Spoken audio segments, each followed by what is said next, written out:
Okay, now that sounds right. Yep. All right. I fixed the issue that we were having a second ago. Very good. Now Patrick's going to do 20 minutes on. Well, Carl was 7 minutes late. He said he fixed an issue, so he must have been troubleshooting the whole time. What did we just discuss? Oh, yeah. That's right. Mm-hmm. We discussed that Patrick can go fuck himself. That's not what we said. That's not what we were talking about? No. That's my bad. Let me test my board. Make sure that this thing is working.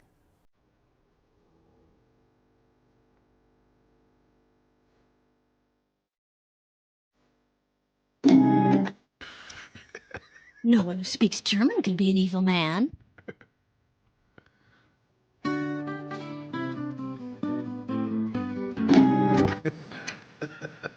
Got a little prog rock.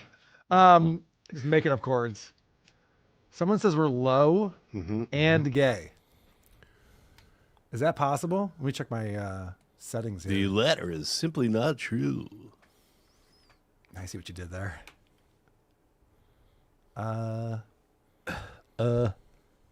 This looks like all my levels are where they normally are. Hey, hey. Yeah, talk a little bit for us, Adam. We're right here. Can you hear TV's that? Adam Busch. That sounds good. Is my big Jew nose getting in the way for you, Carl? Is it blocking any light here this time? You heard that? Oh, I did. You heard that when I It said was to do on a the air. microphone in front of an audience? I did, and in the rebroadcast, yeah. Didn't. Yeah, that's right. I recorded it and put it out on Look, it's stream, funny because too. it's true. I didn't even know you were Jewish. Someone told me when we were at the Villa Roma. It's only my dad. I'm not really Jewish. I'm half Jewish. Right. Half Jewish. I forgot. It's my fault. Unfortunately, it's this half. All right, we're going to get started in just a second. So much to discuss. A lot. So much to talk about. The people have questions. The people in the chat have questions. Carl's Frosted Tips. R.I.P. Charlie Kirk. Yes, he did not survive that. Woo. That was pretty fucking incredible today. Oh. Weird thing to have happen while you're prepping for your show. A lot of mixed feelings. Yeah. Wait, mixed feelings? Where did it happen? At Utah, at a university in Utah? Yeah, he was giving one of his... Yeah, you didn't watch the video? I didn't. I just heard Oh, about okay. it. Okay, yeah, don't watch There's it. a video? Oh, there's lots of angles. He was doing a speech, so it's gruesome. Okay. Wow. Yeah. Ski-ba-dibby-dib, yo, da dub. I'm the Scatman. Skull. Skull to you. Wow. Sean giving us $5 right off the top. Thank you, Sean. Much appreciated. And yeah, since we're talking Charlie Kirk before the show starts, can we get a sad skull? Do you have a sad skull? I do. On your board? Skull. Yes. Yeah. 21 skull salute. Oh, we'll get into that, Doom. We'll get all into that. I'm looking forward to chatting about the Content Hotel and all the goings-ons. A lot of people have a lot of opinions about our weekend that we had. Huh. I don't know. Go figure. So, Blinky Jedi. Send Mersh the link. I invited him on the show and he never responded. So. I tried too. I thought it would be really good to give my wrap up to Mersh or to Rocco or to just somebody who would ask those follow-ups, you know? Yeah. So I could just answer honestly, but it'll just have to be us. We'll just have to be dishonest with ourselves. No. Put me in a corner. I know. Like in wow. Dirty Dancing, which was also in the Catskills. Good reference. Yeah. Thanks, man. Didn't come up at all that week. No, it didn't, but all right. This guy's still singing karaoke. It's like we're back at the Catskills. Let's get this show started. Hey, baby. I told them in the strongest of words to just do it. You see, this is a we just do it kind of show.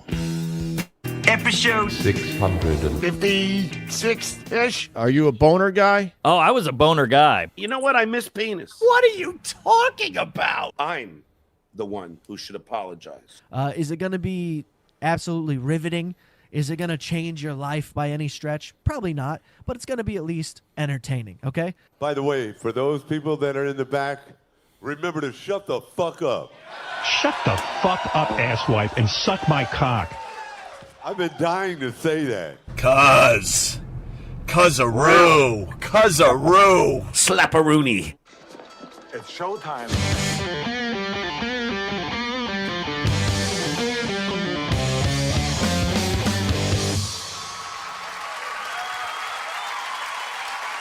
WATP. WATP. Hello, Rubbernecks and Cousin-Roos. Welcome to another episode of Who Are These Podcasts, the only show that sweeps for Chrissy more than Frank's parents' housekeeper.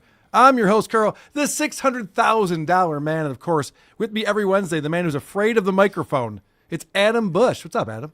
Oh, I'm so happy to be here. How you doing, Carl? Happy to have you, man. Thank you. Producer Chris is here as well. Hey. Please go to whoarethese.com, get our email address, voicemail number, link to the subreddit, link to our Discord server, link to our merchandise, link to our YouTube channel, and that link to Patreon and Supercast, featuring 2 exclusive bonus episodes every single month. You can watch the unedited shows that we do on Saturdays when you're a member as well. Just go to the members tab on YouTube if you want to sign up on YouTube and get the bonus material. Also, we encourage our listeners, give us 5 stars wherever you review podcasts and then shit all over us in the comment section. Today, we'll be breaking down the game footage of the Buffalo Bills' amazing come-from-behind victory I'm out. over the Ravens. Opie's hatred of co-host / punching bag Ron the waiter is getting noticed by everyone. Stuttering John had to run away from Clearwater Chad, of all people. We have Adam's top 5 best and worst from the Content Hotel and some thoughts on Mersch's hot takes. Aaron Imholt says something that might totally destroy his HROs. It's crazy. This guy's running his mouth again. Also, another round of Is It Gay with review girl Megan and Tapoka Dabbler with Cardiff. But first, let's talk a little Stern. Let's talk a little bit of Howard Stern with a couple of radio legends. We're bringing on Drew Lane from The Drew Lane Show and Mike Wolters from TDC Podcast are joining us from Detroit. What's happening, Drew? Thank you. Happy to be here, Carl. And what a lineup of subjects today. Holy crap. I know. The Dabbleverse just is always spinning around. The So much Content going on. Hotel. The Content Hotel really got me. I can't wait. Oh my I'll be gosh. watching. It's the talk of the town right now, Content Hotel. And there's 3 guys here who lived it. Oh, yeah. We lived it, baby. We lived there. I might move in. Let's talk about Howard Stern. I know that's been a big discussion this week. And if you want to get in depth with it, I was on Who Are These Broadcasters yesterday? You know, Christian and Eric's show. And we had E-Rock on the show as well, Eric Nagel. And we pulled a lot of clips and a lot of people talking about Howard Stern and a lot of the news media covering this Howard Stern debacle, I'll call it, from this week. So if you really want to get into it, go to Who Are These Broadcasters. You can get the feed on any podcasting app, or you can go to our YouTube channel, and it's all right there. But it started off with Howard heavily anticipated return after all the news that was coming up in August. Was he fired? Is the no contract renewal? Will he be going to Netflix or HBO Max? What's going to happen with Howard? Howard says, I'm going to reveal everything. All the truth is finally coming out the day after Labor Day. Psych. The next Monday. So he comes back the next Monday, and he pulls this prank that, and Drew's a veteran of radio, he probably knows. It's hard to pull off something so clever and devious that it just fools everyone. Andy Cohen comes on the show and starts out the show and going, I know you guys weren't expecting this, but it's Andy Cohen 100, Andy Cohen Radio. That's the new show format around here. And I swear to God, at least a half dozen housewives were like, what? Well, with Howard's name still on the studio? Really? Well, but remember, so we saw the video of it after the fact, but they don't actually air that live. You're only hearing the audio. But they didn't dress up the studio or anything like that. If I was Andy Cohen, I would have thought, this is so lame, Howard. I don't want to do this. Could you pick another host, please? And he seemed like he didn't want to do it. We were pointing it out because you could see that he didn't shave. Looked like he was out partying all night the night before. He probably got the notification at like 10:30 at night. He's just like, all right, no more poppers for me. We gotta host a show tomorrow morning. He kind of looked like crap. And I don't know that he was all in on it. I guess Howard was bragging about it later. He's like, yeah, we wrote all those jokes in that whole script for him. Okay. What jokes? Staff of 80 people, that's what you came up with? So Andy Cohen comes on for 15 minutes, pretends that he's taking over for Howard. Howard is gone from Sirius. Was it even 15 minutes? Seemed brief. It was about 15, yeah. And then it went into the Howard's music, and he came on, and the big reveal. Now, the crazy part is, and I'll give Howard credit for this, is that media outlets actually ran with it. We were watching clips of CNBC where they're just like, yeah, Howard's out at Sirius. Andy Cohen's taking over his show. It's like, holy, how desperate people for the scoop. They can't make one phone call or get a source on something. They're just like, yeah, so-and-so's listening to Sirius in his car on the way in, and he told us this, so let's run with it. Well, I got to say, as far as they go, I don't know. Who would think this is the kind of bit that Howard would just rag on? It's just so hack and lame. It's like a bad April Fool's thing. Yep. Switching morning shows. I don't know. After all this time, wouldn't you have thought they would have come up with something better than that? Or just nothing? It shows you the lack of awareness, because in his mind, that's so crazy to go from Howard Stern to Andy Cohen. But anybody who's listened to the current version of the show means they'd probably just keep the same writers, do the same bits, and it would be the same show for the same audience. That was kind of the joke, too. He's like, we're still going to be talking about Bachelor in Paradise, and we'll still be talking about it's just like, yeah, Howard Stern's show is way gayer than Andy Cohen. It seems like the same target audience, really. Mm-hmm. Yes. Yeah, that was something I picked up on. I've been listening to a lot of Howard the last 2 days. And I haven't listened to Howard in a long time. And the callers, a lot of them are fake, but it's all like, even if they're real, it's all just middle-aged women. And Drew, I was blown away because there was like a caller that called and said, oh my gosh, Howard, I'm so glad I get to talk to you. Did you get the new vax that just came out? They haven't updated. And I was like, I haven't gotten that yet, but I can't wait. I'm like, this is what they're talking about that on this show? People are still taking boosters? I wouldn't have known that.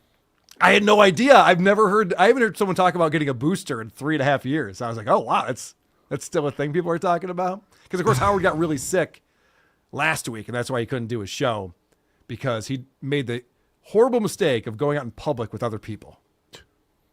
Well, on the one hand, I was just going to say, it shows how huge Howard was, not is, but was. The fact that he could get that much news out of something that just lame and pedestrian. It was terrible, but I mean, he did get headlines everywhere. I don't know. It's not going to get them scripts, though, is it? No. And it's funny you say that, because it was good to get Eric Zane's perspective on it yesterday on who are these broadcasters, because Eric comes into that show a little cold. I'll say, I don't think you disagree with me. And he goes, I didn't know about any of this, guys. I didn't. And he's a guy who's been in radio all his life. He's like, I didn't know Andy Cohen prank. I didn't know any of this stuff. So maybe in our world, we're like, wow, he's getting a lot of news, but I don't think people cared that much. I would have thought Eric would have at least paid some attention to it. Especially because Christian Blatt's like, we're going to be talking about Howard Stern with Carl and E-Rock on Tuesday. Yeah. What's happening to who are these broadcasters, Carl? Isn't that part of your network? It is part of my network. And Eric Zane, of course, will be joining us in Ferndale, Michigan. Does he know this? You better get out of a hotel room, because, this Friday we're going to be at the Magic Bag. I'm so excited about that. So that's why we have Drew and Mike on. We're going to be joining us at the show, and I'll be joining them tomorrow on Drew's show. Yeah. So it should be a fun collab. Fired up. All right.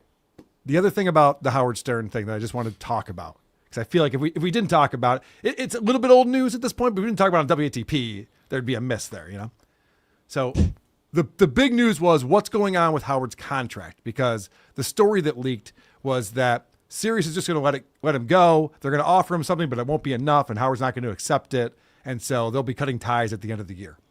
And that was the story, and then it turned into Howard's fired, and Howard's going to Netflix and HBO and all this crazy shit.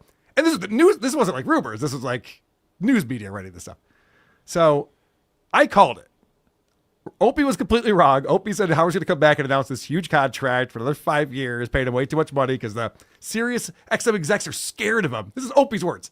They're scared of him. They're just going to pay. They're going to throw all this money at him. This is how dumb Opie is. He used to work for that company. He doesn't know that Howard brings in zero revenue and is not worth anything. And there's also, even if they did have a contract in place, there's no way they'd announce it in September. That would do no good for them. Never once has, and I've been following Howard for a long time, Never once has he been like, hey, so we've been negotiating a contract, and even though it's 8 months out, I want to let you know I'll be here for a while. We're going to extend my contract for a while. No, you got to build up the suspense to get people talking and what's going to happen. Like, that makes no sense to announce in September. Sirius was not afraid when Opie didn't have any audience left. So why would they be afraid of Howard Stern? He has no audience. Yeah. Right. Opie was taking photos of a guy taking a shit in the bathroom. Like, that's all we need. Get out of here. Opie told a story yesterday that I didn't include in the package about the time he asked the Sirius execs to set up a meeting for him with him and Howard. And he says they were so, as soon as he said it, their eyes went white and they got so scared. He thinks they were scared to ask Howard. He doesn't understand they were scared to tell him that it's not going to happen. And they didn't know how. And he still lives there. He still believes this. Yeah. He still thinks that like Howard runs Sirius XM. And that was the other thing too. The rumors that Howard hates Alex Cooper. And Howard's big joke for that was like, I loved Alice Cooper in the 80s. It's like, Jesus Christ. What is going on over there? That word sounds like that word. This is what the writing staff is coming up with. It's pretty brutal. But anyway, as predicted by me and E-Rock and many other people who aren't brain dead like Opie, Howard does not have a contract extension. There is no new news. He had a summer break like he has for years now, and he came back and didn't have anything to say. It's like, yep, we're still negotiating, and maybe I'll stay on Sirius. Cool. I have to admit, Carl, I was looking forward to the end of this and the beginning of Opie. That's how boring this Howard story is to me. I know, it was so anticlimactic, and I was excited for whatever it was going to be, and then it was so predictable and so nothing. And Howard really had a chance to like grab people's attention because people were paying attention for once. You said you listened to the show the last couple of days. How's his show been? Is it any better? No. It's brutal. Any wacky knocks at the door? Yep. So the new impression they have is the CEO of Sirius. And so she will knock on the door and they're like, oh, it's the CEO, whatever her name is. It's a she, of course. Yes. Yeah. And so she'll knock on the door, and her gimmick is she laughs like a wicked witch. Oh. She'll say a thing, go, cool. Is she trans? They're going to get that far into the episode to find out she had a dick or not. But good question. I mean, nonetheless. So there's one thing I know, it's that Drew has better instincts than I do. We should just move on to Opie.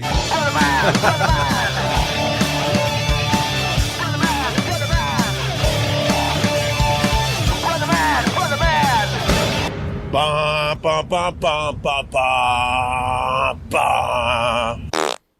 Mr. Adam Busch, you were checking out our buddy Opie and what he was up to on the stream. Of course, he had Ron the Waiter as his guest again, his co-host, I should say. Where should we begin? Begin right at the top, and I want you to, because he doesn't really mention it much, but what do you think of where he is?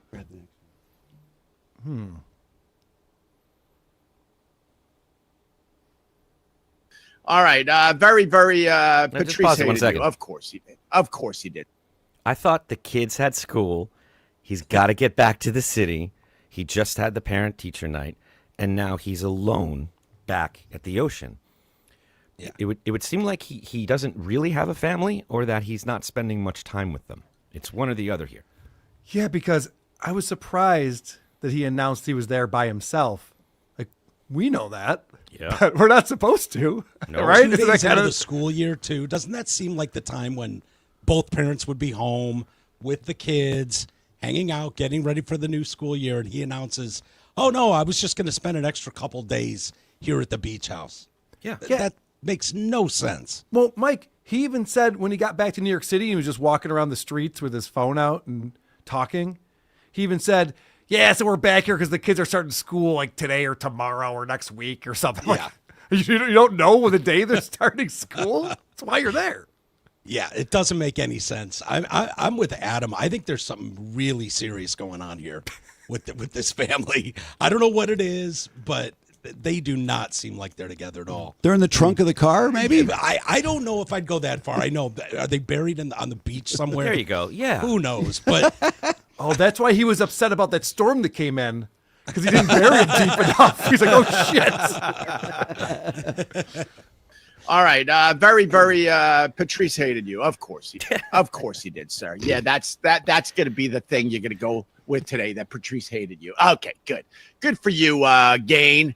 I hope your hate towards me makes you feel better today. Okay?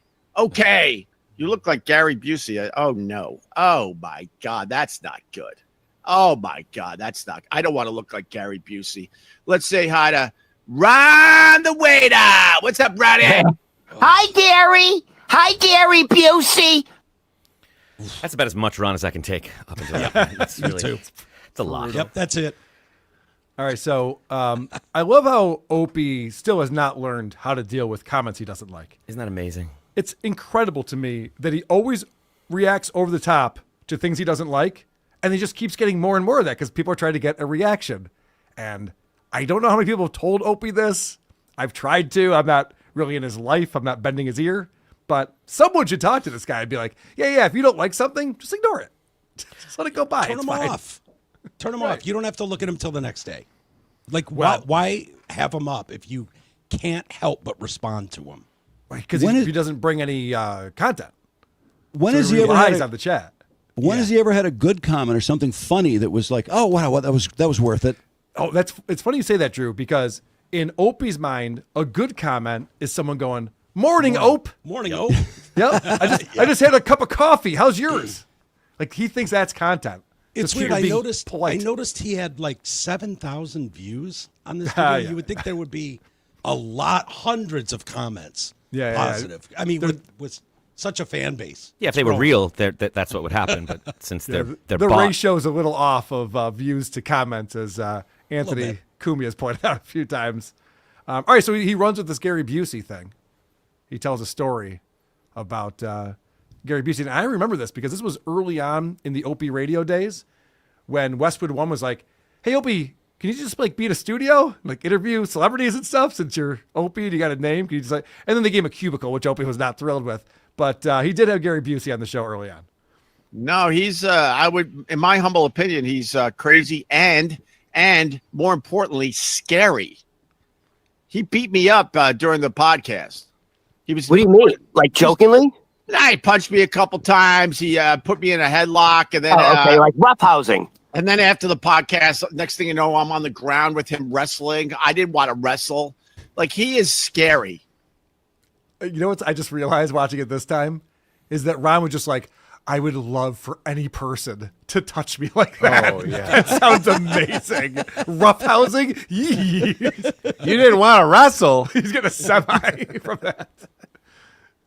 You know, we had Gary Busey on a few times, and he was perfect. It was a lot of fun actually. He has those weird anagrams, you know, where he'll say something and it means some long sentence, and they were kind of incredible actually. I don't know. I enjoyed them. I know. I was thinking about getting a motorcycle accident myself. That seems like fun. It's a fun trick at a party to be able to pull that off. Well, it did tap that one little tiny part of his brain that created that, but the rest of it was a little messy. But he was very friendly. Yeah. Yes. what's interesting is that what Opie describes is what I recall Gary Busey doing on the Howard Stern show.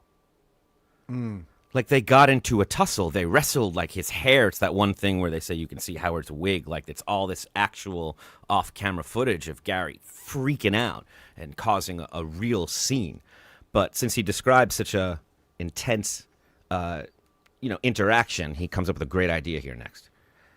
He's a good guy. He's a great guest for a podcast. He told me great stories. Maybe I could find that episode and just throw it back up on my podcast feed. That's not a bad idea, actually. Well, no need because we have the videotape right here. Let's see the first. You're able to find this? Okay, good. It was not very hard. This is him punching Gary Busey, punching Opie. Okay, yeah, he bet you punched him a couple of times. So here's that. Yeah, I was gonna get violent. All right. Cannabis, is being discovered now. Yes, it is. To be very healing, where you don't smoke it. You use it in baths. You use it on your knee. CBD, brother. CBD. Fist bump for that. Oh. Oh my God! I meant in a nice way. That's the best video ever. That was a good one. That was a good one. You know what the good news is? I think you can fight. You scare me. Should we call the Can you fight? paramedics? No, I'm Did he good. get his hand attended I'm to? good. I'm good. I'm good. I just wasn't expecting it. I wasn't expecting it, but I know all about. You said fist bump. Yeah, nice though. Do it again. Oh, nice. No, one more. I'll show you.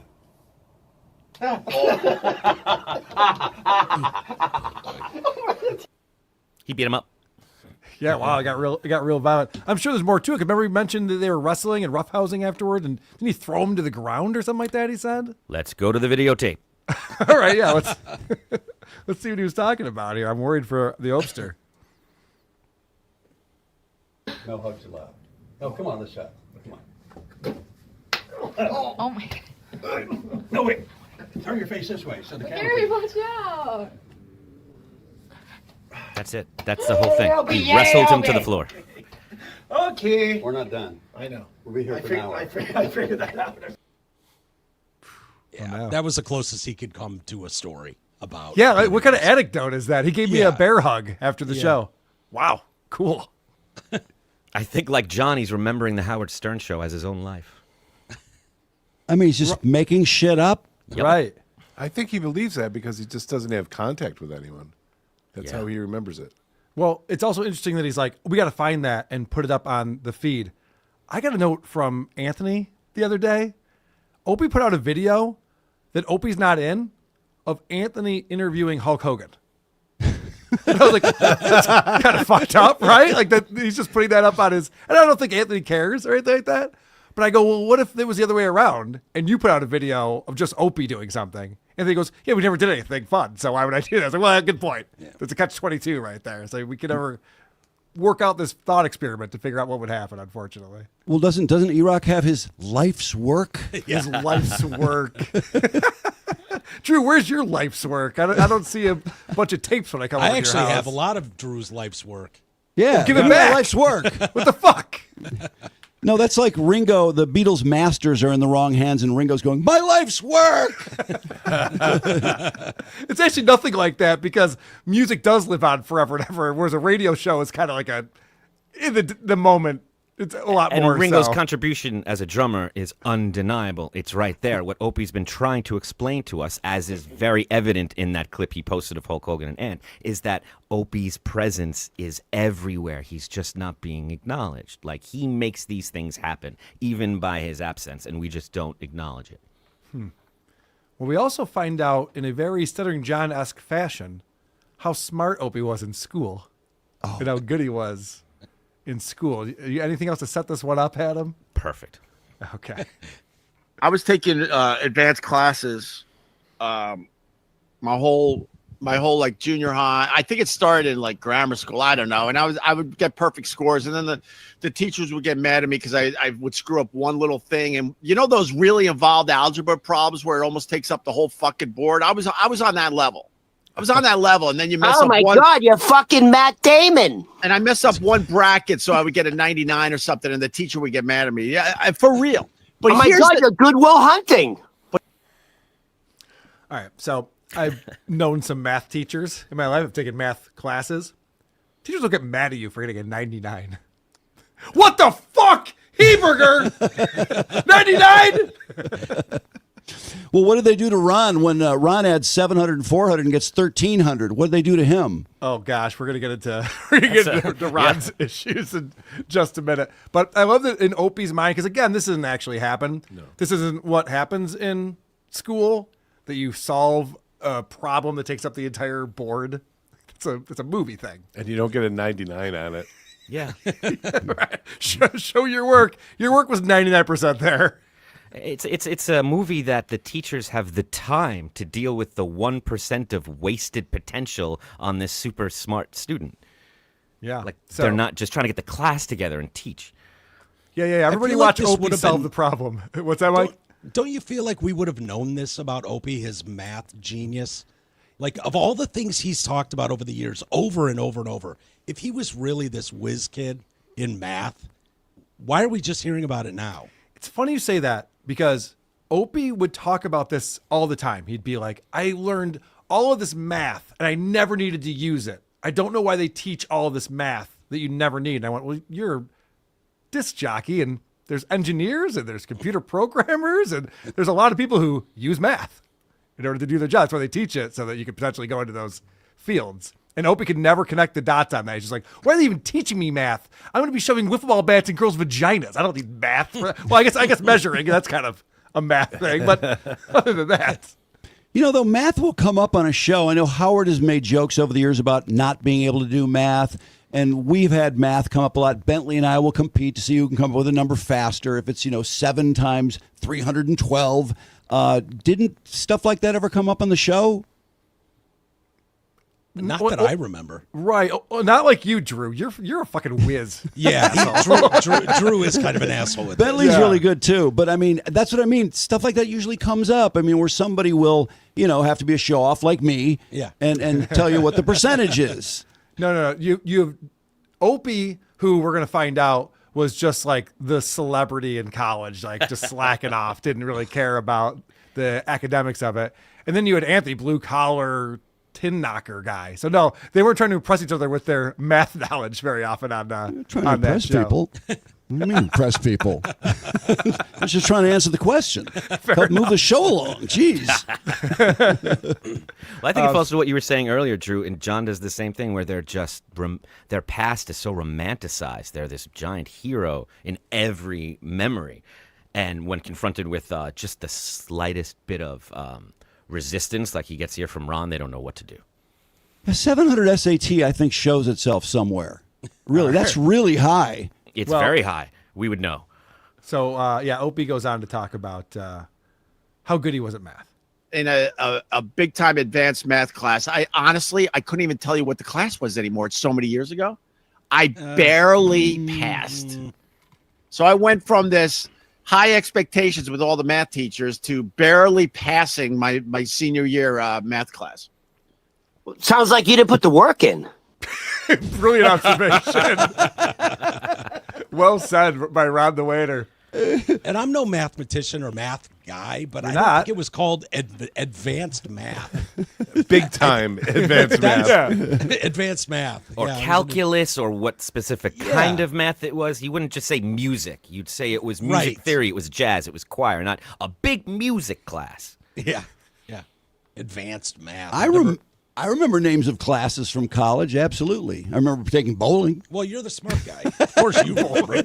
I took bowling too. Volleyball. Now that I think about it, I took bowling also. I got a couple credits. It was an elective. Yep. Counts. Yeah. Do you guys want to guess what Ron got on his SATs before we find out? Because he's going to tell us really quick. I already heard. I think everyone knows. Okay. Listen, this is out of 1,600. So the SAT scores have varied over the years. I think they went back to 1,600 again, but this is what we're talking about here. I'm not joking. Yeah. So I was never diagnosed with dyslexia. Do you know what my total score? By the way, before I say this, I ended up graduating magna cum laude from Northview University. Do you know what my SAT score was total? Math and English total. Well, you said something in there, so it has to be very low. It is low. I would say 800 It total. was 730. 730. Yeah, I got 730 on my SATs. And you're it's like you have issues. Like, I don't want to say the R word, but I got 730 on my SATs, but I graduated magna cum laude from Northeastern. Doesn't say much for Northeastern. No. Would you be bragging about us or talking about a 730? That's you get 400 for just filling out your name, don't you? Yeah. I was actually not surprised at all that Ron the waiter is that dumb. It's like, yeah, sounds about right. I've never met anyone who did that poorly on the SATs. I can't imagine what you'd have to do. I've talked to guys who got real drunk the night before, were hungover, and they're like, yeah, so I only got a 980 or something like that. Could barely keep my eyes open. I wonder if that's how the doctors broke it to him. If they were like, it's like you have impairment. It's like you have a retardation. Dyslexia. It is. Right. It is. You have it. That's what's happening. How do you feel about being a waiter? Well into your 60s. What do you think about that? All right. So Opie goes on to brag about his collegiate career, and he went to Geneseo, a college I visited many times. I had some good friends who went there. Oh, your bowling team took him on? Well, no, I wasn't part of the bowling team per se. But I went to some frat parties. We went out to some local places down there. But I didn't realize that I could have potentially been around greatness. Were you a DJ on campus? Oh yeah, I was actually. I actually was I was a local celebrity at Geneseo way before my radio career. Local. Hey. Okay, we have to talk about this. College DJs. No one is a local celebrity in No. college radio, period. Thank you. Absolutely Next. not. Because you're just begging people to listen to your show. What is it? It's Sundays at 4. Oh yeah. We'll definitely tune into that. Can't wait. Yeah, it comes in Lee Hall. It has a hard time coming into some of the other halls. Burris, it doesn't come in so well. Yeah. You gotta go to your friend's place to listen to it. But it's Sunday at 4. And Go check that out. There's not a lot of talking on college radio either. It's usually a lot of music. A lot of music. Right. And also, who would even know who the DJ is? Right. This is before the internet. He's not walking down the halls. People are just like, oh my gosh, that's Greg from the radio. You'd have no idea. I lived with a couple college DJs at Michigan State, and no one gave a shit. No. At all. We didn't have 8x10s. I don't remember that. Right. You were excited. Not a lot of remote broadcasting back then, Drew. No. We're doing a remote from my math class. If you guys want to swing by. Why is All right. Opie doing this? Why is he doing this? Why does everything have to be so great? What is it about? I'm seriously asking. I feel like he's big-timing Ron the waiter. It's been established. Almost like a cry for help on some level. Yeah. Like I was really smart, and I was really popular and almost famous before you even knew I was famous. I think there you have it. I was something without Anthony. There it is. But he's also going through some type of existential crisis.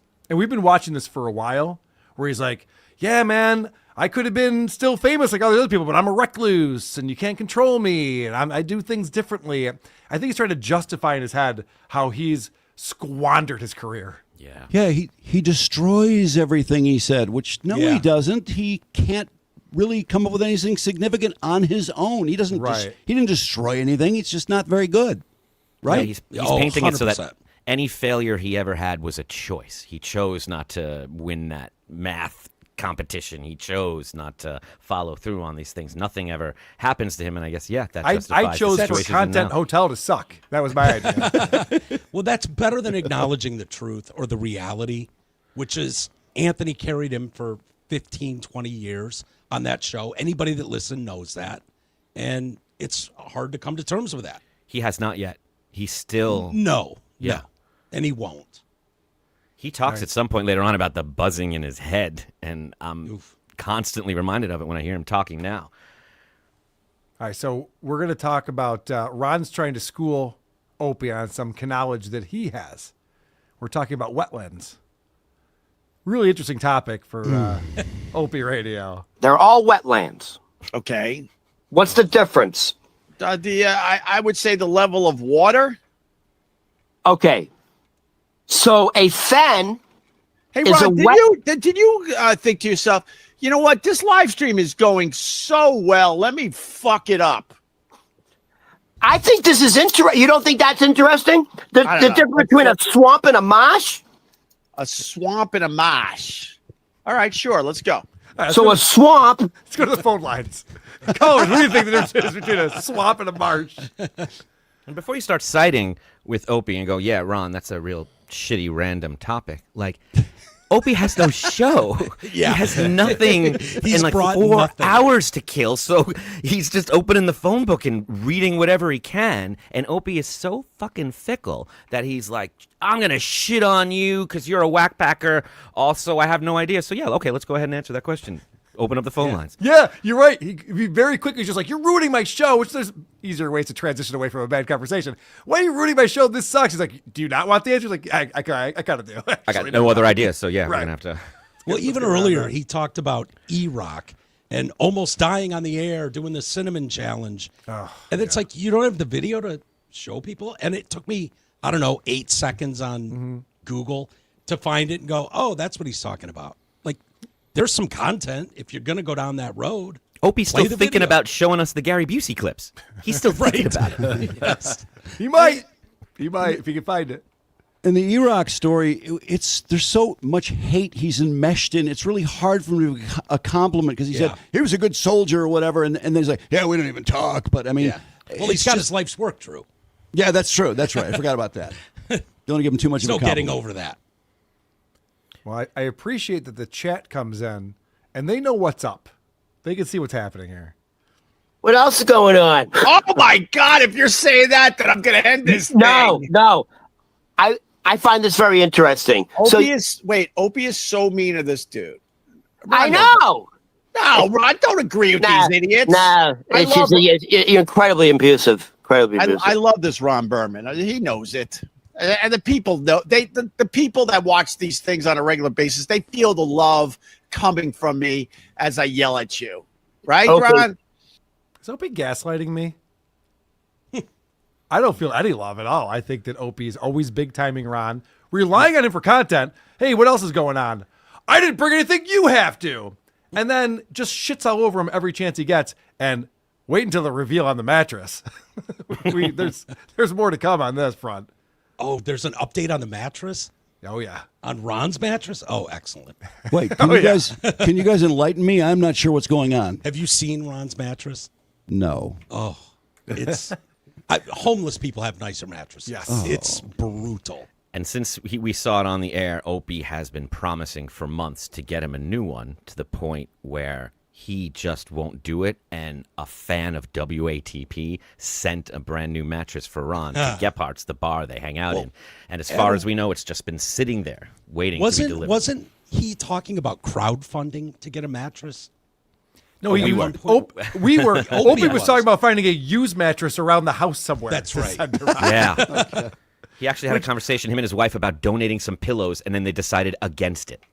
Oh, which I'm familiar with, like used cars. I don't think that there's a secondary market for mattresses. Can I ask, what was the occasion where he showed us his horrible mattress? What the? It was in the background. Good question. Opie has no material. He's got nothing to talk about, and he's in his house right there. His mattress, Ron, is right below him. At some point, the camera falls down, and he shows it. You know, you see, he's like, what do you want, Opie? You want money? You want my book? Take anything you want. Chop my balls off. I don't care. He's just, like, happy to help. And Drew, the mattress, it was so awful to look at because he has no sheets on it. He sleeps on just a bare mattress. Oh, no. And there's stains everywhere, and it's lumpy. Oh, and God. when he complains about not ever sleeping with girls, you're like, yeah, you're not really setting yourself up for success here, sir. Just point that out. Well, here's a spot where there's no stains. I cleaned this out with my spit this morning. What? Oh, my God. That's terrible. So anyway, getting back to that clip, the chat's just like, you know, you're such a dick to Ron. And Opie's just like, anyone who watches this knows that we are really good pals. And I watch a lot of this stuff. And I can tell you that Opie has no respect for Ron. And Ron is trying desperately to earn his respect. And it's never going to happen. Yeah, if Opie's not gaslighting you, he's trying to gaslight Ron. Yes.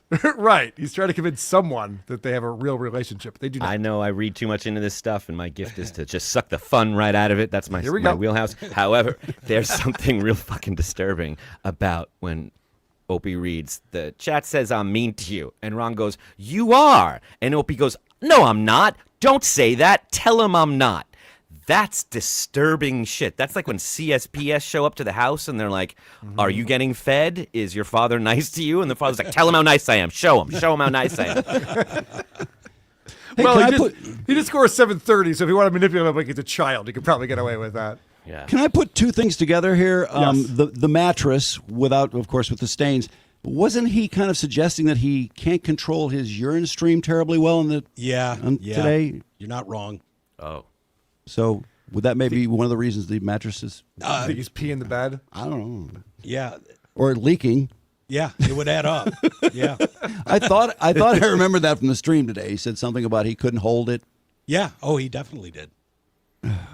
Sorry. It just gets worse and worse the more we learn. They are pretty good friends, though. He does. He spends time out at the lake house, right? Oh no! Actually, he wants to get an invite, Mike, and Opie refuses to invite him out to his house in the Hamptons. Weird. Oh, in Opie's defense, though, he would definitely be looked at as a suspect if he was walking around the Hamptons. There would be police called. There would be a problem. We didn't know he was with you, hero. Carry on. He was begging for a compliment about his haircut, too. His hair is not exactly his strong suit. What is his strong suit? Good question.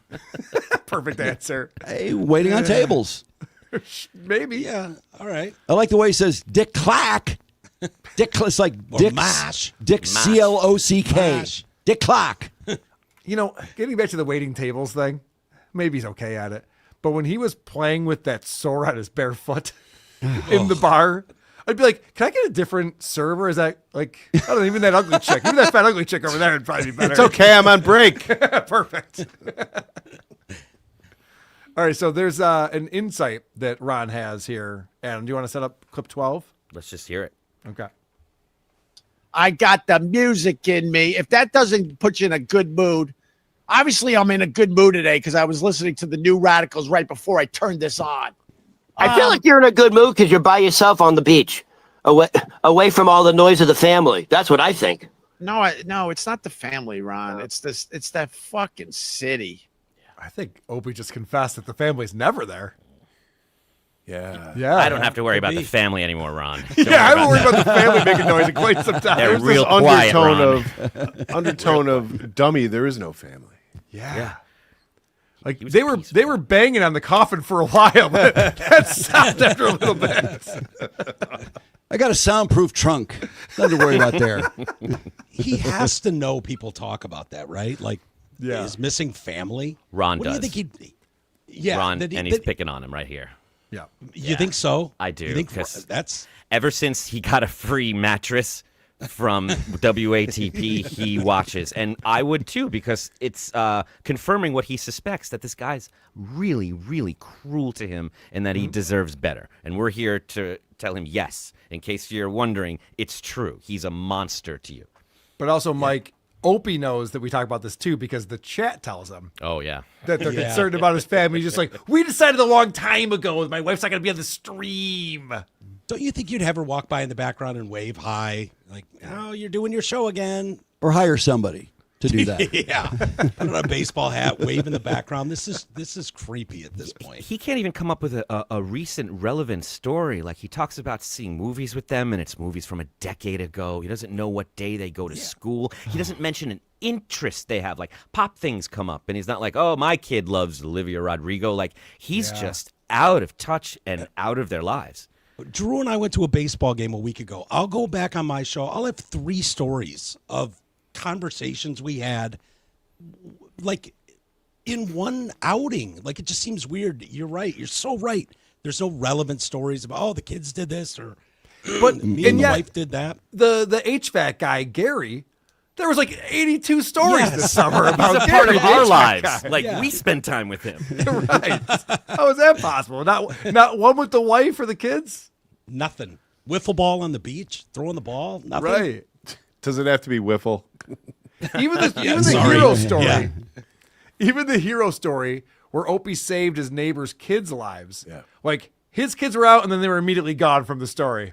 Yep, so they were out there and then they went inside. They didn't see any of this. And then I went and saved these kids. Just like, really? There were no witnesses from your family for this? Okay. Yeah, we heard more about the liquor bottle he got Yes, we did. than his kids. All right. Well, they start talking about Ryan Seacrest at this point. And Adam, anything we should set up on this one? No, just like Eric's saying, it'll be fun to hear his thoughts on radio people. He started off like you in radio. He still does a radio. He has a radio show in the morning.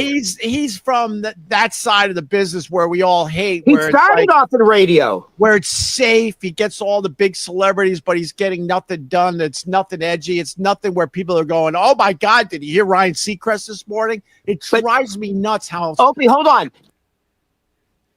That's a lot there. All right. So, Opie, Ryan's trying to explain Ryan Seacrest is just like you. He started his career in radio. And Opie's going, yeah, but he's a lot more successful, so I have to make an excuse for why I didn't get there.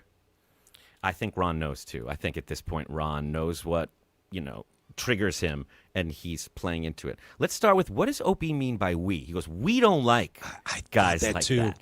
Who is the we he's referencing? Is it people that no longer speak to him, that he hasn't had a job with for years and years, that he's still stuck in this delusion that he's still there? What is this we? And when he talks about content that's edgy, what does he think he's doing? What does he think this show is?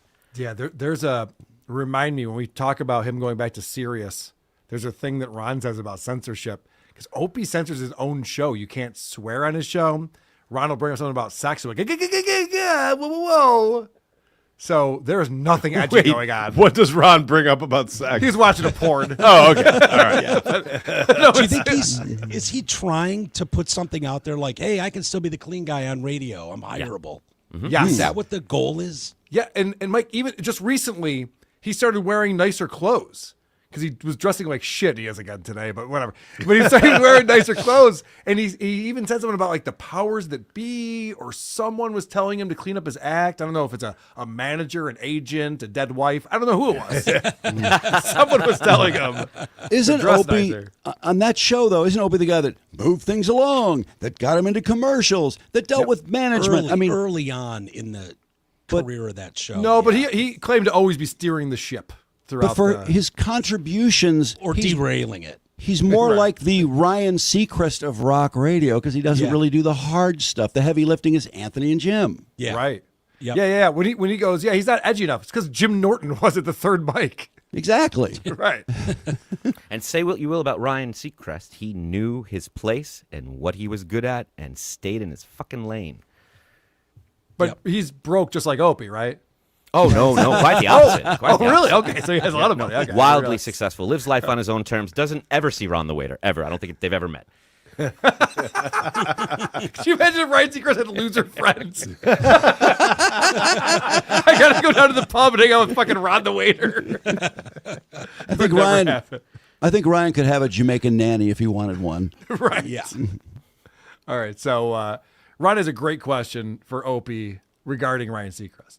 Why didn't that happen to you? Why didn't you translate the television? Because I like to blow everything up, Ron. When are you going to figure it out? Yeah. Okay. So that's one of those rare occurrences where Opie is actually self-aware and doesn't blame everyone else.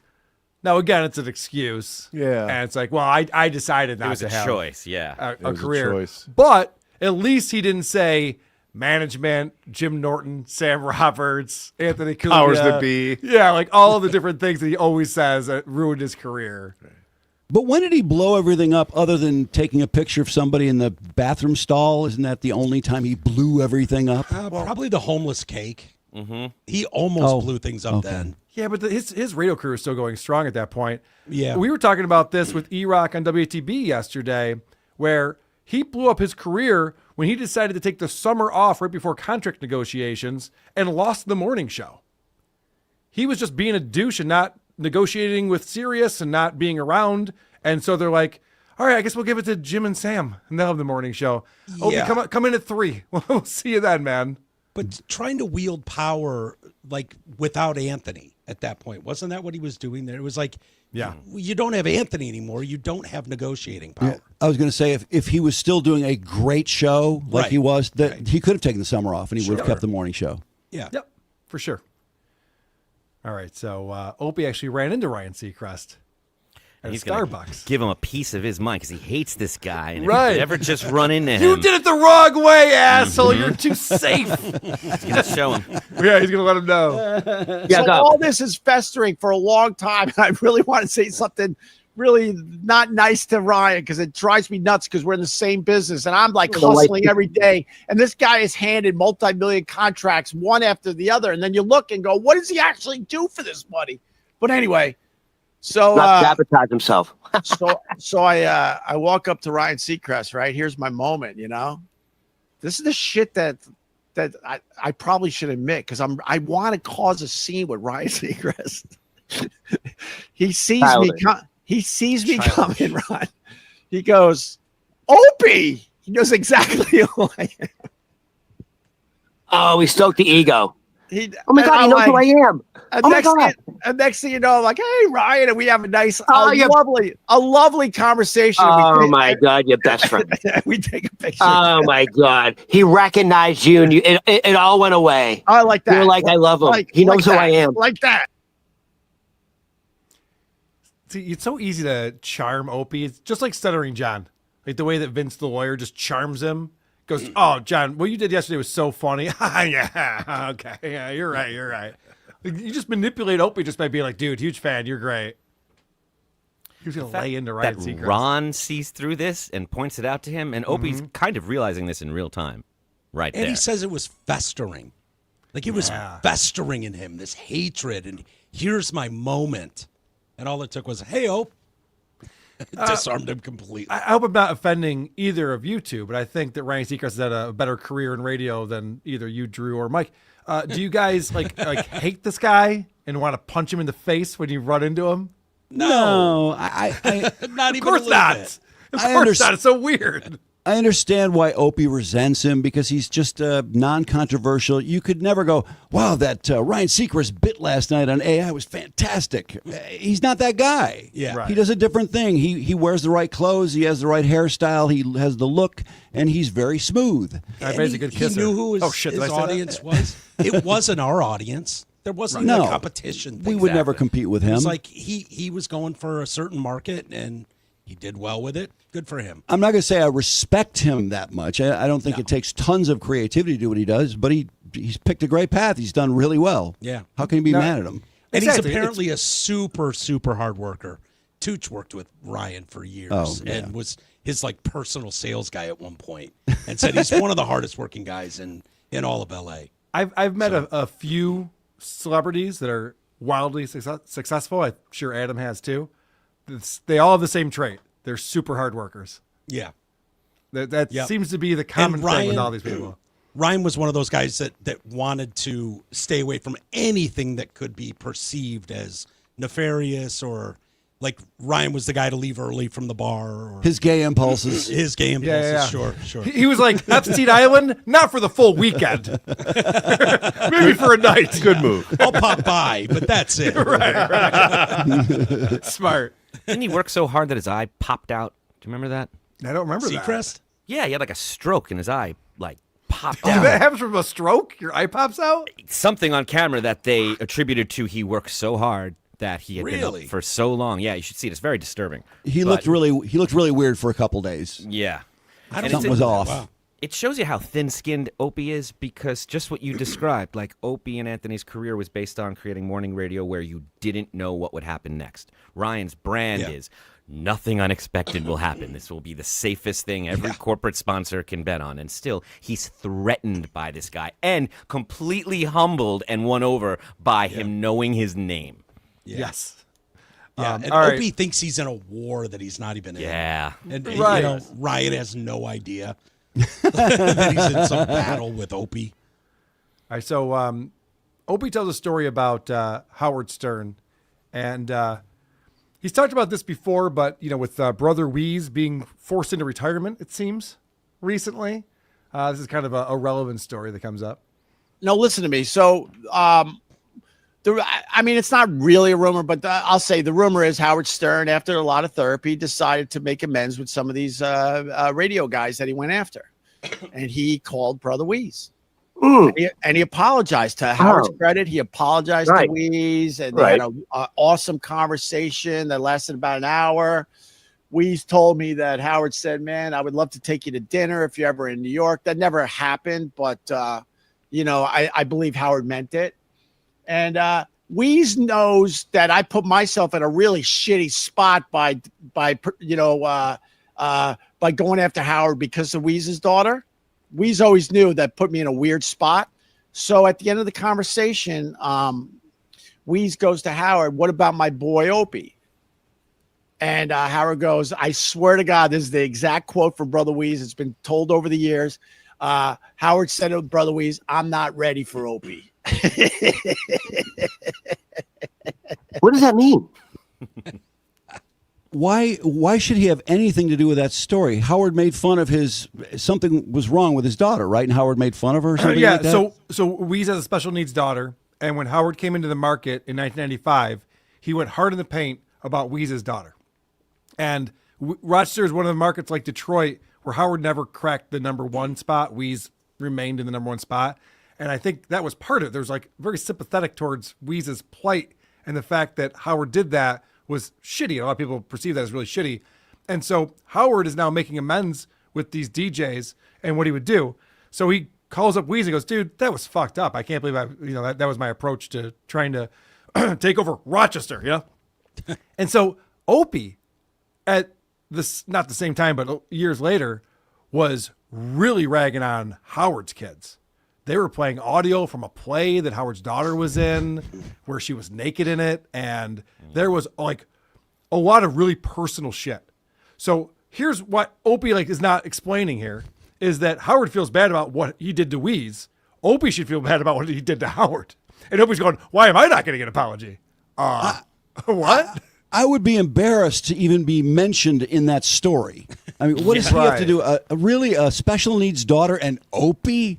Come on. Did Wease really do that? I don't even believe he said that. That's so stupid. I believe it. Wease and Opie are very tight. They're very tight. I think they're tight enough that that Wease could say, you ever going to call Opie? Yeah. And Howard just laughed and walked out the door, and Wease is like, I can't tell Opie that. I got to come up with something. He's not ready yet. You mean so much to him. It's going to take him some time.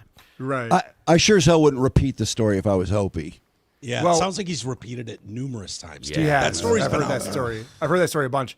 So Ron hears that, and he goes, well, maybe you can make amends with Howard.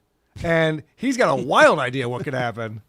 Give me the odds. What are the odds that maybe you reach out to Howard if something happens? And hey, if you reached out to Howard and said, hey, man, let's clear the air, would there be a chance you could go back to Sirius XM? I don't. Would you want to go back to Sirius XM? I mean, why not? It would be great. It would be great, but the reality is, dude, I don't have the pull I used to have, so the amount of money they would offer me would be insanely ridiculous. Wow. And that's it.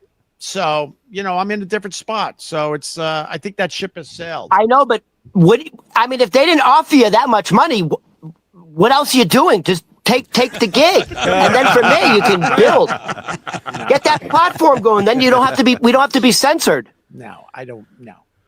No. How funny is that? Ron goes, then we don't have to be censored. So there's a lot of conversations about what he can and cannot talk about. Mm-hmm. And it's because, like we were talking about earlier, obviously Opie's trying to impress the FM brass to get back on morning radio, on terrestrial radio. And so Ron's going, we should get a job on Sirius, and then I can tell the stories that I want to tell, and we can have some fun with this. But it's crazy. Opie's response to, if somehow you and Howard became friends, he could get you a job back on Sirius. This isn't the Bubba the Love Sponge days. Howard's not looking to fill a slot on Howard 101. There is no job that Howard's going to bring in another DJ for. And Opie's response should have been that. But instead he goes, I don't think they'd offer me enough money. Yeah. He doesn't have the show to justify any reasonable salary. And I think Ron, in that instance, thinks, hey, we're a team, man. Get us on Sirius. We're going to kick ass. I was just going to say, do you think there's any chance if that miracle were to happen and they were to offer Opie a gig, he'd bring Ron the waiter with him? He won't invite him to the beach house. He won't invite him to the Hamptons. He's not going to visit him at work. I love this dynamic between them two, because at this point now, Ron has been lonely and broke and dreaming for so long that he gets to look at Opie like, you don't even know how to fantasize right. In your dream of getting Sirius XM back, your fantasy is that you pass on it because they're not offering you enough. He's like, come on, put yourself in the seat. We could do a show. Just, this is how you do it. And he won't let it happen. It's so sad. Ron's dreaming of the days of being able to afford a new mattress by himself. A new sandwich, yeah. Or sheets. Sheets to go on the mattress. I could get sheets. Imagine the thread count I could get on some new sheets. 200 easily. Yeah. So Ron, and I think Adam's the one who pointed this out, Ron promotes himself when he's doing comedy shows as Ron from the Opie and Ron show. And so in Ron's mind, Opie talks to Howard. Howard says, we got to get you back on Sirius. The stock price is going to go through the roof. And Opie says, all right, Ron, you're with it. It's you and me. Let's go. Fuck Matt from Gebhard's. You're my co-host on here. By the way, Opie's never called it the Opie and Ron show. Only Ron does that. Right. Does Opie know it's called the Opie and Ron Show by Ron? He does not. No. I mean, who knows? He's probably not even following him on Instagram, as far as I know. Yeah, No, that's true. Certainly not. All right, so we're an hour and 9 minutes into the show, and Opie explains he's got to go. He's a busy guy with a lot going on. First of all, it's not a possibility. I'm not going to sit here and make believe it's a possibility. All right, Ron, I got to go. All right, Opie. I got to get a car into a dealership to get the tires rotated and the oil changed. All right. Well, Grandpa, you do have a big day. Fascinating. Ron has no follow-up questions. Well, he knows what that means. Opie uses that line, okay, Ron, I got to go, as his way of saying, I don't like what you just did. I don't like how that made me feel, and I'm done. Because Ron pivots, and they stay on for another 45 minutes. Yes, that's the amazing part about this is that's not even close to the end of it. But wow, that's brilliant analysis on your part. He brings up Howard Stern and getting back to Sirius, and Opie's very uncomfortable with all of this conversation. All right, Ron, that's enough. That's enough of that. Now, he's got to go. He's got busy plans, but Ron suggesting they compare thumbs in this next clip lasts for about a half hour. Suddenly he's got nowhere to go. Look at you. You got a Schwarzer thumb. Look No, at me. I got a crappy thumb. I have You got a crappy thumb? All right, I okay. do. I do. I have to.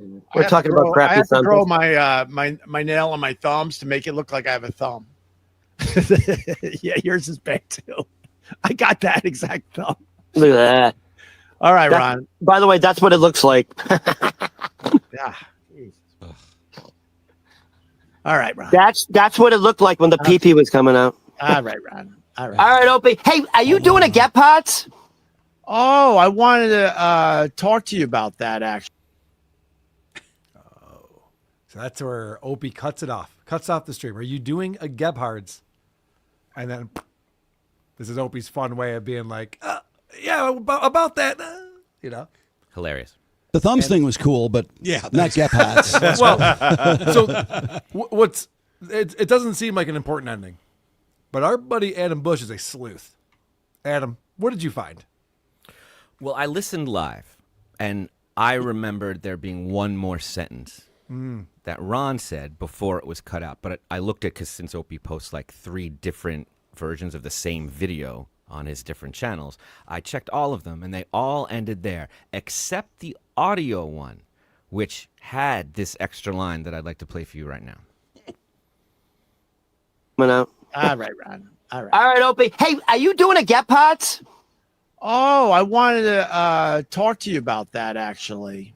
About the mattress? Whoa! He cut out his buddy Rod going, yeah, what's up with the mattress that someone delivered to Gebhardt's and it needs to get over to my apartment? And Opie does not want to talk about this mattress. It makes him feel like a real shithead. Maybe Opie needs a mattress. No, I'm like, that's my mattress, motherfucker. Oh, that's funny. Could you imagine he steals the mattress from Rod? I mean, I don't blame Opie. I mean, God, to think this person who's calling you the Opie and Ron show has a mattress that looks... I'm dying to see this mattress. I got to send you a Sounds photo. awful. I can't believe you missed this. True. You're going to love this. What could be more horrible than that? Sleeping It's in as filth? bad as any There's mattress nothing you've worse than seen, sleeping Drew. in filth. Seriously. It's awful. It's disgusting. What makes it particularly gross is when your friend, supposedly, and co-host and boss wants you to live like that and has the power and the ability to Or is okay with you living like that. Yeah. Right? More than okay. It's he wants preferred. it. So why does Opie cut that off? Does he then have to reference who are these podcasts providing a mattress? I don't think it's about us. No, he really did make a big show. It was one of those things, I'm going to get you a mattress, Ron. And he would bring it up. But after 4 or 5 months of this, we stepped in. I started by reaching out to Ron and offering him one. And he was very gracious. And I bet. He was, but he wouldn't give me his address, which I kind of understood. Don't give me your address. So when I announced that, one of our listeners just sent it to the one address we had on them and even left a note saying, something like, I know Opie or you live near this this address. Maybe Opie can give you a ride to move it from the bar to his house. And Opie won't talk about it. He's embarrassed. He feels like he's been usurped in like this good deed he was going to do eventually. He just never got around to. He's the kind of guy who wants credit for things he thought of doing but didn't do. He wanted to be the hero again. He liked how that made him feel. And we got the best of him again because we want his friend to not sleep in filth. Wow. Oh, that's embarrassing. It's so embarrassing and great. I'm going to see if I by can find the Adam. Thank mattress for you. That's incredible. Yes. Well done. To think that he went by and cut that out of all of those streams because he didn't want people to hear it, that's a lot of effort that could have been placed towards your career, maybe. Making a better show, coming up with bits. I don't know. Hey, were you guys going to talk about all the things that Opie says are gone now? His Jamaican nanny? Oh, yeah. His I remember security? hearing something about that. His driver? That was his incredible. Cleaning His lady? chef. Even his VIP gym membership. He can't afford that. That's a lot of stuff. He is so cash poor. And you would think he would just sell one of these properties at this point. What's he waiting for?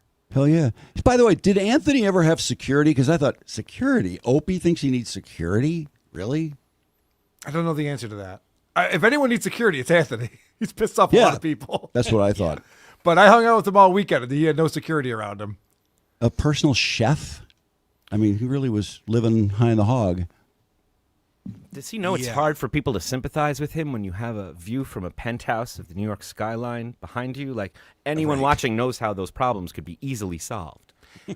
And also, the fact that he, like, wants a $20 super chat and gets very excited about it. You know, who needs a $20 super chat is this guy. I'm getting sued. And when but he no, says it's really weird. Like he wants to turn this into like making money, and he feels good about it when he gets $5. Because he's like, yeah, see, I'm employed.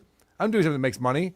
But it's like, dude, when you talk about what your lifestyle used to be, this is really pathetic. Yeah, he made a big deal about saying, I lost all my money and fame, and he rattled I know that off. makes you happy. I know that makes people happy that I've lost my fame and money.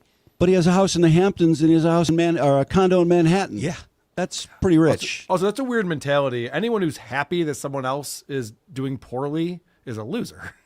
It's a weird way to live your life. It's a horrible mentality. It will not get you very far. Confession, I might be a little bit of a loser. I was kind of happy. All right, Drew, we'll explore that more on your show tomorrow. Do you guys want to hang out for Stuttering John stuff? I kind of do, yeah. Oh, great. All right. Well, then in that case, coming up in just a moment, we're Stuttering John. We got Content Hotel stuff that we're going to talk about. Adam Busch is going to give his top 5 best and top 5 worst things from Content Hotel. We'll address what Mersh has been saying about that. I got some steel toe stuff that I want to talk about because he actually addresses how I handled Rich Voss when he came on my show at the Content Hotel. So we'll get into that. We have a round of Is It Gay with Megan to Polka Dabbler. So much to come still on the show. But first, people are supporting our show. And we appreciate that. Supertip.gg/WATP, including Rumpled Trenchcoat, a Columbo podcast. I really wish I thought of having Andy Cohen start the prank by eating soup. See, that would have been smart. That's what Stuttering John does for a bit. United States of Australia, my boy Dean is here. Dean works for me now. Watch me take you to school in Imholt School of Broadcasting on the United States of Australia YouTube channel. Yeah, a lot of people are schooling me on how to run my show, which is appreciated. I don't want there to be a riot, but I will be stopping by the Magic Bag on my way to Greenland. Oh, boy. Please don't. Sweet. That sounded like a threat on women to me. Name taken. Bots. Are you saying I bought bots, or that's the bots are bought? I can't even afford these bots. They're very expensive. Anyways, I know nothing about bots or where or how to buy them. Yeah, Opie's buying views. That's obviously what's going on. Rumpled Trenchcoat, a Columbo podcast coming in again. The noise is not the family, Ron. I admit the deed. Tear up the pier. It is the beating of their hideous hearts. Rumpled Trenchcoat coming in on Super Chat. I think this is either the 4th or 5th time there was an event where everyone who went had a great time, but everyone who didn't go thought it sucked. Yeah, we'll get into that. We will. I'm looking forward to chatting about that. I'm surprised about that. Yeah, sorry. I was just gonna say I was surprised to see Carl and Adam together because I heard Carl was yelling at Adam the whole time or something. I didn't see it, but I heard about it. Yeah. We hate each other. He was abusive. Adam was purposely not staying on the microphone or something. Yeah, he was doing that to fuck with me. I was taunting him and egging him on. Yep. And I was so drunk that I was lashing out. Wow. Screaming at him. Yeah. That's what I saw or heard. Ruffled trench coat. If you leave a bracket out of a gigantic math equation, you won't come close to the right answer. He's not getting 99 for it. I know. Not to nerd out, but that is so true. You don't go through like this crazy algebra and you're just like, oh, yeah, that was multiply, not addition. But close enough. You almost got it. No, you'd be way off. Deitois. Drew, I blame you for dragging me into the Dabbleverse. I'm still pissed. You'll never get out. Right, I know. Drew's tried to get out a few times. He can't do it. No. Fun okay, $5. Greg Hughes, Howard's top stalker. Tune in for all the latest Stern fan gossip. Yeah, Greg wants so badly for Howard to be relevant because that makes him relevant. People will tune in to Opie to talk about Howard Stern. Yeah, he probably was excited to talk about that. He just doesn't have anything to say. Like, if I'm Opie, I'm dedicating 3 weeks of content to talking about Howard Stern. Telling old stories. I'm talking about a rivalry. I'm talking about rumors I've heard. I'm reading articles from the New York Post. This is so easy to do. But It was really odd. He brought it up. It was, first of all, I don't think he had it right. He said it was 3 minutes and 50 seconds and that it was so bad. And then he brings up his great pranks. And then he segues into he has all these errands to run. I was like, what? Good stuff. I mean, it was weird. You need to get his tires balanced and you need to get why? I mean, you really had a chance to do something there. Yeah, Greg's lost it. Maybe he never had it. Let's talk about a guy who definitely never had it. Bloody ass. Skull. Can I get a little sympathy? Because I got a bloody ass. I'm bleeding generously because I got a bloody ass. All right, so John is bothered by everything. Everything bothers him, and he's so transparent about it. He lets you know about it. So right out of the gate on yesterday's episode, people are putting L's in the chat. And so John's going to get out in front of it. He's going to put L's in the chat himself and declare that it stands for love. Because this definitely doesn't mean a loser, right? It's definitely, people are putting L's in the chat. He's totally reinvented what this means. Let me put some L's in the chat, standing for love. You should know I'm all about love. Yeah. Love, peace, and harmony. Skull! Oh, he's been saving up. Long day today. Long day. Very long day. Very long. Very long. Just got back from the gym. Took a shit. A shower. And that's about it. Oh, okay. Busted his ass. How was that a long day? I exercised, I shat, and I showered. That's about it. That should be like a morning routine. He made Opie's day sound like a vacation. Right. Now, what I think is that he had a long conversation with his attorney, but what do I know about any of that? That's what I think he's talking about. That was it. Yeah, that's all that's going on. How much is it going to cost? Anyway, then he starts his show off by going through his fantasy football results. He pulls up the screen to show you that he beat his opponent in fantasy football. He goes through which guys did well for him. What a winner. It's so insane. I bet he doesn't even know the people in his fantasy football league. I didn't even think about this. It might be losers from the bar, but it's also possible he just joined a random Yahoo league just to be in a league. Maybe a free league. Well, he'd be talking shit to the other people in the league, wouldn't he, if he started winning? Right. Yeah. Oh, yeah, and we would know their names. He'd be like, Spider Joe came in again with this fucking... We would know all about it. Yeah, or, you know what would be great is if John was just like, yeah, Oscar didn't have a good draft. You're like, maybe his kids are in the league with them, family members. None of that. None of that's going on. But he's still bragging about it, so that's good. So John talks about his day yesterday that was very weird. And I want to hear about what a weird day is in the life of John Melendez. Had a great day yesterday. It was so weird. I went to one of the pubs that I go to. Okay. Wow, that's so weird. That is weird. You went day drinking at a pub that he's a regular at? Weird. Sounds like the best day. This guy is such a lonely barfly. And I think when it comes to Opie and John, you can point to loneliness as like one of the biggest problems they have in life. And it really shows when they get on their show and start talking about their interactions with other people and what they're doing with their lives. And I was hanging out, and it was like, it's getting kind of boring. We're arguing over if Aaron Rodgers is going to get hurt or not. I said he's going to be hurt. And this guy that's a Steeler fan, no way, he never gets hurt. He's the Iron Man. Yeah, okay. So he's having an argument yesterday, and he's still having it today without the guy he was arguing with about it. Chris, ask me if I think Aaron Rodgers will get hurt or not. What do you think? I have no idea. Oh, right. How would you possibly know? How could anyone know? That is correct. What a dumb argument to have. Do you think this will happen in the future? Maybe. Do you think you'll be talking about it tomorrow? Nope. Is this really a weird day yet? This is this weird day. Very weird. But in his mind, other people talk to him like, whoa. That's other people talking to him. John, that's you. That's how you sound to anyone else. But when I hear about John's day through the lens of John, I can kind of decipher what's really going on here. So this guy's just watching the game. He's a Steelers fan. He's down in Cape Coral. And John's, Rodgers is a bum, right? Because Rodgers doesn't have the right politics for John. So I know exactly what's going on. Oh. He's turning this into a political conversation. Well, he's just going to get hurt because he's MAGA, and the guy's going, I don't know, man. I'm glad they picked him up. They needed a quarterback. He could actually throw the ball to these receivers, whatever. And so this guy just probably gets up and walks away from John eventually. Yeah. He's like, I'll watch the game from over here or something. So then John has to be like, well, now who am I going to talk to? Oh, the poor bartender. So I started talking, chewing the shit with the bartender and a couple of the folks in the back. And, a couple of people by the bar. Of course, the Duke's the most entertaining at the bar.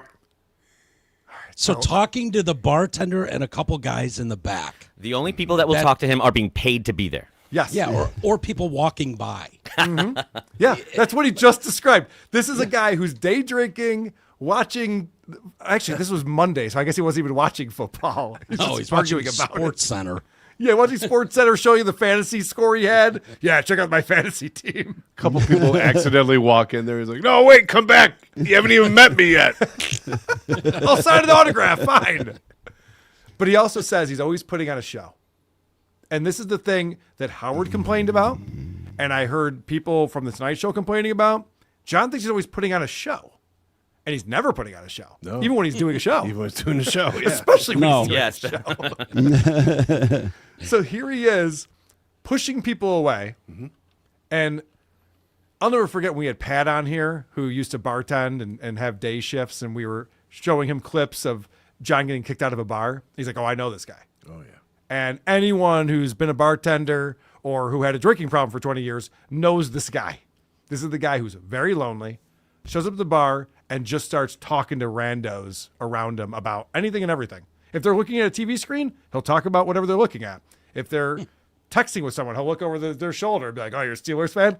Like, it doesn't matter. Yeah. They're going to find a way in to a conversation. It's like, I gotta talk to this asshole. And then it gets so bad, everyone gets away from him, and so he just starts talking up the bartender. And the bartender's like, but you don't even tip, man. Do I really have to? They put out a smile, though. They try their best. So then, I can't remember. See, he starts telling this anecdote, because I guess there's a lot of Philly fans in Cape Coral. I've not observed this, but I don't go out to bars every day and drink. So he's talking about the Philly fans and how awful they are. And I can't remember if John is like a tough guy who settles differences with his fists, or if he brings frivolous lawsuits to people when he gets annoyed with them. But maybe he'll explain this to us. So I start walking slower and slower and slower. And the stage manager looks at me and goes, no, John, don't. John, don't. So I turned around in typical Duke fashion.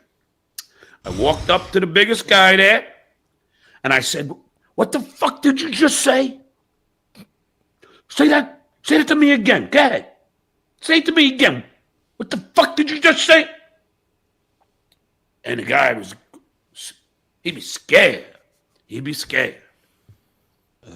He was explaining when he's wearing a Yankees hat into the Eagles game, and people were talking shit, and so John was just like, "I'll take on every person in this stadium." Yeah, I don't think that happened. Yeah, I don't think that Definitely happened Okay, the way he's telling it. If that happened, wouldn't we have already heard about it 20 times? Yes. Right. But John loves to pretend that he's a tough guy, and so he goes on to talk about how shows like Point Dabble Point and who are these podcasts, maybe Tukey Soup, we can pull clips and laugh at a guy. John calls it bullying, but he knows that he's tougher than all of us. A bunch of these dudes, like a little gang of people, bullies, It's like when they have 5 or 6 guys on a screen to bully one guy. When that if they ever had an altercation with me in person, they wouldn't be so tough. You know what I mean? They wouldn't be so funny, but they won't. Yeah, Drew. It's crazy that John can still say this after Rocco Burrow went up to him and asked if his son's ever creeped at his face. That was very funny. And also the altercation earlier that weekend where John went up to Patrick Melton. Patrick just stood there just like, "I don't know, man, what's going on?" And John had to run to security. That's my personal favorite. That's my favorite too, because Patrick is so tall and John is so tiny. And he was not a tough guy at all. He went to security. And They're when trashing Rocco my did his- kids. Yeah, when Rocco did his thing, he ran away. So this idea that's just like, you guys think you're all tough and you'll say shit to my face. Like, yeah, I've seen examples of it. So say that to me 3 more times. Yeah, by the way, that's a guy who's not serious. Dick Masterson calls these people nipple rubbers. When they just get together and just want to rub their nipples together. I'll fight you. I'll fight you. Like, no one wants to fight. It's so obvious. Do you think John believes this? That's a Do you good think question. John believes himself. Doesn't he just think it's important to? I don't think so either, Adam. To create the image that he wants to fight because he shows up at people's houses, like Yeah. he showed up at Patrick Melton's house. when they're not This is who he home, right. wishes he was. He wishes he was this guy that Yeah, but could he's stand not. up for himself and he was tough no matter what. But he's not. He's a pudgy little. He's out swinging in front of Patrick's house. Remember that? Yes. Oh, who could forget? One of the greatest things ever, yes. So what you're asking, Mike, is what's his level of self-awareness? How delusional is he? Right. Yes. And I go back and forth with this. I think he is wildly delusional. Yeah, otherwise, he might think this is real, that he's a tough guy and he was ready to take on every Eagles fan in the stadium. He can't, though, right? Yeah, no, if he really thought he can't was tough, possibly. he wouldn't go to people's houses when they weren't home. Yeah, that's true. He's creating a barrier between him and Melton when they finally confront each other in Vegas or in that casino. Like he runs to hide behind that guy and to come up with excuses. He doesn't want that. I did a gig not too long ago with this guy who was on Dancing with the Stars, and he's a straight guy who's one of the most competitive, winning Brazilian dancers in the world. And what's crazy about him is you look at this dude and you wouldn't know. He's just a dude. Like, you don't see that he can have like ninja samurai control over his body because he knows he can. He's a competitive winner. He's just sitting there. He's not reminding you every second about how he can do this. John's putting on this big show, showing everybody. That's not what people do when they can actually fight. Yeah, a great point, Adam. Even in his own story, there's guys talking shit to him, and John's around would be like, "Say it one more time." It's like, dude, if you're a fucking tough guy, you don't need it to be said one more time. Like, Don't you? Settle your hash. Let's go. He would have told that story a million times before. He just remembered that story. There's no way. Well, he was winded telling this story. Hold on, no, He was winded reenacting it. You guys are so wrong. John is a tough guy. He was at the gym, and he that is wore him out. Yeah, he is ripped. Well, I did take a shit too. See, if I don't pump, they don't look as big as they do. All right, I pulled that clip because he's flexing his muscle, and listen to what he says there. If I don't pump, they don't look as big as they do. There you go. See, if I don't pump, they don't look as big as they do. What does that mean? How could your muscles not look as big as they do? Think about it, Lady K. All right, I'll think about it. I'm confused. What the fuck? He's working out every day. Maybe he gets liquid courage. Maybe he gets a few drinks in him. And he does turn into kind of a tough guy, and people just walk away. It's not worth it. And he thinks he's won, I think it's what's happening at the bar when he's talking about Aaron Rodgers is going to pull a hammy. Yeah, he's 5 beers deep. Right. All right, so Clearwater Chad is in the chat, and he wants the link. He wants to come on the show.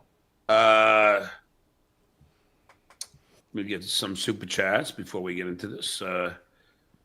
Clearwater Chad, why the fuck am I going to send you a link? So you can recite lines that Tukey give you to disparage my family? Is that why? Is that why, Chad? Is that why? Okay. So let me tell you what happened here. So Clearwater Chad was on John's show, and Rocco, a.k.a. Tukey, it sent him questions to ask John. And so he told him to ask John if his son ever creeped in his face. And what Clearwater Chad said, because he's a simp and a slow, he said, I have a question from someone. Did you ever queef in your son's face? And that's all it took to set off John to be like, that's fucked up, man. You shouldn't be talking about my son's face and my queefing like that. The way I queef is my business. Right, yeah. How dare you ask a question like that? So John found out that Rocco was the one feeding these questions. So he does send the link to Clearwater Chad, but John needs an apology. Hey, Chad. Hey. Thanks for having me on, John. If you recite any Tukey shit, I'm going to fucking punch you. I swear to you. I won't, John. I appreciate having me on. You know what I mean? You know what I mean? Well, how about apologizing for doing that, Chad? Well, I did apologize. I do apologize. It's just that the Bedabbler Network is the cornerstone of our community, aside from Kevin Brennan. Yeah, you can't even spit out his name, you fat fuck. And you know what, dude? Stop fucking kissing up to people. If you want to be if you want to be cool, don't kiss up to the Bedabbler Network is the core. I mean, is he paying you to fucking be his fucking cuck? Are you a fucking puppet cuck? Yeah, just answer the question. Are you a puppet cuck or not, Clearwater Chad? John can't even get Dabbleverse A-listers on there. It's so sad. It's so funny that John, we're talking to Clearwater Chad, and no offense to Clearwater Chad, but he's not the fastest gun in the West. And the fact that John's going, I need an apology from you. He's such a child. You go apologize to Timmy. You apologize and let him know you're sorry.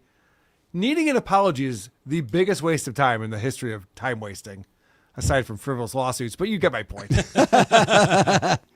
It's so stupid. And Clearwater Chad's like, yeah, all right, I apologize. Whatever. What does this prove? What does this do for you?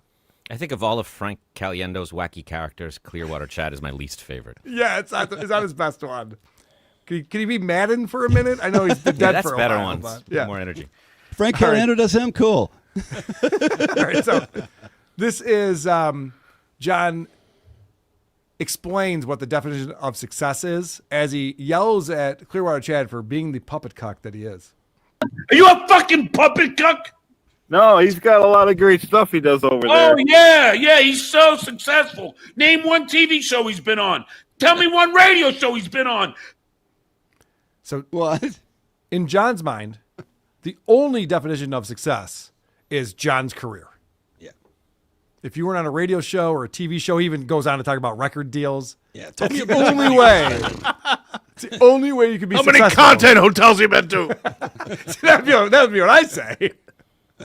Got everyone beat on that front. Have you been a writer for the Korean Abdul-Jabbar roast? Right, yeah, right. It's just like, John, there's other things people could do. And, the fact that he's talking about Rocco is not killing it is ridiculous. There's one guy who's on the decline. There's one guy that's on the incline. And those paths crossed a while ago. You know what I mean? There's one way above the other. So but what John's was Rocco's crime, by the way? Was it writing questions to... Yes. So providing content. Provocative questions. Oh, provocative questions. Okay. When he appeared on Cohen, I don't remember him turning to Cohen and being like, did you write all these? Yeah. Can you prove it? But also, John doesn't want anyone on his show that's going to confront him on any level. You have to come on and kiss the ring. he watches this happen with Kevin Brennan. You can't go on MLC and call Kevin out and be on very long. You have to kiss the ring. And John feels that he's on the same level as Kevin Brennan. You come on, you kiss the ring. There's no reason why you should be asking funny questions that Rocco wrote for you. And he gets very upset that Clearwater Chad isn't worshiping John. Clearwater Chad is going around saying that a lot of people are good at stuff. I mean, how many asses do you kiss in a day? You know what? I'll tell you what. You should just kiss ass. Instead of, you don't have to eat. Just keep on kissing ass and get your nutrients that way. Good one. Because all you do is fucking kiss everybody else's fucking ass. And every fucking show I do, you ask for a fucking link. Why, Chad? If all these guys are so much better, why, Chad? I'll wait. Can I answer that since Clearwater Chad doesn't understand? The reason why he asks for a link from John is because John sends him the link when he asks for it. Right. And then acts like this. He doesn't ask me for a link because I would never send Clearwater Chad the link. I kicked Rich Voss off my live show. So it's a very different phenomenon as far as what John is doing. John only likes guests that should kiss his ass. Yes. Because they're nobodies. Yeah. Yeah, he's the Duke of the Dabbleverse, and you should come on and be like, I can't believe I'm on your show, John. This is so amazing. He wants everyone to be Nasty Neil on the show. I shouldn't say that. That was mean. Nasty Neil's great. Anybody watching this interview can see that, like, the big Hollywood winner is the guy turning red and about to pop. And the trailer park loser is just calmly smiling, enjoying the show. Yeah, this is Clearwater Chad's best appearance by far, as I'm going to demonstrate. And Adam, you bring up really good points that I forget about. If you just had this show muted, you would know who the villain is and who the hero is. On clear. All of these shows, it's so clear, it's so obvious. And John's just always just ranting and raving and spit's flying out of his mouth and he's just all upset. It's just like, no, that's not the good guy. Pretty sure. Seems When easy. you go to the dog park and you see two dogs and one of them's acting like John and the other one's acting like Chad, you know whose fault it is. Well, John really does think that he's the cream of the crop, and he's not even in the same category as a Tukey. Are you actually going to put me in the same category as those fucking losers? Well, you got to admit, they have great shows. OJ in the morning. I don't have to admit. You're just a ball washer. That's all you are. You wash the balls of people like that. Well, I will say that when Tukey was doing his top 500 guitarists of all time, it wasn't as good as John's presentation. Do you guys know this, Drew? John's been going through, so Rolling Stone are the top 250 guitarists of all time. Mm-hmm. John's been trying to get through that list for 2.5 weeks. He keeps going back to it, mispronouncing names, not knowing who anyone is. What happens? He gets distracted and he stops the list? I think he gets bored. I think we all do. Wow. And this is before this, it was who was the hottest Bond girl? And then he can't pronounce any of their names. Right. He literally reads the most boring listicles on the internet. And he's like, this is content. This is why I'm head and shoulders above Tukey. No, it's really hack show. stuff. You should watch Tukey's show. He's really good at it. To be that mad at Clearwater Chad is crazy. How could that guy possibly make somebody that mad? What? All right, well, we're going to find out why he's so mad at Clearwater Chad in this next clip. And a lot is revealed about where John's at. Why not first apologize for being a fucking asshole and saying bad shit about my family? Why not do that first? Why don't you apologize to me? No. Who drew first blood, fat fuck? I don't think you were very nice to me in the past couple months, so I think it's kind of... Yeah. So, did I ever say anything about anybody in your family? I'm asking. You did dox my information. No, I did not. That's after you insulted me. Yeah, but you're trying to go through back channels and sleaze. All right, fuck. Yes! Clearwater Chad for the win right there. Thank God he stood up for himself. I was watching this when it was happening live. I was like, this is fucking fantastic. I'm so happy. Clearwater Chad usually just meek and just goes, okay, sorry, my bad. He goes, no, hold on a second. What do you mean drew first blood? Are you kidding me with this? You've been fucking nothing but a dick to me. He's like, what do you mean? He's like, well, you doxed me. Oh, where did I dox? I mean, I did, but yeah. You insulted me first. You insulted me. Bad first. First blood is I love it. He goes to that like, oh, well, of course that you're going to do whatever you want to do. That makes sense. Mr. Hollywood, at best, a draw with Clearwater Chad, at best. No, Drew, I'm telling you, it's a clear victory. John had to kick him off the channel. He couldn't even have an argument with him and confront him directly. No. He ran from Clearwater Chad. This is a True. new low. And being insulted on a talk show, like the punishment is doxing. Like we're right. even now. We're even, really. In an Okay. interview with Clearwater Chad, he found out, John, stuff about his ex-wife, stuff about his sexual history, and then mocked him for weeks about it, on the air, off the air, just kept reminding everyone about this guy's sexual history and all the things he didn't want out there, and was so gleeful about it. How Chad could be so calm. Oh, well, he's slower, but like how he could just keep his composure while talking to this clear monster was very impressive. I have a Very stupid. impressive. I have a stupid question. When you dox Clearwater Chad, do that many people call him and bother him? Well, so In the Dabbleverse, this is the one place where people will hear that number and do something with it. And they got spoofs and they got robocalls and they can and will fuck with you. And someone like him, I feel like even if they won't, the fear of that is real. You know, he's a dad. There's concern. Oh, okay. Yeah. he's also got a couple of different jobs, and people are trying to dox his employers and stuff like that. It's just like, just leave these fucking people But in alone. Drew's point, his name is Clearwater. Like, it's in the name. We're halfway there. Well, what I love about this, and this is what proves that John is a child and lost an argument to Clearwater Chad of all people, is that John kicks him off and then continues the argument without Chad being there. Of course he does. Then, you did dox. No, you started it. This is the problem with this whole fucking universe. They can do it. I do something in retaliation, and then it's on mine. It's on my shoulders. You're all a bunch of fucking hypocrites.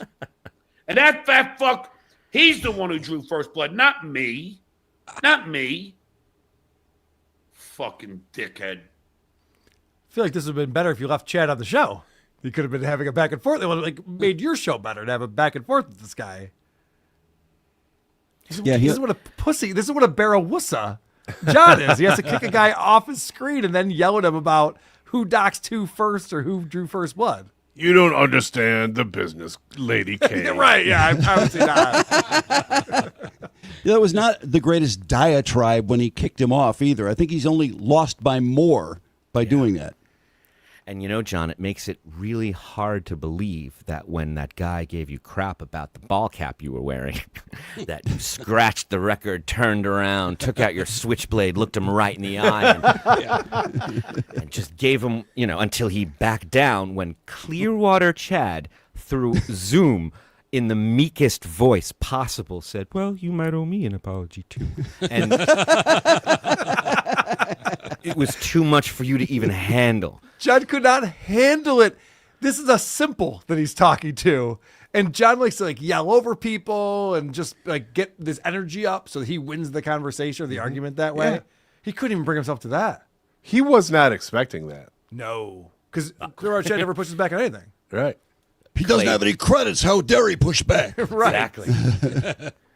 He was only a writer on the Kareem Abdul-Jabbar Wars. He wasn't the head writer. Right. So this is John talking about doxing, which I think he actually feels bad about that he did this, because that's when Clearwater Chad brought that up. He's just like, go, I don't know what to say. And then they got to go, well, you doxed me. Prove it. Prove how I doxed you.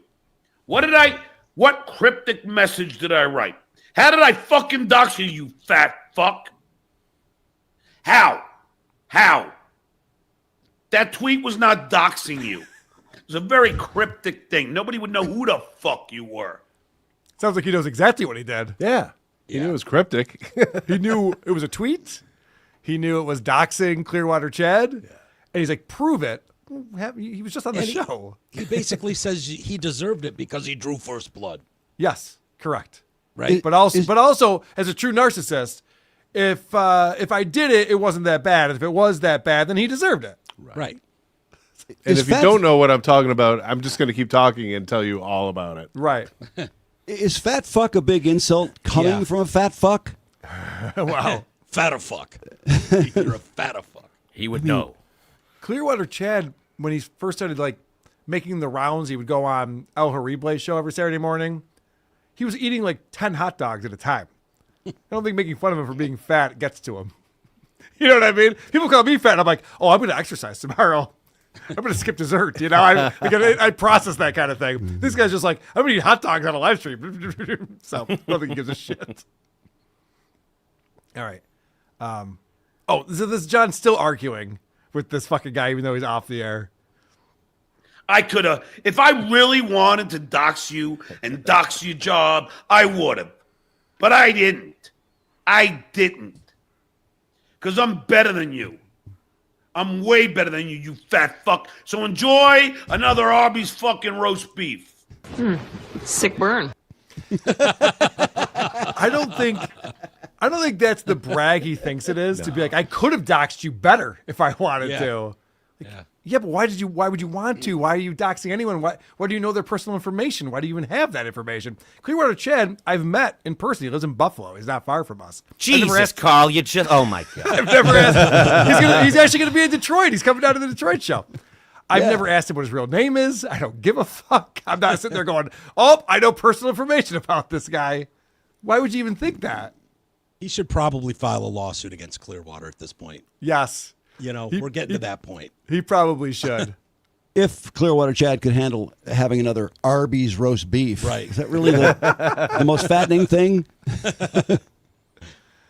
All right. So, again, Adam, to your point, John makes himself look like the villain. I could have been much worse. Yeah. Is like his comeback to like, hey, that was pretty shitty what you did. It could have been much worse.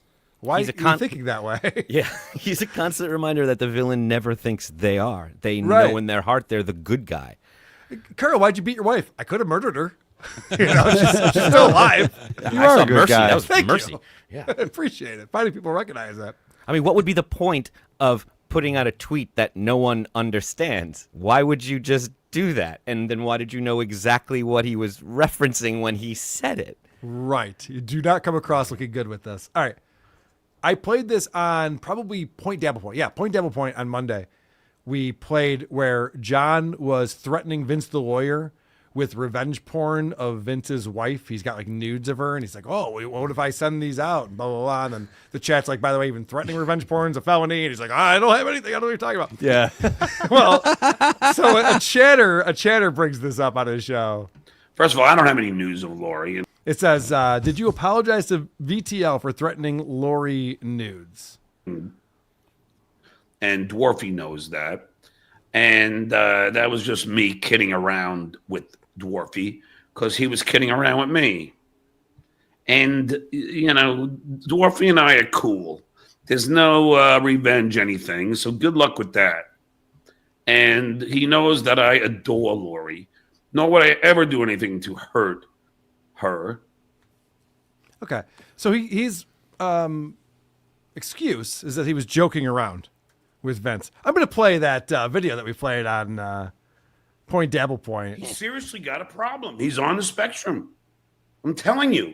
He doesn't understand the difference between right and wrong. Do you want me to share your picture of Lori, Vince?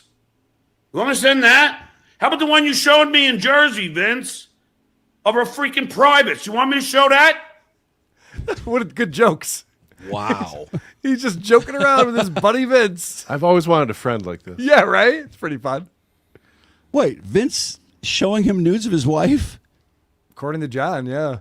It sounds serious. Yeah, it sounded extremely serious. It's very serious. serious. There was nothing joking about that. There's nothing joking. I remember a sales guy at WAF showed me a nude of his wife on like my first day. I swear to God. Were you it was impressed? bizarre. Drew? Yeah, Were you impressed? Was she hot? She was hot, but I mean, it was like, why did he do that? What's going on here? What have I done? Still see it.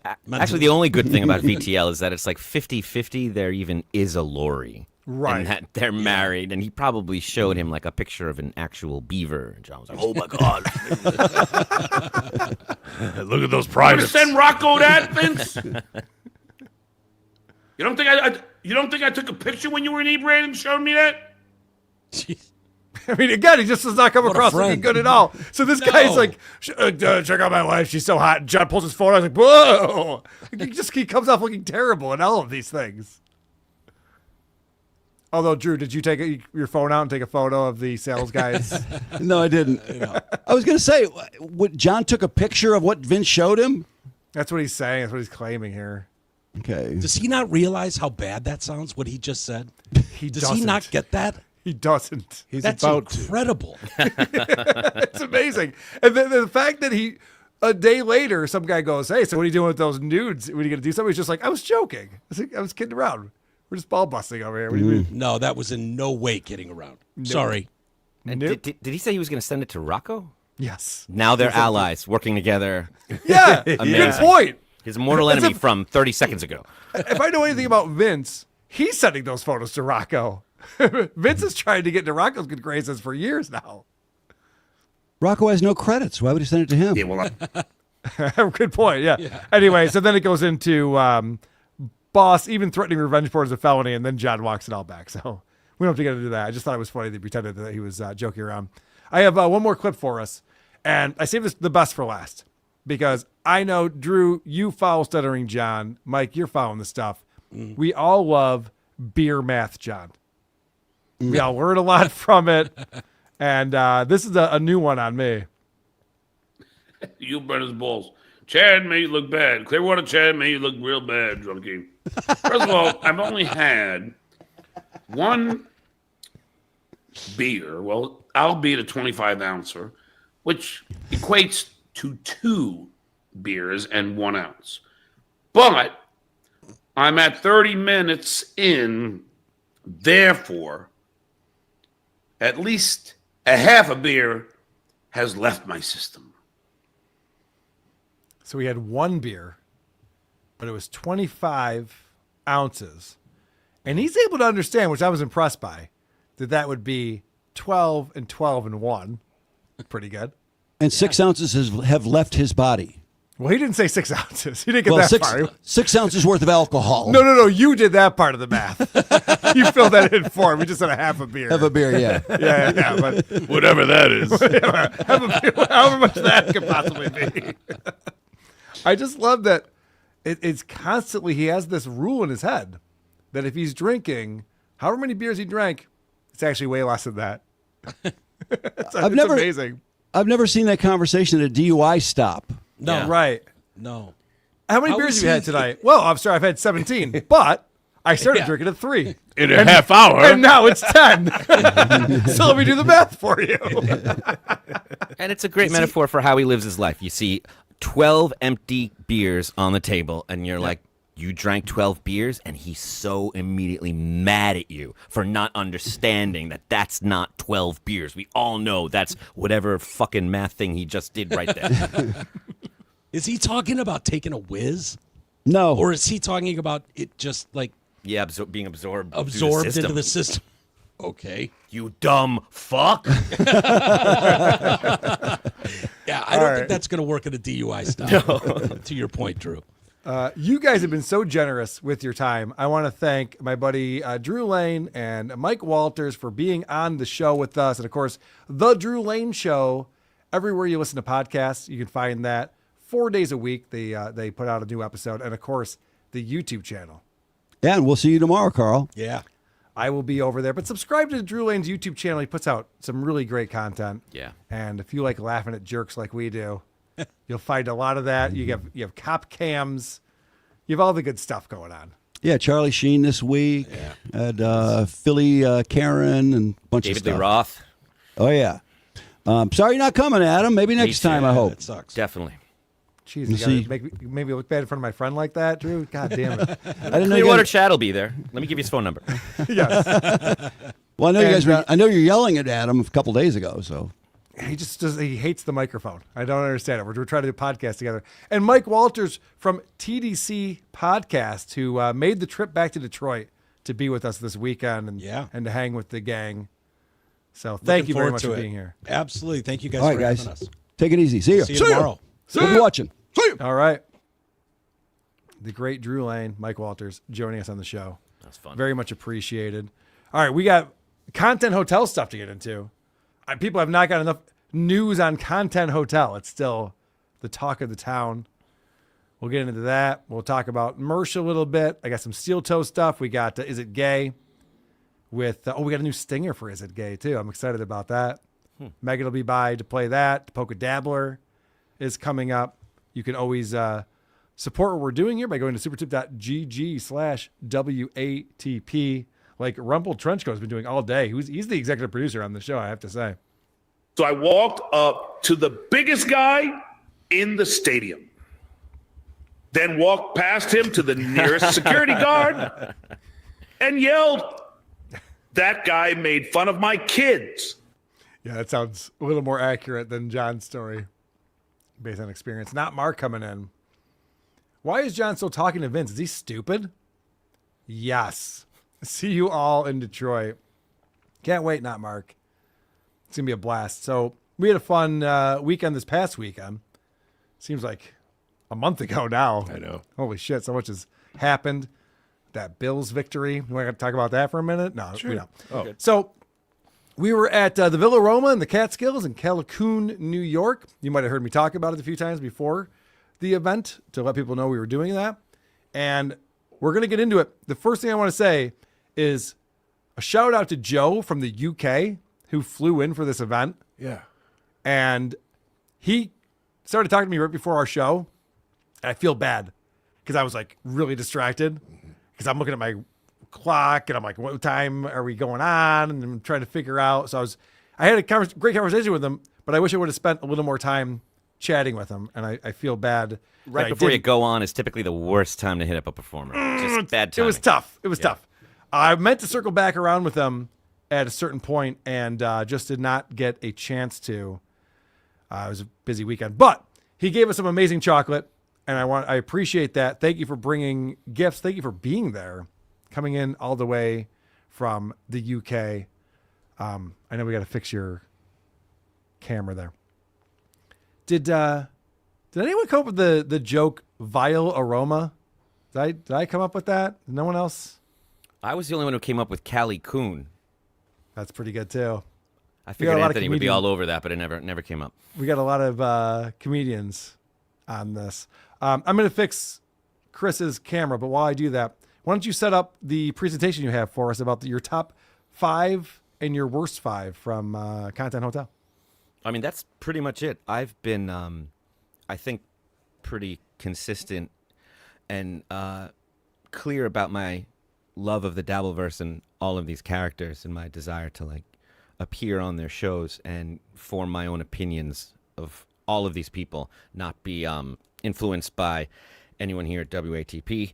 And that's why I've spent my time on everyone from Jake Hudson to Quadfather to even Chad Zumach's show. It's because I think the best way to form an opinion is on your own. And as you've heard, sometimes my opinions differ wildly from the people here and from others, but it's important that I form my own. And I wouldn't want anyone to think that there would be anything for me to gain by not just saying what I feel. I can't even imagine what it would be I would have to gain. I enjoy this stuff.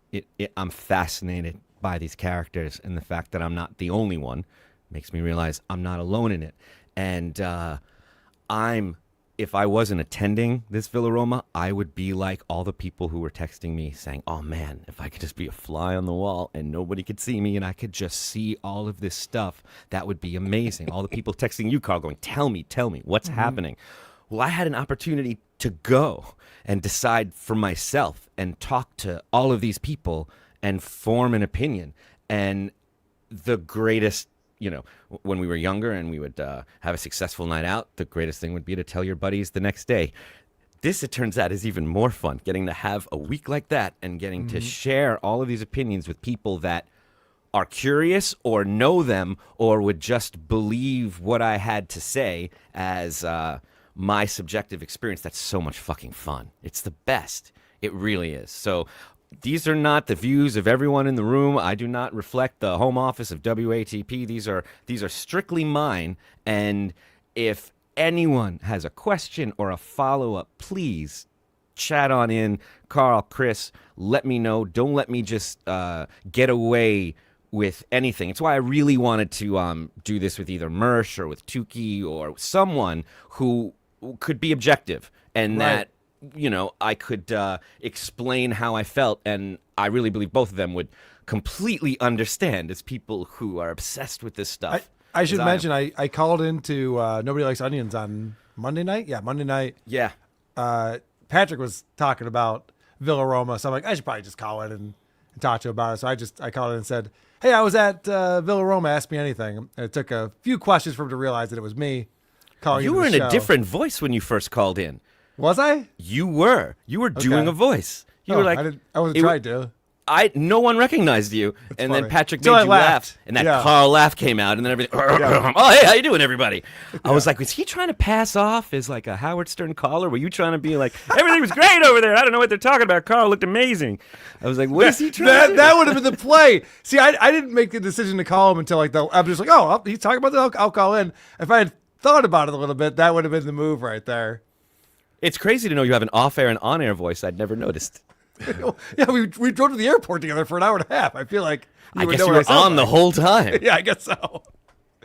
All right, so what do you got? Where do you want to start? Your top 5. I got best, your top 5 of worst? each. They're in no order. Ask me Oh, for one, and I will okay. tell you.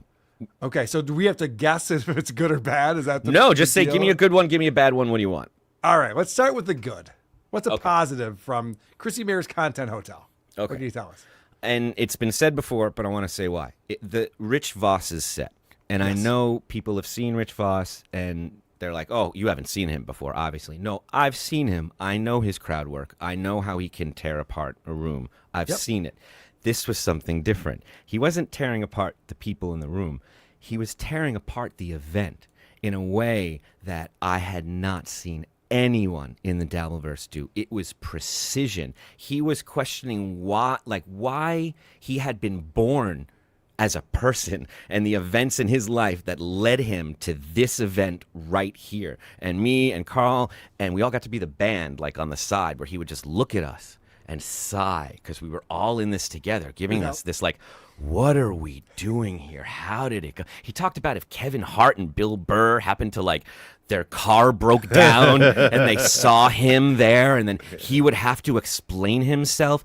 And he did it to Chrissy and everyone's face. They were right there. Yep. He said it to them. He offended the audio engineer. He offended every wedding band that had ever played behind him that wasn't there, on top of everyone in the room. And who are these podcasts? And most importantly, himself, and how his contribution to all of this wasn't helping anything. It was watching someone self-destruct like Lenny Bruce in real time, except it was church because we were all in it together. And no one could move, because if you moved, he was going to see you and he was going to start talking about you. And he doesn't move either, as we know. He sits in a chair. Such a calm demeanor, just sitting there, and just he everyone's waiting on his next word, so he's taking his time. He's just looking around, and he remembers everything that happened in the last 2 days. Mm-hmm.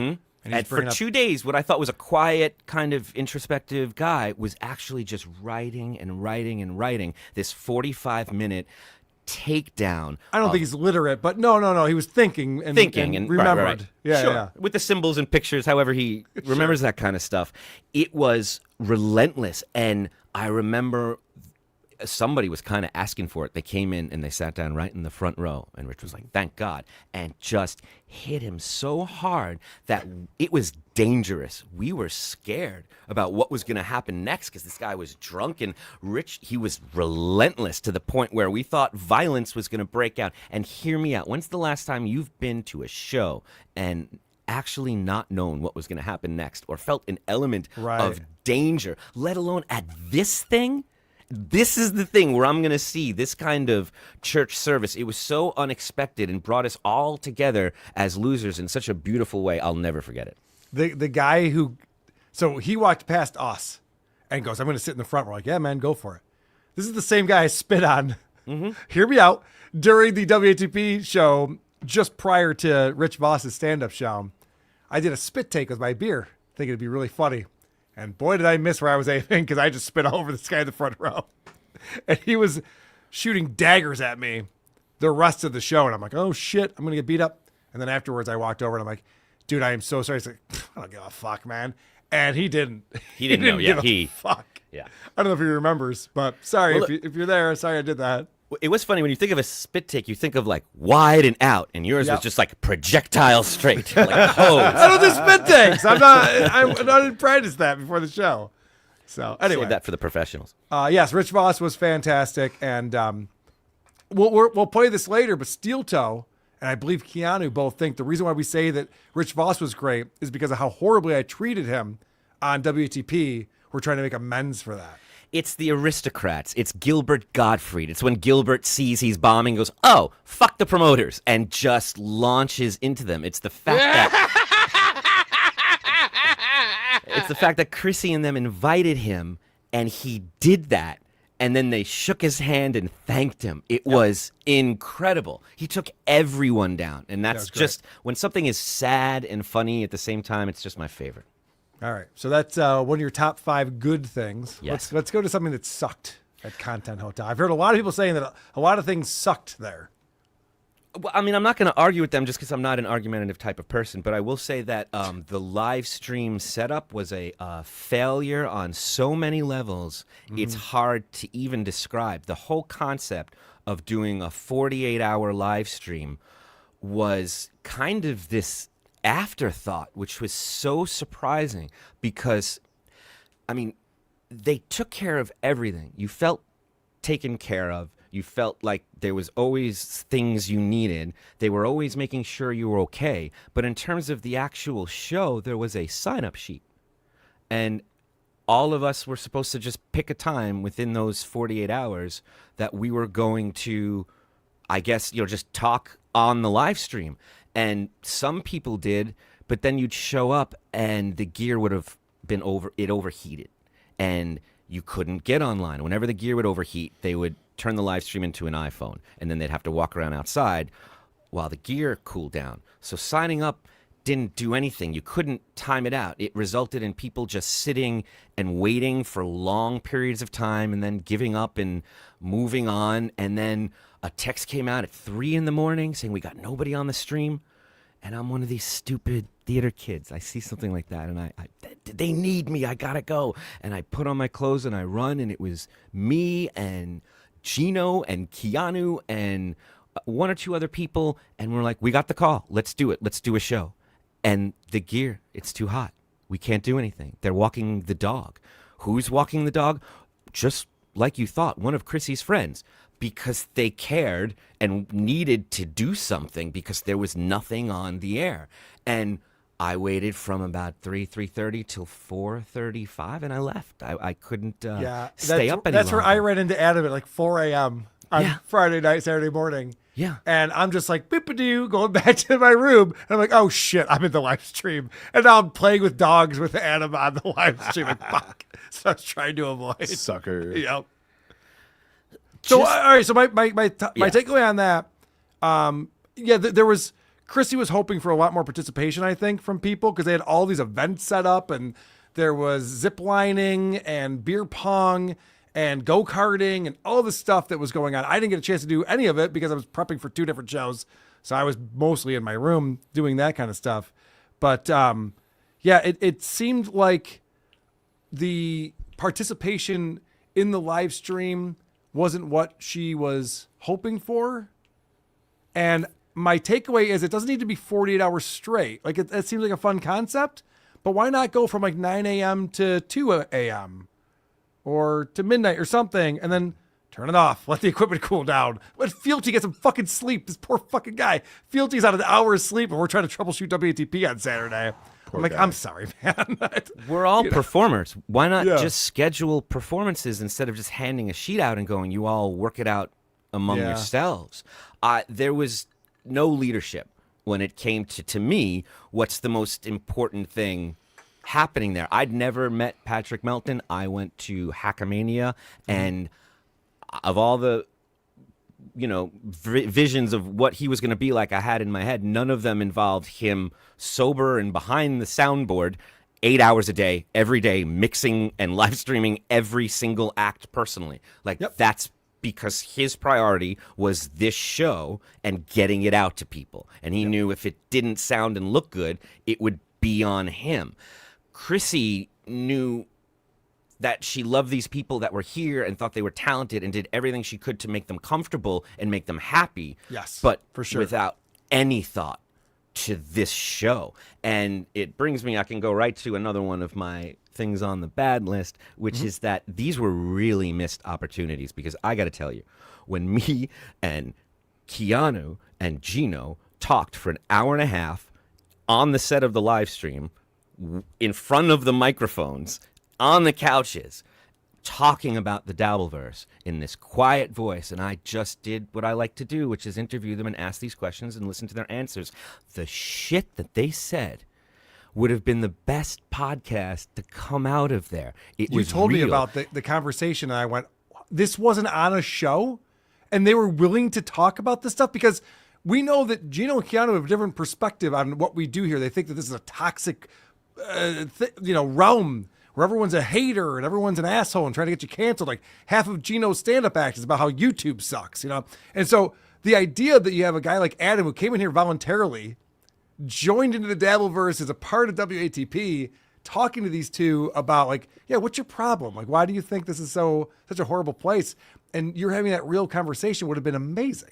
It was amazing.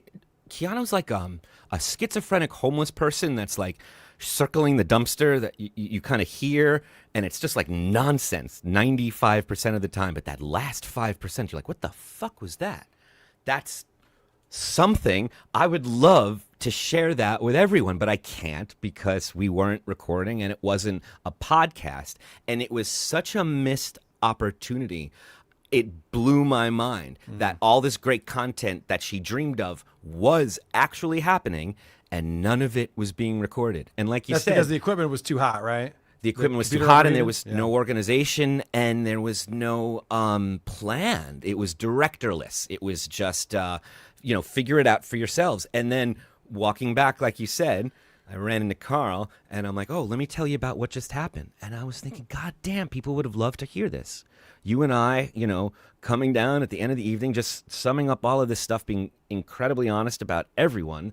Like, I can't believe the opportunities are here and they're all being missed. And what we're recording is the walking of a dog or there was 1 minute where I don't know who they were. They were like just dancing by themselves with no music, trying to stay awake. And she was like, can we get some music or something? And the voice went, no. And she was like, just anything. We can't afford it. It's publishing. She's like, okay. And she just kept dancing. And I was watching this thinking there is so much interesting, crazy, or just delusional talent around here to make something interesting. It's such a travesty we're not taking advantage of it. All right, let's keep it moving.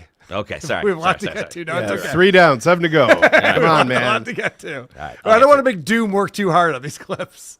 No, that's the whole point. If I ramble long enough, it's hard to cut it. There's no in point or end point. Doom's the best. Positive is the group. She cast well. Everyone was someone you could fuck with. Everyone was like, oh, if they jumped on the stream either through politics or through sex or through whatever their take is, this is interesting. This is an interesting group of losers. None of them need to have credits for it to be a conversation. She has interesting taste, and getting all of these different types together was like, oh, I want to get into a political discussion with that guy. I want to talk about OnlyFans with her. I want to talk about the Dabbleverse with them. There was just no opportunity to do it. Yeah, and I think that's on us or me specifically. I didn't mingle well. I was very busy. You working. didn't mingle well because it was a working weekend. I got to play poker, which was awesome, but That's cool. I didn't really get a chance to hang out with everyone as much as I wanted. We learned to. something interesting that you can tell from watching the stream, and it's not a good thing or a bad thing. It's just that WATP is the only show that has some kind of preparation that needs to be done. Everyone else People is were a live surprised streamer. by it. People were surprised. People that had been guests on the show or had claimed to have seen it before were surprised by it. Yeah. When I'll tell the Rich Voss story later. Yeah, Keep it's going. not hard work. No one's complaining. It's just if we want to have clips and comments that are telling some kind of story and relevant to that day, this stuff moves so fast that you really can't until the night before and the day before. And for whatever reason, I will never understand, our schedule was a live show in a room that wasn't going to be streamed.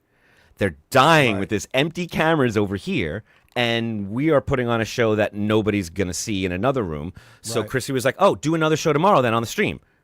And we said, like everyone I saw in that place, whenever anything came up, said, okay, great, you got it. But now we got to go back to the room, and we got to sit, and we got to write for a bunch of hours. We got to pull clips and figure this thing out, which, by the way, is what we love to do. Like, that's why we were there. It's our favorite thing to do. We don't want to mingle. We just want to do this. Let me say this for the record. I said this on Patrick's show on Monday. Our live show that I was promoting, I thought went really well. We had some great segments, but it was not well attended. And it's not a show that I would want to do.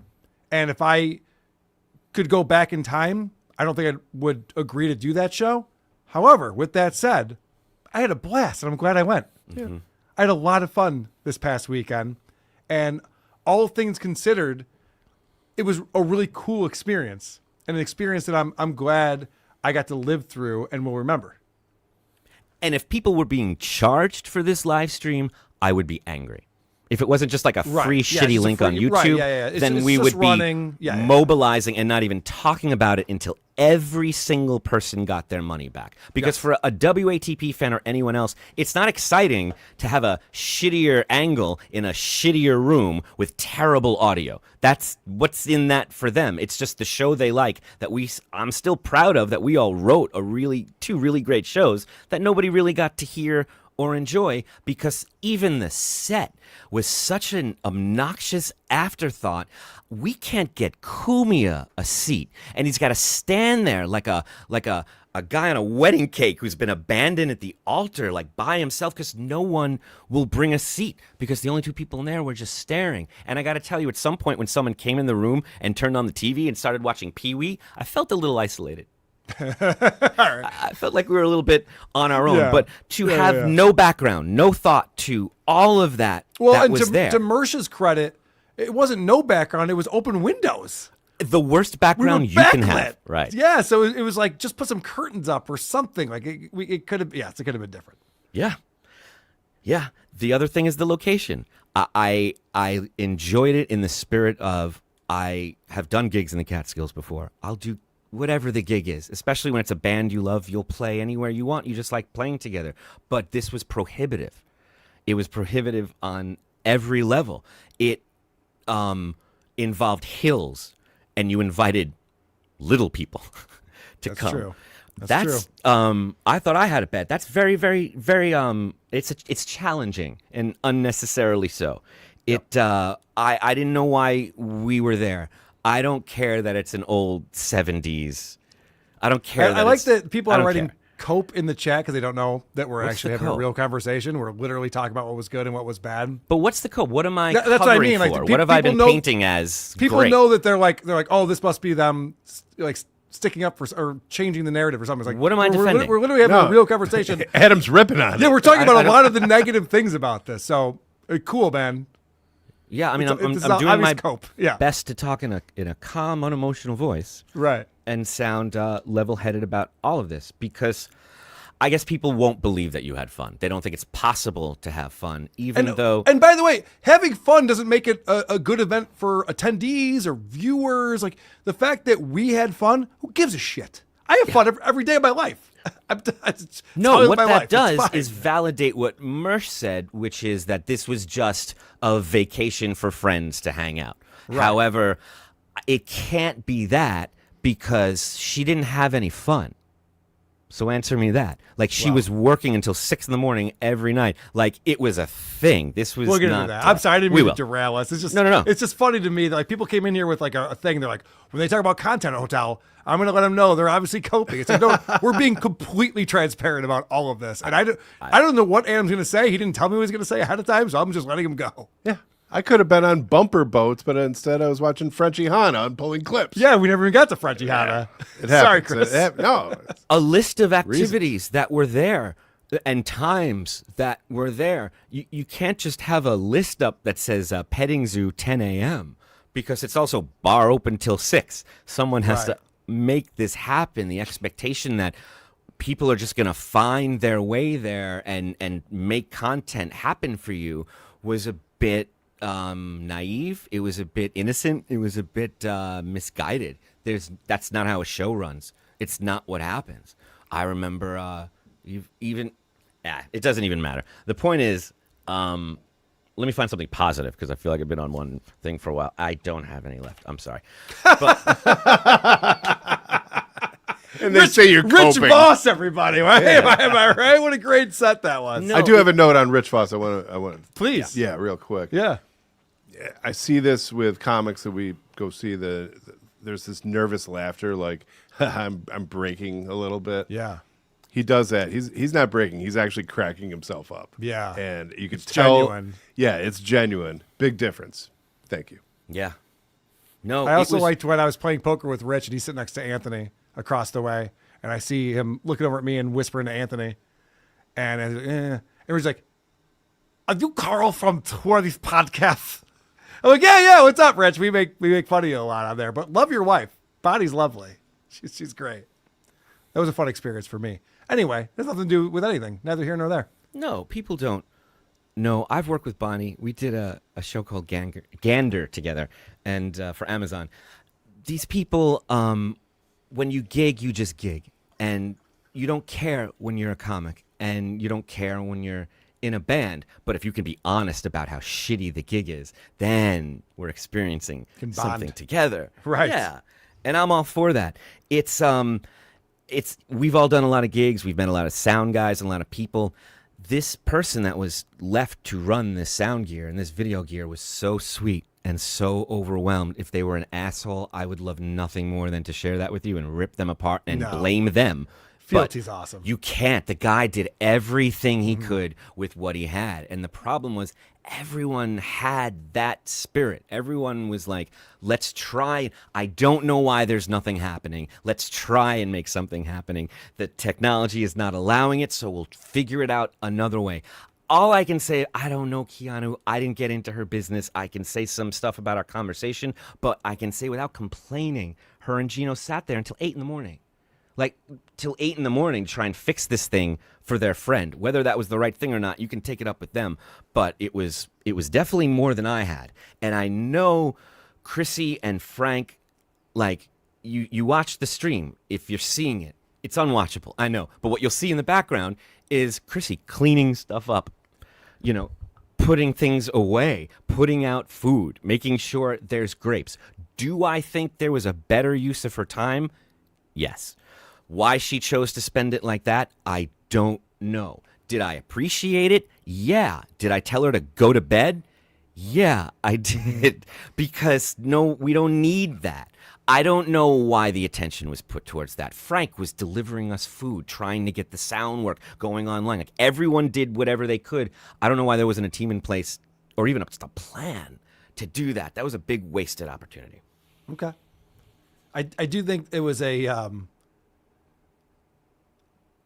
idea that we're doing comedy shows and live podcasts every night.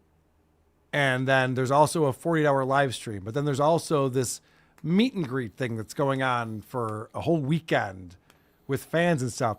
All of it seemed like, how are we going to pull this off? I've done content houses with Chrissy before, and it all makes sense.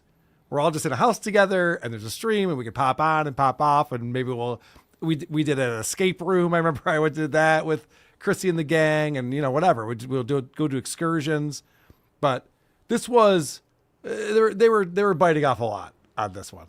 It was going to be a tough sled. They had real talent of some degree. They had interesting people with shit to say that I wanted to talk to, and the stream was dominated by Chrissy's friends who were filling in because there was no one around, and someone had to. That's not a show. That's not a live stream. That's not even like a fun Christmas party. That's work, which is why we were so, keen to say it was not a vacation. It's because everyone worked. If that was a vacation, everyone was sweating up all night and working. So if it was a vacation, it wasn't fun. I don't know who that Lauren chick is, but there was one highlight of the stream when they were at the pool, and Lauren was in a bikini.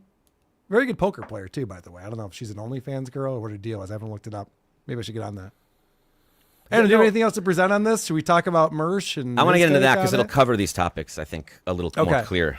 Well, before we do that, our buddy Chris Baldessano, who is running the karaoke. Hey, guys. Was a true pleasure to meet you and hang with you at the resort. Great job on the show, the streams, and thanks for coming to karaoke. Much love and kudos. Yes. Thanks. Karaoke was fun in the last day, as it always is. It was great. Adam was up singing. Anthony was up singing. Jenny Jingles was up singing. Keanu. Perfect example. Chris, you had however many people were there, ready to go, signed up for karaoke. And Chris had to sit there and work on that gear for about 45 minutes while people stood there after the late night show at like 12:30. 45 minutes of waiting for karaoke to start. Finally, it was like Jenny, Anthony, and me. And we did our thing, and we felt good, like we'd contributed something to the stream. And then they turned the stream on. After we... Ozone, the footage from your show at the Content House reminded me of that Sheckler video where he removed the crowd reaction from Ray's stand-up. How uncomfortable was it live? It was pretty comfortable. It was fine. Yeah, it was just like, I mean, it was fun to do the show in person with these guys. It actually felt like it was going over fine. I mean, come on. I would have given anything to see Ray's stand-up set from from Kevin's, what was it, hotel room? That was VTLs, yeah. Yeah, and when Chad, like, I would love to be in a fly on the wall, all of that stuff. So getting the chance to do it, it's fun for me. I agree. I didn't have to pay. Ozone, well, we all had fun. Things people say after a disaster show. I just said that. I realize that doesn't make it good. I'd understand that.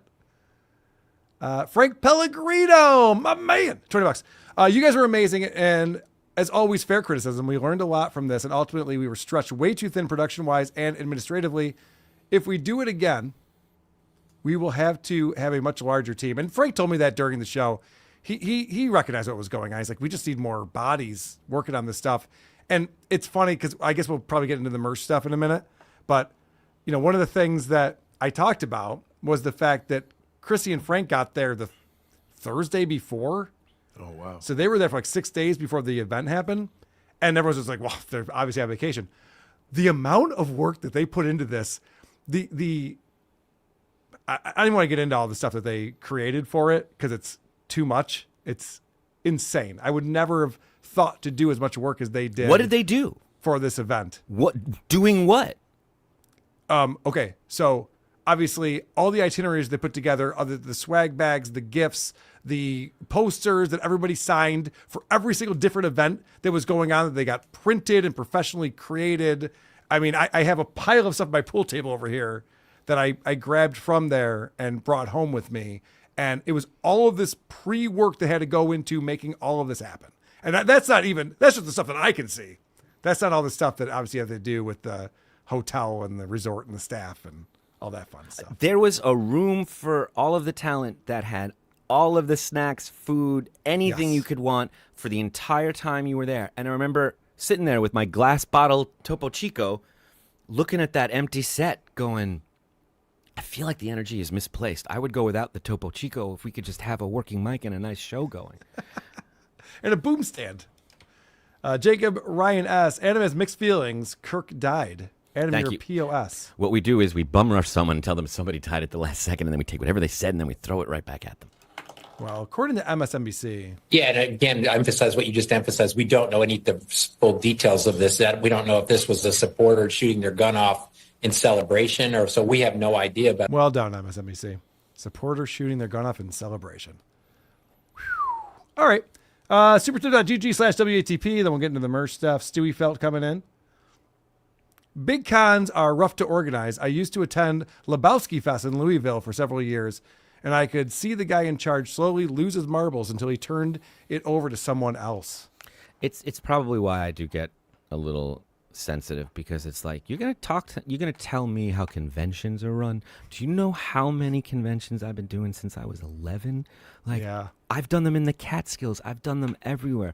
I know conventions. I know when I look at them that what Frank just described are all things that are easy to fix. They're adjustments you make. Casting the right people, picking the right, that you can't teach someone. taste is not something you can learn by doing it more, but how to run a festival like that, you can. And just the simple idea of like, fuck you for trying, that I don't like. Carl, there was a time where we would be reviewing podcasts and I'd be like, they need to quit and go home. And Carl's always like, no, that's not what we want. Right. We want them to keep going. That's how I feel. If Content Hotel got worse and worse and worse, I'd probably be motivated to go more than if it blew up and became the Bonnaroo Festival. Yeah, it's fun. That's why we're here. Dude, the Hoochie Festival that we played a month ago, that was a 3-day music festival event, and my buddy was the one who set it all up and made it happen. Mm-hmm. And we're watching the hundreds of people who have to staff this thing and make it all run. It's like, why would anyone want to do this? Yeah. All it does is reinforce, like, never put on an event like this. It's insane to even try. Stick to the basement. Stewie felt $5. It wasn't Firefest, folks. Even when an event is shit, you'll have a lifetime of fun memories just from the shared experience with friends. Yes, the cope. Cope. Yeah, I have a weird thing where I say yes to a lot of things. I don't think that's a bad thing. Sometimes it serves me well, sometimes it doesn't serve me as well.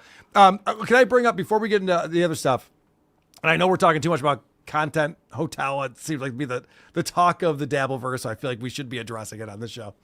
But Schizo Sean. So Schizo Sean is there Friday night, and I think unfairly targeted. He was at the Dave Landau show. I saw him there. We were talking, and everyone was concerned he was filming. And whatever, who cares if he is? You know, Dave Landau's great. It's a great show. It's a 48-hour live stream. Yeah. What is the concern? What is the concern? But apparently certain people were concerned about it. Security talked to him, whatever. After that went down, we were hanging out at the bar, Schizo Sean and I, and we were chatting about it. I said, dude, I'm so excited about WTP tomorrow. I got my tickets for that. That's why I drove here from Colorado. I'm like, that's fucking awesome, man. And I've hung out with him before at Hackamania, and he's been to different events. So we were playing poker, and Schizo Sean was there, and I was talking to him after poker, and I was trying to hook him up with Lucy Tightbox. He's wondering if she's into younger guys or not. And I'm like, oh, yeah, anything goes. So I was doing my best for Schizo Sean, who I promise you, I had multiple conversations with this guy. He was not there to fuck up the event. He was excited. He bought a ticket to the WATP Live. He's excited to see it. But there was this idea, because he recorded the 11th anniversary of the Steel Toe show, that he was going to heckle and ruin shows or something. Like, that's not what he's doing. He's maybe capturing things, but whatever. Like, someone asked me before we started WATP Live, do you care if anyone's filming? I'm like, I'm filming. What do you mean? We're going to put it all out. Send us the angle. Record it. Yeah. It'd be nice to have another angle for Adam, my video editor. Anyway, so apparently Schizo Sean he got thrown out. He got trespassed on Friday morning. And he doesn't remember what happened. He remembers ordering a double vodka Red Bull at the bar, like whatever time it was. Started drinking it. The next thing he knows, he's waking up in his hotel room at 11 a.m. His clothes are soaking wet in the bathroom for some reason. And security comes in and they tell him he's got to go. There's 2 different versions of this, maybe 3. He's not even sure. I saw him on with Riley and Mint Salad talking all about this. And so apparently it was either he got into a fight and there was security footage of it, and so they kicked him out for fighting, and he was blackout and doesn't remember. More likely, he climbed into a room that was just open and just slept there because he doesn't remember getting to a room or why he was in a room. And there were rooms that were just open with the door open. It's kind of weird. Wow. So it's apparently you might have just like gotten that was an option, right? To I share know. my room. No shit. So apparently, so I don't know what happened with Schizo Sean, but it's funny that like even guys that I totally respect, like Ethan Von Sciver was talking about this. Like everyone's talking about this Content Hotel, and he goes, "Yeah, Schizo Sean was kicked out for filming the event." I was like, Ethan.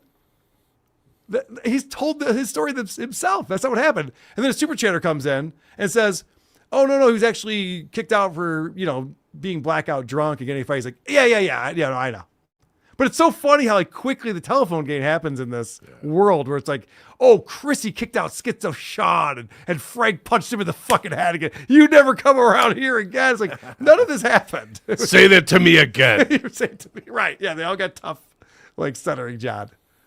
So a lot of weird things have been said about this event. And if anybody has any questions or follow-ups or, I was unclear about something, please, now is the time. Ask us because we will answer honestly. To this question that's been asked a lot is was it open to the public into the resort or was it just ticket only? And from what I saw, they tried to keep it ticket only, but they couldn't maintain that. And also there really wasn't enough people there to be like, you can't come in. Like if people wanted to come in, let them in. Let them enjoy the show. And they did.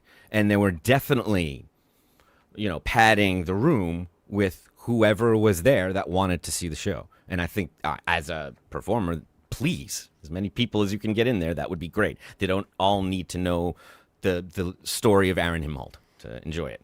It helps. It does, but it's not necessary. It certainly helps. I was going to go to the next segment. There's people in the chat who want to get their opinions read. So let's do that real quick. Adam, a lot of mixed feelings, Busch. Okay. Icon Buckets, everything to bring up self-cutting girl to Kumia. Wow. All right. We got to move on, man. Genta, remember for 2 months. Gino posting his license online and Keanu filming him drunk when that's what they were complaining about. Go ahead, stick up for that garbage couple. Oh, that actually is a very good point. Gino doxing this guy and Keanu going, and I was upset he was going to film the shows, and then she films him and puts it out.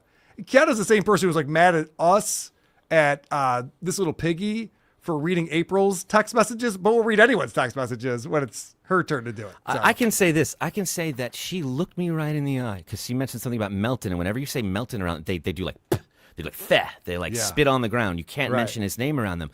And I said, what's the deal with Melton? And she looked me right in the eye and she said, he tells people to look up pictures of my asshole. He says everyone should look at my starfish. And I was like, oh, okay, yeah, that's rough. Cut to her stand-up show. Yep. That's her punchline. That exact turn of phrase is her big closer. Yeah. So hypocrisy. Yeah, there's a little bit of hypocrisy. Absolutely. Going on with that. Sorcerer, $5. Would you attend Content Hotel again? I'll let you answer, Adam. What do you think? Mixed feelings. No, I'm not a monster. You say that and that's fucked up. That is fucked up. Nobody gets allowed to process things. We decide right now. Would I attend Content Hotel again? Well, luckily after everything I just said, they won't have me. So I don't have to worry about it. That's true. We're not invited next time. Ace Presents is my buddy Riley, Young Clippa. Content is king. Content will continue until morale improves. Young Clippa. Yeah. He did a great job with Schizo Sean breaking down everything that went down at Content Hotel. Stewie felt back in again. Embrace the suck next year. Content Riverboat in Evansville, Indiana. It's not a bad idea. I'll do that. My only question is, what's Lucy's number? Haka haka. I'm not going to dox Lucy unless you go to my Twitter. It's the only place that I will do that. All right. Do you want to get into Mersha? Owes me something. I'm getting him so much juice this week. He's getting a lot of attention. We invited him onto this show. Well, I did. I texted him and I said, "Do you want to come on WATP tomorrow?" And I never got a response, unfortunately, which is fine. Doesn't have to respond to me. I Doesn't think owe me anything. you owe him an apology. Is what he's saying. Oh, okay. Well, that's possibly true, I guess. Where do you want to start here, Adam? Do you want to start at the beginning? At number one there? I love starting at the beginning. Mm-hmm. I'm a storyteller in that way. Mm-hmm. He, Mersh, who was undeniably really, really funny in his recap of all of this stuff. Sure. And his thoughts on it, took issue with how we responded to his comments. And he says, this is how it should have been handled. I mean, it's, if they had just been like, oh, fucking what does Mersh know? And made fun of something, hey, Mersh is just pissed because there's not a fucking a sports book here. Or, there's no prostitutes or something. I would have laughed at that. Oh, Mersh is just mad that, something. Well, when you said, Mersh, that what you were upset about was stuff about the character Warren from Buffy the Vampire Slayer, I feel like only you and I, Mersh, and maybe Jenny Jingles know that all of the things you said were not just like made up shtick, like they were factually accurate. It was actually very intelligent commentary on the Buffy lore in terms of the character I played and the role he had. So that was really, really funny. I assumed that when I said in return that what you're really mad about is that I killed Tara and wasn't as that the end of Buffy wasn't as strong as the end of Angel, that you would take it in the same spirit, you know, both being moderately funny, but understanding what was being given to me, because nobody else here knows those references to Buffy. Like, they didn't know. Nobody does, and rightly so. So it's funny because, you know, Mersh, like everyone else, and I don't fault him on this, is creating his own narrative. And he talks a lot about your DMs and your conversations that you were having. And it's funny that he acts like you were humorless and like upset about him calling you out as an actor for your career or whatever. We'll get into it. Yeah. But it's very funny that like you were busting balls back, and Mersh is like a victim. It's bizarre how much he is the victim in all of this, whereas he is busting everyone's balls. And he's like, but I was joking, so I don't get it. Why? I didn't realize that the phrase, I am new to podcasting and I am new to this world, especially than you guys. Like, I became aware of Mersh and Revenge of the Sis through you guys through their John coverage. And then I learned, oh, they were actually pre-Chrissy, all that stuff. They started this thing. And I've seen every video they've done on John, and especially a lot of Mersh's new ones on Karmic X. I like the opinions. I like the things. I like what's going on. I didn't realize that saying you record in your basement is like a diss. I really thought it was your mom's basement. I assumed you're in a basement and that he's in a basement and that that is a reference. Whatever. What we're talking about is people that talk to the camera like it's a skill.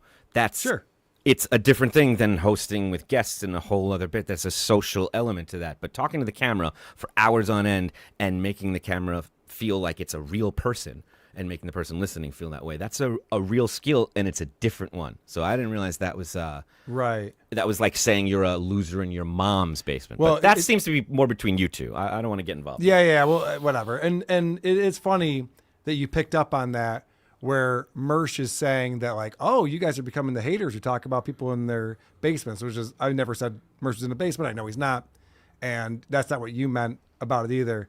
But Mersh is doing the thing that the other little cows do, where they're like, you can make fun of me for this thing and that thing, but not this thing. Like, we were making fun of him appropriately.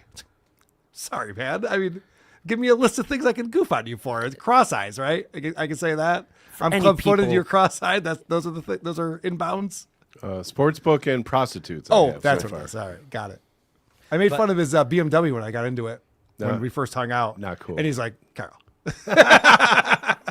No, he's fine. He's the idea of any Dabbleverse show looking at another Dabbleverse show and saying, like, they're losers and they're winners is ridiculous. Right. Yeah, it is so silly. All right, what's the next clip here? He was watching us on, Point Dabble Point on Monday? Yes. Right, I think you can just play it. Yeah, I think Julie had some questions for us about Content Hotel. Fantastic. That's not fun. That's not fun and whimsical. That's just hurtful. That's just trying to hurt a motherfucker's feelings. You know? So, yeah, I don't know, man. It's a little odd. It's very odd that, again, his line in the sand was like, bro, if you're going to start insulting the chicken cutlets at the restaurant at the Villa Roma, we're going to have a problem. Meanwhile, I've been calling Anthony Cumia a pedophile for like 10 years. Yeah, that might be true. We don't know. But the point is, the food at the Villa Roma, I had not commented on yet. Nobody had. No one had said a word about it. Did anyone say, hey, Mersh, you're wrong about the food at the Villa Roma? I don't remember saying that. I've been waiting and dying to tell you all that it's exactly what you would expect. Like, they pointed out that the rooms, they don't show you pictures of them. They only show you drawings. Mm-hmm. It was like drawings of food. It was like like the first class meal in the shittiest airline, or like in a third world country. Like, this is the best we could muster for you, and it's still like inedible, but the portions are huge. It was like, It was like it looked good and tasted. It was just exactly what you would expect. Yeah. Just to make a really old reference, since you mentioned it, the movie Airplane. Everyone who eats the fish, yeah, has a rough go at it. I had the fish. So. It was not desirable. It was and in terms of like spot on, it was exactly how you described Mersh. Like there are things he knows when he was talking about the vendor and the canned soup and all of that. It's exactly right. That's exactly what we had. The soup was super salty. It was supposed to have chicken. We all thought it was cream of broccoli, and it came and it was consomme. And you're just like, we're just happy to. This was the one meal we had today. I didn't eat a lot of food there, and No. I was fine. I was fine with that. Yeah, it was I brought okay. snacks. I drank Topo Chico. I drank tequila. It was fine. Right. But spot on with that. All right. Yep. Very good. But this next part, this is finally where Mersh, I think, crossed the line and said Oh. something that was untrue, and I would like to push back on this a little bit. Doom, clip it. He crossed the line right here. Like Mersh said, go back and watch the clip. And please find a single moment where at any point I said or even implied that Chrissy Mayer was a bad mother. I would never accuse you of saying that Chrissy Mayer is a bad mother, because that's my line. That's been my beat. Yes. I've been consistent Right. about it on the Yes. shows, to her face, twice over the weekend on Even her when she show. came on WTP on Saturday, I'm like, have you figured out how to get your kid in a crib yet? And she's like, no, I haven't. I'm like, so what? It's just like decor for your house? Like, your child should be sleeping in a crib, not in your bed with you. Like, this is. Adam was roasting Chrissy to the kid. Yeah, and he was laughing the hardest, you know?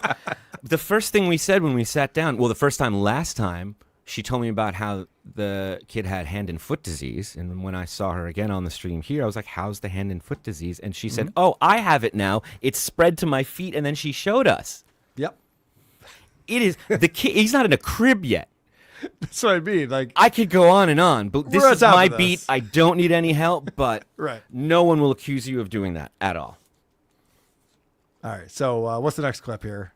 This is what Mersh actually said. Okay. She's getting to the 18-month to 2-year mark, and she's going fucking crazy. And I did make jokes about, I did call it Chrissy Mayer's, like, let's go on vacation or I'm going to kill this baby or whatever the fuck I said. It was a joke. It's jokes. Wait, didn't he just say he didn't call Chrissy Mayer a bad mother? Oh, but it was a joke. That was a joke. And he didn't say Okay, she was a good. bad mother. Maybe it was the best thing for the kid between you and me. Okay. All right. So We don't I was know. confused because I thought that everything that we said was serious. And so I thought like everything he said was serious, but when he says stuff, it's a joke. Okay, good. That's good to know. I like to know what the rules are of this. He knows a lot, which I wasn't aware of, about women's issues, about pregnancy, about childbirth. He explains here about postpartum and postnatal periods and how they work in a woman's body, which He did work at a strip club for a long time, so that well, there actually you go. makes sense. Actually, there you go. And I never even said bad mom. I was like, you earned it. You're at that Virgie, even in my chat said, like, yeah, she's at that mark that people get to where it's acceptable to be like, all right, I'm going to separate a little bit from this kid for a weekend, and go get lit and go see fucking monster trucks or something. And that's fine. So I don't know why things got so personal, boss, but that seems a little weird. So I don't know. Am I just, is that how this works where I'm automatically not cool with Carl from one of these podcasts now? I thought we were cool. I invited you on the show today. I like dabs. I think you're pretty cool. Right. Yeah, exactly. I was just, I think it was the fact that you said this is a vacation away from the baby.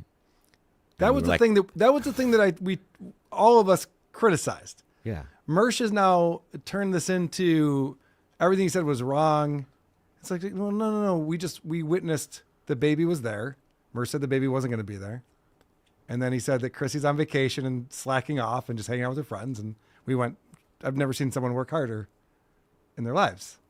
At the wrong stuff, but yes, working really hard. Right. Maybe it was a little misdirected. If she was a bitch, you don't think I'd be the first one to come and tell you. You don't think I would be reporting back on everything she said and we'd be reveling in it. It would make it more interesting. True. I don't enjoy this position. I wish the sound guy was an asshole. I wish everyone was spoiled and put upon and it wasn't like this we're going to, work together and try and save this thing spirit. But it was, so it feels hard to shit on those friends of Chrissy's and volunteers because they're who are taking the brunt of this thing. In this next bit, I think it hammers home exactly what we were talking about. They watched the baby when we were doing this.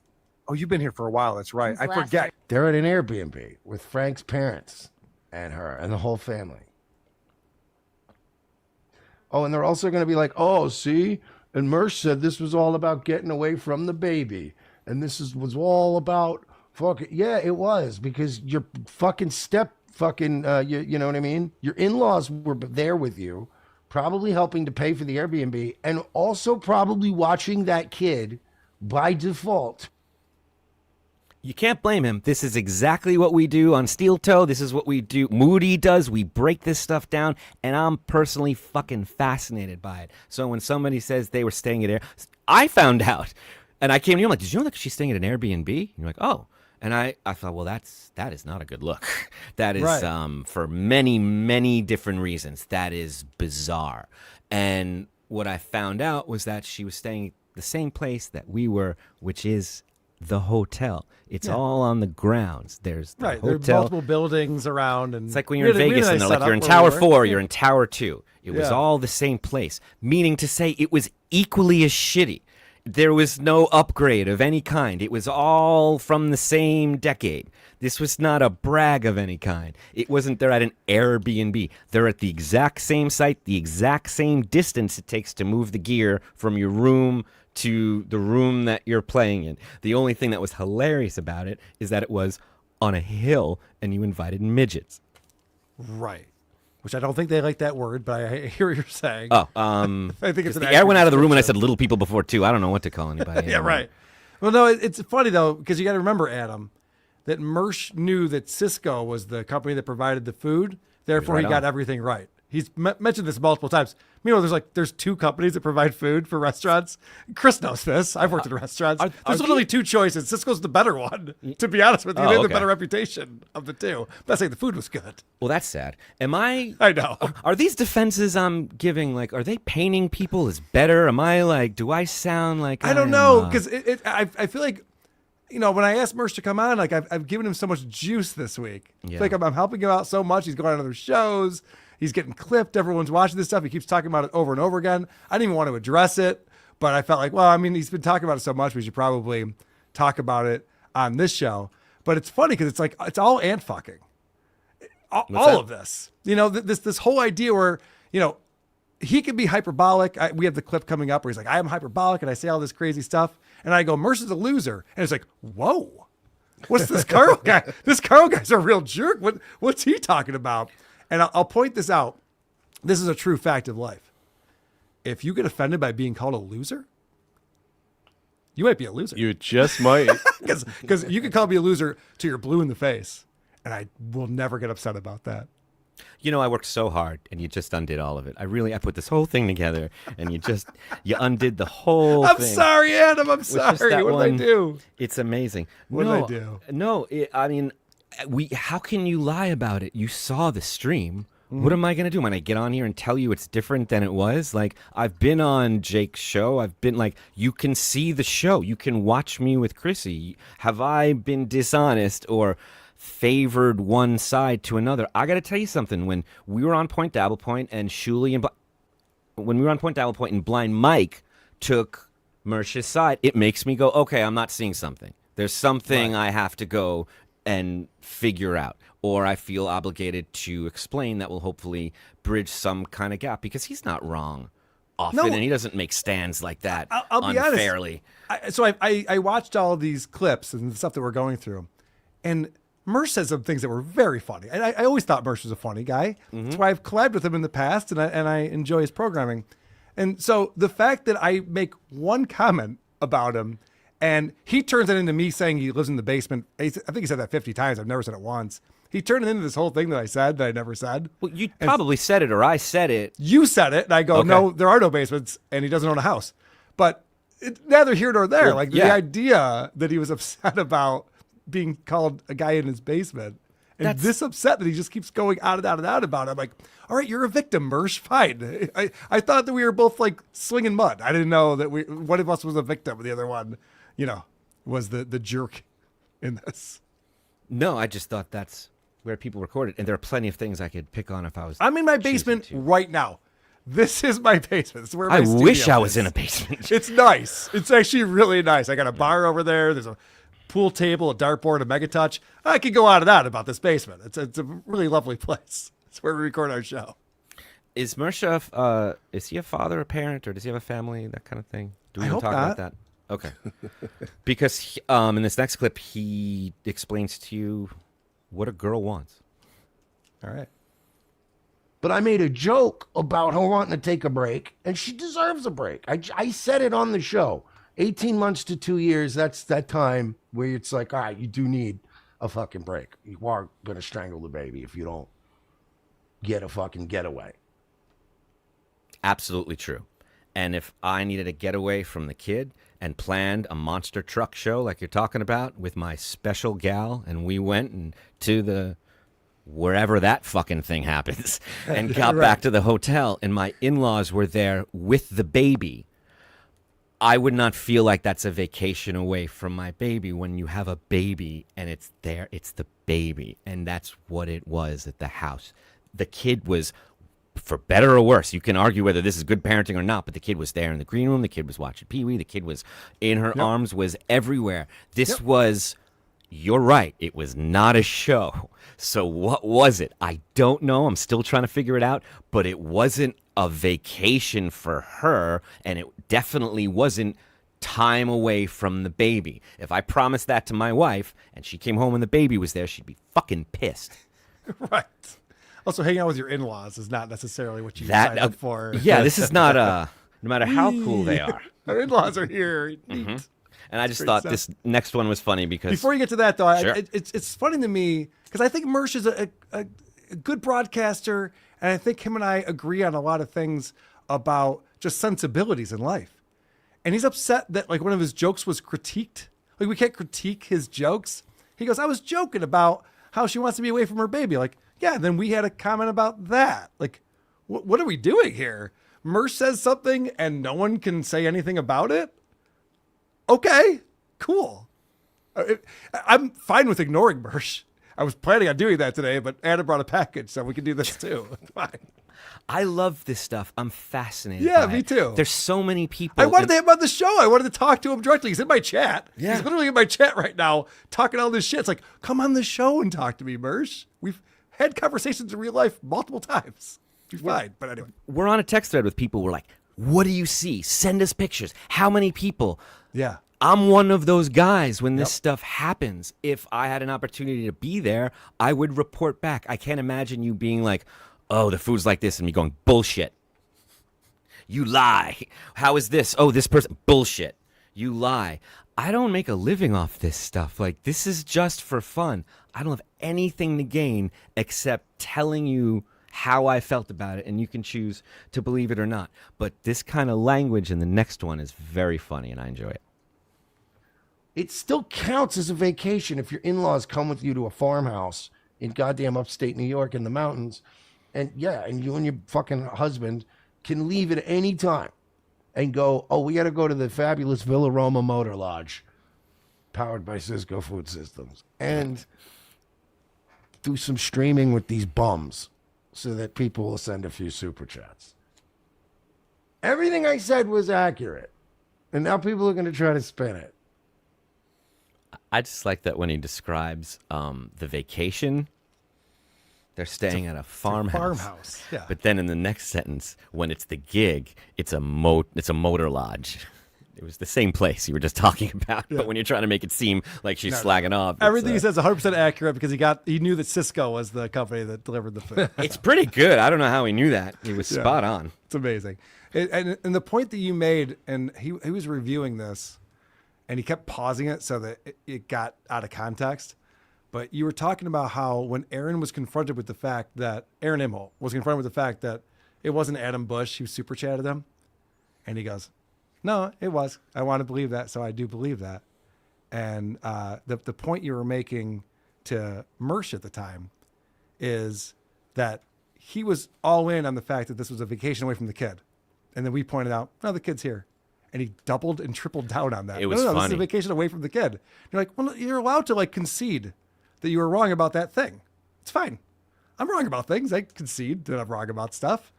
And so the fact that he's just like, nope, this is definitely a vacation away from the kid. We're like, he's running around on the stream. Yeah, I was like, He's- what's this? he's Just in coming in, Chrissy's the baby arms. is there with him? Exactly. That's exactly what I was saying. He actually said that proves my point. And I was like, Yeah, it's so I mean, weird. It's a stretch. Listen. Which, by the way, you can criticize this until you're blue in the face. I don't give a shit about criticizing this event and the live stream and all the shortcomings of all of this. Mm-hmm. The idea that it's like, it's all this or it's all that. People who live in this world, I don't know how you survive this. This is why I guess you shoot political pundits in the neck because you're just like, it's either all this or all that. It's like, calm down, man. This guy's got some points. That guy's got some points. If you're taking sides, if you're like, I'm the Redskins and you're the Bills, you're lost. So I sound like Gino now. All right, I'm going to stop talking. Get back to it, Adam. Well, Thank you. I caught myself that time. Yeah, Chris knows what he's doing. He really does. He always does. I think this comes down to what I relate to about Mersh and what we're both trying to figure out. It's been the theme of this whole thing. Yes, you're staying at a fucking Airbnb with your in-laws. And you're hanging with your pals, eating fucking Uncrustables and drinking White Claws at the goddamn Villa Roma. That sounds like a vacation. If it's not a vacation, then what the fuck is it? Great question. I don't know. And I'm trying to figure it out. I really am. We'd That's love to know. exactly right. And that sense you have, that's like, well, it wasn't a show, so it must have been a vacation. It's something. I don't know what, but I'm really glad you're asking that. Because I agree, and I'm still trying to figure it out. The only thing that actually, no, you know what? Play this next one that Mersh said, because Chrissy says the Uncrustables triggered him. I gotta be honest. If we're eating Uncrustables on vacation, I'm annoyed. Can we go out to dinner? We're on vacation. What are we doing? Sorry. Keep going, Adam. No, I think just play what Mersh says here, and I'm going to agree.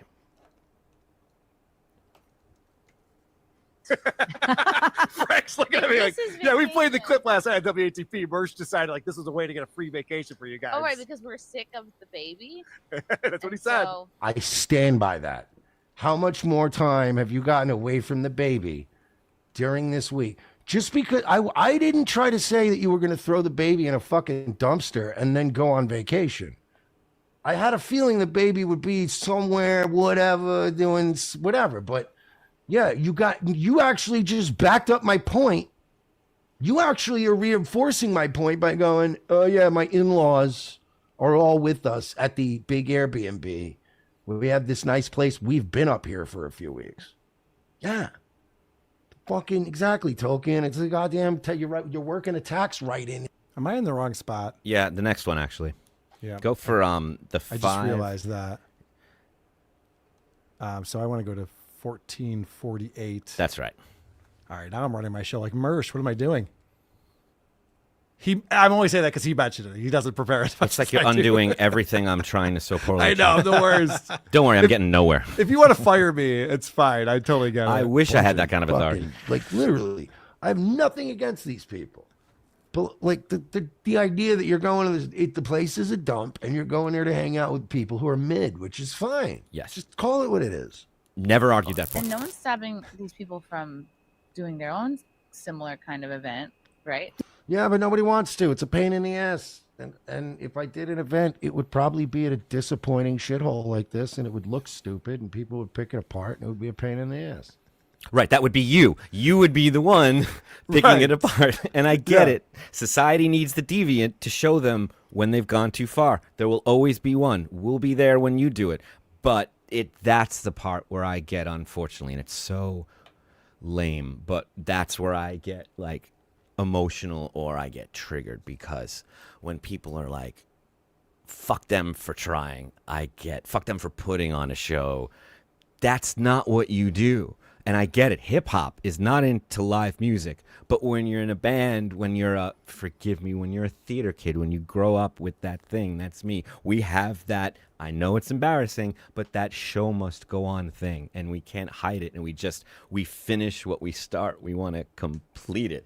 And Patrick Melton said it better than I could have or Mersh could. He really summed it up perfectly, that feeling I had with this next clip. If you have it. It's I do, buddy. I'm on top of this time. Okay. Artie's Lounge. How did I forget that? I'm afraid to invite Merch to Hackamania. He's like, I don't do events. They're all gay. It's just that. That's it. When you come up with that, I'm like, hey, buddy, come on. Yeah, like, what are we doing? Are we complaining about? So if you go see a rock band that doesn't perform well, you're like, why even go to a rock band show? Like, oh, I mean, this one wasn't great, but I'm going to go see other ones. It might be good. If another band might pull it off. I don't know. I'll tell you. And if you came up with the idea to try one, Merch, I wouldn't be like, don't try. I would absolutely critique it within the same vein, and it would be funny. But I wouldn't be like, don't try. And that's where I apologize. If I got, worked up at all, it was simply over that. Yeah, we have no problem with you criticizing the event or criticizing us. And or the food or the acts or the quality. And I hope that we can criticize you back, but apparently that's a bridge too far. People get very upset. And also, if criticizing and agreeing with all of the things that critics had to say about it is coping and not enough for you, what is it you would like to hear? What is it that would make you feel like we're being honest about our subjective experience? Because I'm telling you, I've been doing conventions and appearances and shit like this on every level since I was very young. So I feel I have authority on very few things, but shitty gigs is something I can speak on with a bit of experience. You might have me beat in that department. That's saying something. I started young. And I've been mid my whole life. I've never, I know exactly what it's like. I know what mid is. I've been there. And yes, it is. No one's arguing that. Absolutely. All right, let's go over to supertip.gg/WATP. I have some Aaron Himmel stuff to talk about. Megan isn't backstage, and Annie. We have Is It Gay? We have Tapoka Dabbler coming up. Rumpled Trenchcoat, a Columbo podcast, our executive producer of the day. Come on, guys. It's obvious that Chrissy was in the I want to see monster trucks phase of Parenthood. See, this guy gets it. Stewie Felt. Mersh strikes me as a successful Zumach. Mersh has a talent. Yeah, Mersh actually comes up with jokes and can be interesting and funny on his show. Zumach has a soundboard. It's all he's got at this point. Rumpled Trenchcoat again. At first, I thought Mersh never ran an event. Now I think he's also never been on vacation. It's fun. Yeah, someone who doesn't go on vacation very often anymore these days, I could tell you.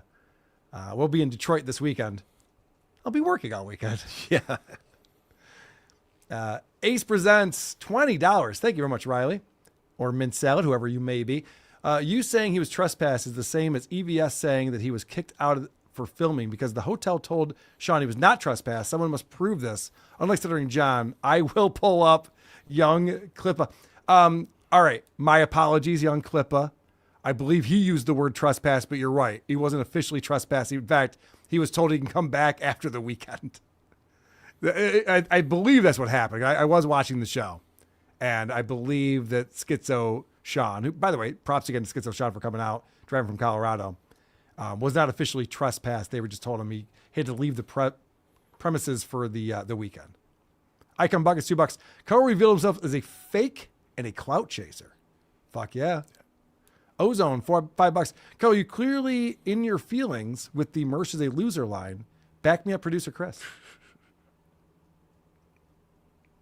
Cool Cut Casting, $5. Mersh lost edgelord points when he refused to appear and call Adam and Carl out directly. Guess it's easier to make mouth noises and rip cigs loudly. He doesn't have to come on here, but it's weird that he's in my chat. I invited him on the show. Oh. Loving Mersh's veto arc. Well, let's not. Ouch. Let's not go there. That's rough. Ozone, $5. Adam, the way you stretch out every syllable like you're in a perpetual state of amazement is very distracting. Yeah, you know you're what? probably right. Oh, no. I get what you're saying. You're not wrong. Troy Smith coming in, not a vacation. Holiday Road just happened to be the official theme song. Cope this. See you boys in a couple days. Rock and roll, Troy Smith. What's the? We have to say that it was a vacay, or we have to say that she was. What is it? We're supposed to say. We're supposed to say Chrissy sucks and we don't like her. Oh, okay. Okay. Jenny like Rocket, which one of you dressed up as self-cutting girl for Kumia? Ace We presents. saw his stand-up set, Yeah. and he's fantastic at karaoke. ASE I see what presents you did. I Will Have I see Spies what in you did Ohio, there. San Diego, and maybe even in Plano. Chrissy Mayer, yeah. It was only $5. I Will Have Spies in Ohio, San Diego, and maybe even in, where's that? Plano. Chrissy Mayer, YGC. I Come Buckets. Did Kumia try to plow self-cutting girl for a laptop? Were they there? I don't know. Well, let's all go back to 2018 and figure this out. It's not that long ago. But why are you gay? Hey, you're born that way, I think. Is that how that happens? I think they were asking. I don't know. That seems right. All right, we'll do this quickly. I want to talk about Steel Toe's reaction to this event that we had, because Steel Toe always has his finger on the pulse. Please, guys, Streamlabs, PayPal, Super Chats, Rumble Rants, Venmo. Maybe, you know what? Maybe we don't deserve it. You do deserve it, Aaron. Let's see what he's talking about here. Nice try by Clippers Unite to start off the show. $1 says Chrissy's Content Hotel was a fantastic event. Congrats to Rich Voss as the new comedian who laughs at Steel Toe. No, he didn't, because Carl is so bad at doing a show, he kicked him off the show. And Rich was like, nobody's ever talked to me that way. Like, what the fuck? He was like confused. The show was a bomb. It sold like shit. And people were like, what the fuck are you doing? Why didn't you just have Rich Voss on and do a show? Who cares? People were like, Keanu. This is Keanu's take. It just so happens that it's exactly Aaron's take as well. What are you doing? Why didn't you just have Rich Voss on and do a show? Who cares about this Steel Toe guy? It was fantastic to hear. I got a phone call on Friday, someone telling me all about it. I'll go into detail tomorrow, but I promised someone else I'd let them tell the story. So His herpes has not gone away. And we all know you're talking about Keanu. I promised someone else I'd let them tell the story. I watched Tukey Soup last night. I know who told the story. nice try, Clippers Unite, but it was another win for the Toe. And then Carl was like crying about how bad his show went. Oh, he's a very insecure boy. See, this is where Aaron could come up with a point, because I called into NLO and I said, yeah, this show was embarrassing. Not the show itself, but the turnout, the theater, whatever. The HDMI cable was so short I had to stand behind a podium to be closer to the sound booth so that we could run the show. Like, there's a lot of things that I would have hoped would have gone differently. And But at the end of the day, it sounded like shit. It sounded great. Okay. And Aaron could totally have made fun of me for any of these things, but he's so hyperbolic he can't get out of his own way. He has to cry. Carl was crying after the show. I hung out till 6 a.m. with Adam, with Gino, Keanu, my brother. Who else was there? Everyone was out there hanging out. There was no crying involved. It was a party. It's the opposite of crying. And it's fine. Like, you can say that you have this inside information, but like, why not just be a little bit realistic about it? Chris, how many shows have I cried after that you've seen? All right, don't answer that. I can see him doing the calculation in his head. Yeah. 1,000 too. He's a very insecure boy. Yeah, Clippers Unite. No, I had someone call me and tell me about it. It was fantastic. But I do appreciate your cope. That's beyond internet shit, dude. Like, take it from me as someone who's had... That's going to get legal. Yeah, as someone who's been swatted, like, people release my address all the time. Okay. Get away from me. Who cares? Who cares about Content Hotel? We're moving on. This is great. Aaron has 2 HROs out that are active, that he's still fighting in court against Nick Rekieta, lives an hour away, and Patrick Melton, who lives in Las Vegas, nowhere near St. Cloud, Minnesota. And I don't know that Aaron should be talking about this, since they're both fighting these harassment restraining orders that don't allow them to be within 500 and 1,000 feet of Aaron because they're so scary. And Aaron's so worried about Patrick Melton flying in from Vegas and harassing him and his daughter. I don't know that he should be talking about this. And like, that's way beyond the internet. That's way beyond anything. Nobody should think that's all right. I've had people, sitting outside my house, and when I go to, be like, what the f- you doing? They take off. I've had people take pictures of vehicles outside my house. Luckily, I know who these people are. I know their name. I know their rap sheet and everything. And if, it continues, what are you going to do? People come to his house. They're taking photos. He knows their names. They have rap sheets. They're criminals. He's not taking out restraining orders against any of these people. People who actually come to his house. Patrick Melton's never been anywhere near Aaron's house. Nick Ricada does not go to Aaron's house since they've not been friends anymore. But there's people he knows their name, going to his house and are a threat. They have rap sheets. I don't need a restraining order against these guys. I just need the guys who are making fun of me on the internet. I just want to shut up the guys who are clowning me on the internet because I'm so afraid for my daughter. I know he's like a local celebrity, but he has dreams of stardom. What does he think's going to happen? Like, maybe they're coming by to take pictures of the radio guy from the station they like. He won't even assume maybe they're fans of StutJo that came to see him? He knows who they are. They have rap sheets. Yeah, it's the rap sheets. Yeah, thing. he's explaining these are criminals. Oh, with so criminal criminals intent. can't listen to StutJo? We're being elitist now? I thought it was for everybody. By the way, if criminals are listening to WATP, we love you. Patreon.com/Who Are These Podcasts. Steal a guy's wallet. Sign up. You got the home here. All of a sudden I see Chad Zoom. Like, we got a new member. That's cool. Rap sheets are public information. But that's my point, is like, if you go to someone's home and you're doing non-internet shit, you're doing weird stalkery shit, I have no problem with you exposing people, although I don't believe in giving out their address. Like saying, here's their name and here's what we know publicly about rap sheets and shit like that to expose them as a fraud and a coward. That's fine. But telling them where they live is too far. Don't the fucking address shit is fucked up. Like, and it's not a defense to go, like, because all these people have released my information. They've showed up at my house and all this other stuff. That's not a defense to give out their address.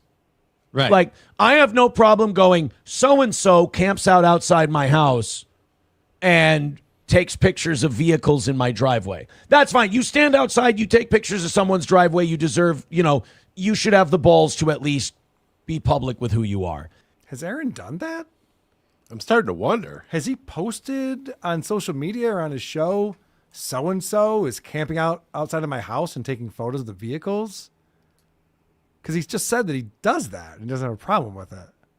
Is there an example of this? I'm not all the way caught up on the lore. That's weird. Sounds like he's got some real fucking problems with stalkers. The way he's describing this. Sounds very specific. Yeah. Like, Aaron Himmelt's going to be in Detroit this weekend. We'll be hanging out. It's a long way for him to go, but he's going to hang out with us, and we'll have a good time.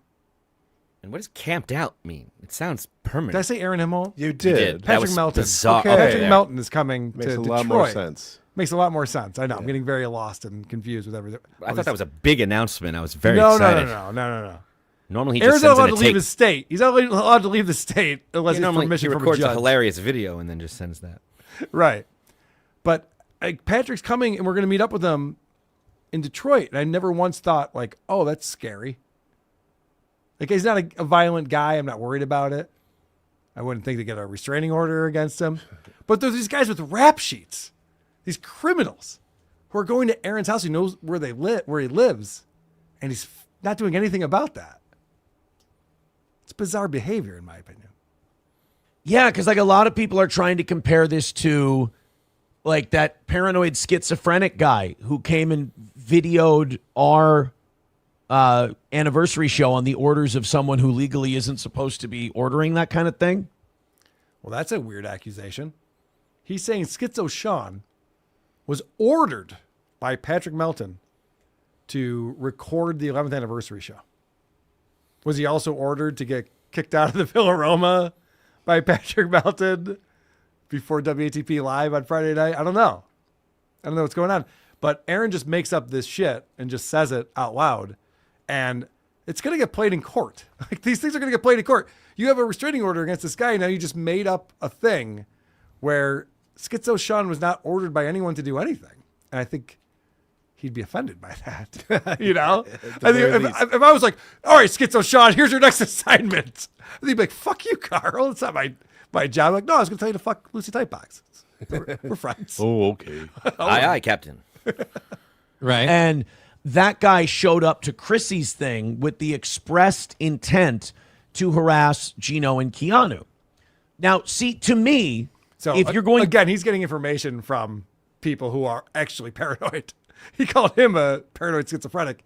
But Gino and Keanu are the ones who are paranoid. This guy must have shown up here to fuck with us. He literally bought a ticket for WATP. He's a fan of the show. He's mentioned that before. I was chatting with him a bunch at the show. But in their mind, he must be here to harass us. Now, did he harass them at Stutjo's event? No. In fact, there's a photo of him with Aaron. He was friendly with everyone. He was just there to report. He reported on a show that he saw. Thank you for that, Schizo Show. Watching these people try and explain taking pictures at an event as like a threatening thing is really reaching, and it just sounds really silly. These are events. Like, taking pictures is harmless enough. Camped out at your house, you know, it's an event. People take pictures. Yeah. It's a very different thing, right? To be a crazy mental patient who can't differentiate the internet from the real world, you are a danger. Like paranoid schizophrenics are dangerous people. Because just the fact that you went to hear... Wow, what a bold comment that is. A point of order. I guess I agree with that. And over... Me. Well, you drove from Colorado to Minnesota, then you drove from Colorado to New York. Right. To harass with the intended statement to harass people. So Gino, I guess what happened was this guy got super f***ed up at the bar. And then he got kicked out of the Chrissy Mayer hotel that they were doing this event at. And because he had snuck into a hotel room that was left open by a maid, and he got f***ed up and he passed out in the hotel room. They found out, they kicked him out of the hotel. They said, you come back, you're trespassing. But Aaron, you don't do drama. I swear to God, Aaron's been telling me for a month and a half he's not a drama show. That's why his audience has shrunk down. You know, just wants to cover the news and tell you what's going on. And now he's talking about Schizo Sean and why he got kicked out of the Villa Roma at Chrissy Mayer's event. This sounds like drama shit. What's going on right now? Did he lose the thread? Has he got back to drama? I know they're not in the same room, but Johnny always looks at Aaron like he thinks Aaron's about to punch him. Like, he always has that flinched face. Yeah, he does. Yeah, it's hard to look at. Can I talk now? Nope. Fair enough. He's been taught this. He tried to cry to somebody. Like, I can't remember if it was one of the Dabbleverse podcasts. He tried to cry to him and go, they kicked me out and I wasn't doing... Like, all of these lunatics and these mental patients, they've... Play the clip. I swear to God, I watched his entire appearance on Young Klippa's show, and he goes, I got too fucked up. I don't know what happened. It's probably my bad. I woke up in some weird hotel room. My clothes were wet. Security came. Like, literally the opposite of all of this. Like, Schizo Sean owned it. He's like, I don't know. I probably... He even said, he goes, I ordered a double vodka Red Bull. I didn't need a double vodka Red Bull at the end of the night. I was good. And Aaron's take on it is he was crying to whoever listened to him. Oh, it's not my fault. Like, the opposite of that. It's so annoying that Aaron is comfortable putting on a show that just lies to his audience like this. It's weird. They believe that like everyone is seeing their POV and that they're the hero of the story, and everyone will just instinctually agree with this perspective, even when it changes minute by minute. It's like they think we're all in their head. It's weird. Even when there's receipts all over the internet. Doesn't matter. Doesn't matter. He chooses to disagree. Yeah, right. Cry to him and go, they kicked me out and I wasn't doing... Like, all of these lunatics and these mental patients, they've never... Not only did he not say I wasn't doing anything, he goes, I don't know, I might have gotten into a fight when I was blackout drunk. He's like, I don't know. It's possible. Ever done anything unreliable narrator. Right. Wrong their entire lives. Right. And Aaron's the one who's never done anything wrong his entire life. He's the one who talks about like these drug addicts, people with rap sheets, and people who bring their kids around, bad behavior. It's like, Aaron, you've done all of this stuff and you've admitted it. Like, what do you mean? Everyone's They're innocent always of all blame. They're a victim lady. You know, they're like they're like a girlfriend. I've never done anything wrong. Everyone else is always doing things wrong to me. It's probably part of the mental illness, the paranoid schizophrenia. Everyone's attacking you. Everyone's out to get you. I think this guy's handle is Schizo Sean. He's like, well, he's, paranoid schizophrenic. So obviously, it's like, well, it's a handle, you idiot. It's a diagnosis, yeah. Right. It's like when he was like, Carl's club-footed? Holy shit, do people know about this? What's that like? You got to take us through it.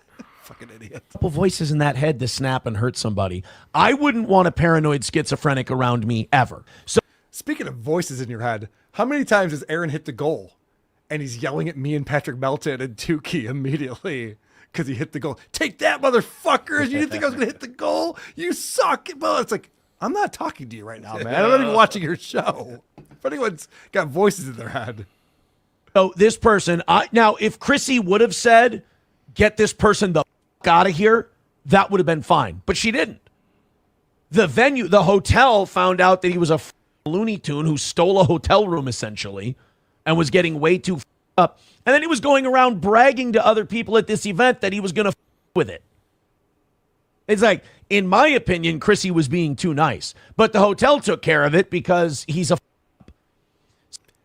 I don't know if any of that's true. I talked to this guy for a while. He never claimed to be fucking with the show or heckling. Like, he was literally a patron. He was there in the exact same spirit that we were. He wanted to see what was happening. Yes. He wanted to be a part of it. So this guy goes, if you drive that many miles to harass people on the orders of another mentally ill person. How many miles can you drive to harass someone? It's okay. What's the cutoff on that? It was down the road. Oh, well then, sure. Go ahead and harass them. Like, it's just crazy people talking to each other on the internet, I think you deserve whatever you get at that point.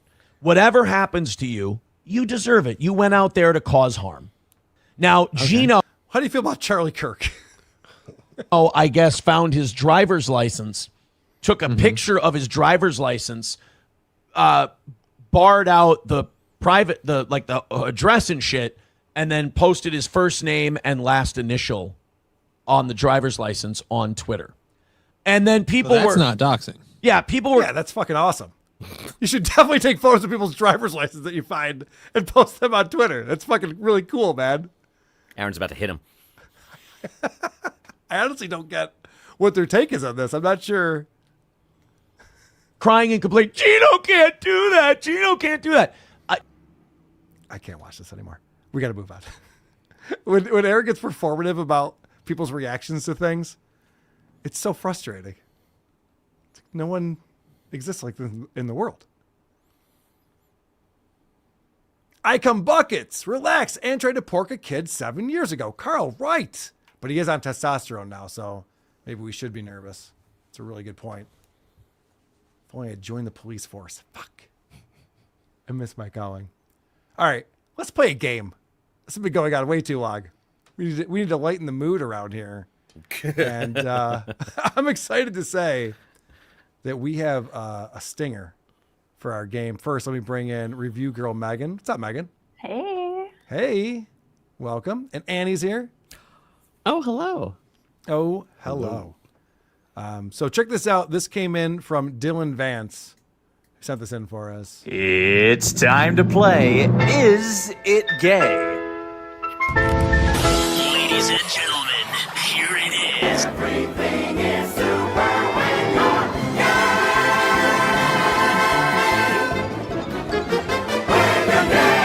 This sounds incredibly fucking gay. Fantastic. Nice. Thank you for Perfect. that. That's great. I love it. All right. Everyone knows the rules. So let's find out. Is it gay? It's holding us down. Well, maybe the sheer weight of it. Yeah, the weight, but I mean, it probably has something to do with your genetics being close to the equator and all your body parts they sag. Just droopy. They droop. Like, yeah, because to get away from your body. Geographic tits. Those are Right. horrible. It's to cool your body. That's why your balls get saggy when it's hot out. Yep. Nature's air conditioner is scrote. Yeah, it sags away to cool itself. So it's probably. Well, then why are Asians known as people with tiny penises? Because like Vietnam's hot as shit. I don't know. It's maybe it's kind of a thing where there's just less surface area to retain heat. Wow. All right. So this was a lot longer discussion. They're basically talking about how black men have big dicks. So because 90s Africa shock is near the jocker, equator. Aaron Ibholt. You guys know like, black guys have big dicks? And cooling, I don't know. Something about cooling, I don't know. I don't have a dick, so I don't know what these things are. Not yet. I made notes. Hold on. Okay. All right.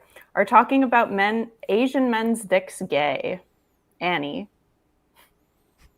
Not for Aaron somehow. So no, not gay. Chris. I'm going not gay. Carl. I think it's like a clitoris, so I'm going to say not gay. Adam.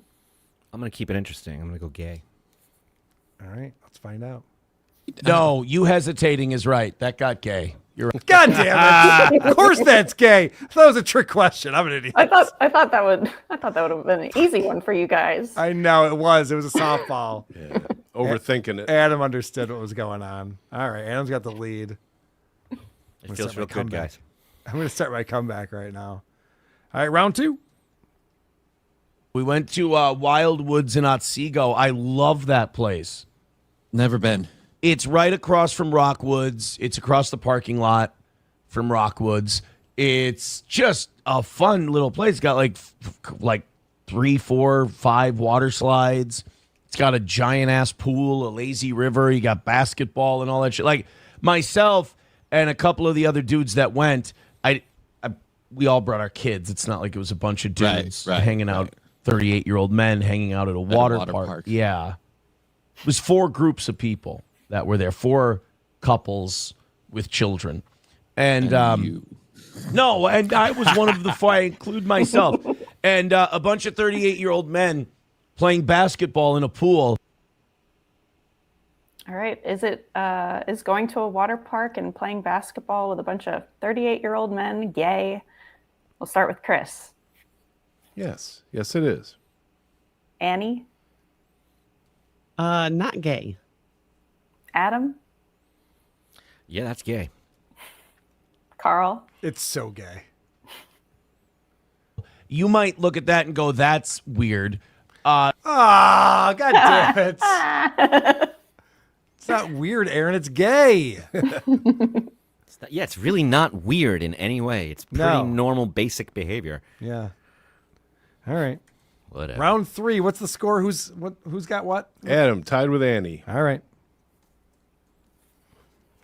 Andy Cohen hosted the Howard Stern show today. Gay. I know you're expecting a big announcement from Howard, and this is not how things were meant to go. This was supposed to be a cleaner handoff. I'm kind of winging it and calling it a surreal moment here. I'm calling bit. You don't leave a gig you've done for 45 years and just not go. You go on the air and you make a big deal of it. This is a bit. This is phony. Bullshit. I'm calling bullshit. Or he's sick with something. Well, he's always sick. Yeah, but I mean, like, really, like, maybe he can't. No. And he doesn't want people to. No. I don't know. I'm a radio guy at heart. That's my background. It's just there's an instinct. This is a bit. Okay, let's play devil's advocate here. What? All right. Is it gay if Howard Stern's announcement wasn't a bit? I'll start with you, Carl. All right. I'm going to say it's gay. Adam? Yeah, any bit involving the top gay is by definition gay. Mm-hmm. The top gay. That's Andy Cohen, yep. True. Annie? First, I just want to give a weird compliment to Johnny, where however he has his screen set up, he always looks like he's looking directly at Aaron, even though he's not in the same room. It's kind of impressive. It is. Gay. I'm just staring at Adam this whole time when we have this set up. I Chris? also went gay. Is everyone going gay on this one? 4 Gs. Let's go. What if it's not, though? Then it's gay. Yes. I'm on the board, baby. Even though everyone got that one right. I'll take it. All right, we're going to round 4 of Is It Gay? And don't steal a baseball from a kid. You know what you do, by the way? If you're my age and let's say I'm taller than a lot of people, and I catch that home run ball, And there's like a kid right and there's in a front kid of there, you take that ball, you give it to the kid. Your 38-year-old ass. Like if I'm with my son, I give it to my son. Fuck your kid. I don't care. Like I give it to my kid. My kid gets the ball. Your kid can fuck off. But if you're by yourself or you're with friends or whatever, say you have a guy's day at the ball game, you catch a ball, you give it to the kid. All right. Is taking a home run ball from a kid gay? I'll start with Annie. Not gay. Chris. Not gay. Carl. I also don't think it's gay. Adam. It's not gay. All right. You don't. What's your 38-year-old ass going to do with a baseball? You fucking gay guy. Oh, shit. Well done, Megan. I forgot he hates sports. Does he not realize that he was describing himself as that Karen woman? Yes. It was crazy. Gay. I'm sorry. It was gay. It was real gay. I want to tell a quick anecdote real quick. I caught a baseball at a baseball game, and I immediately handed it to this little kid in front of me because that's what you're supposed to do. I'm not gay. And the kid grabbed the ball and chucked it at this girl's head and hit her right in the back of the head. And it was the best thing I could have done with that baseball. I never stopped laughing. I'm still laughing now about it. He was a little kid. He doesn't throw very hard. The girl was fine. But it was very That's funny. how your dad met your mom. That's how it all wrapped up. It's a meet cute. After 8 seasons. All right. I think this is round 5. Did I grab the right link? Let's, yeah, here it is. RFK Jr.'s a joke. He sucks. He's terrible. I'm like, I don't understand you attacking him. Literally, all he's trying to do is help. And he doesn't need to help. He's got Kennedy money. He's got money from when he was a lawyer. This guy's a lawyer who's been suing the drug and insurance companies his whole life to get them to stop pulling bullshit. And you're going to be like, this guy's an asshole. It's like, what? Well, I mean, two things can be true. He did drive home with like the head of a whale carcass on his car. Bear, thank you. Or was it both? No, I thought it was a whale. Oh, you're right. It was a whale. He drug a whale carcass into his car. He drug a dead bear body into the bike trail in Times Square. And God, there's nothing gay about this, but God. He's an animal lover. We get it. All right. Is it gay that RFK Jr.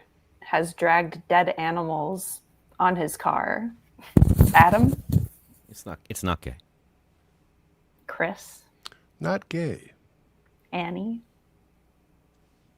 I can't see how it could be gay. So not gay? Carl? Fuck it. I knew it wasn't gay, but I'm going gay just because it'll get me a point. It'll give me the advantage. But it's definitely not. Let's find out. And he no, put not he put a bike in Central front of Park. it. Yeah. Central Park. Yeah, he's a goof. Look, he's a weird fucking guy, but we're writing those off as practical joke. Oh, RFK. So I've learned something here. Okay, this is interesting. Everything's either gay or weird. Yeah, that's the game. That's the game. Is it gay or weird? And Aaron's right about this. What RFK Jr.'s up to is weird. So, damn it. I didn't know about the whale carcass. I knew about the bear. I'd heard about that. How small of a whale are we talking? How big of a car are we talking? I know. All right, what's the current score, Producer Chris? We got a bonus round. Adam and Annie tied with 3 apiece. Ooh. So it's anyone's game, is what you're saying. Oh, no, just between those two. All right. You're trailing with 1. I know. I stink. I'm not even pretending I'm good at this game anymore. All right. Final round between Adam and Annie. Let's go. Is it gay? You know, the first time I went to Las Vegas when I was 21, I went with my girlfriend at the time. Her name was Laura. And my girlfriend Laura was, she was drinking Budweiser on the strip. We would stop at the little convenience stores, and she would. This is when Vegas was fun, and it was like cheap, and it wasn't like, oh my god, look at all these corporate high-rise luxury condos. They'd be like, it was fun. It was for white trash. It was awesome. By the way, tourism in Las Vegas down for the 6th straight month because Las Vegas has become too expensive and less white trash. Is that gay, Annie? I think it's gay. Adam? That's not gay. Oh, wow. It comes Carl? down to this. I think it's gay. Chris? Totally gay. And I'm not even saying that Aaron thinks that. I personally think that it's gay. I'd like Vegas to be cheaper. So that's my take. Yeah. All right. So we got Annie's gay, Adam's not gay to determine who wins this round. Am I right? Mm-hmm. Here we go.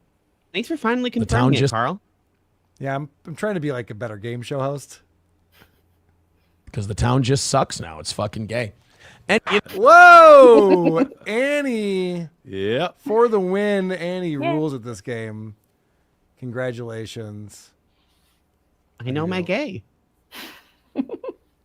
It's quite impressive. I'll give you a little. The kids are happy to see this.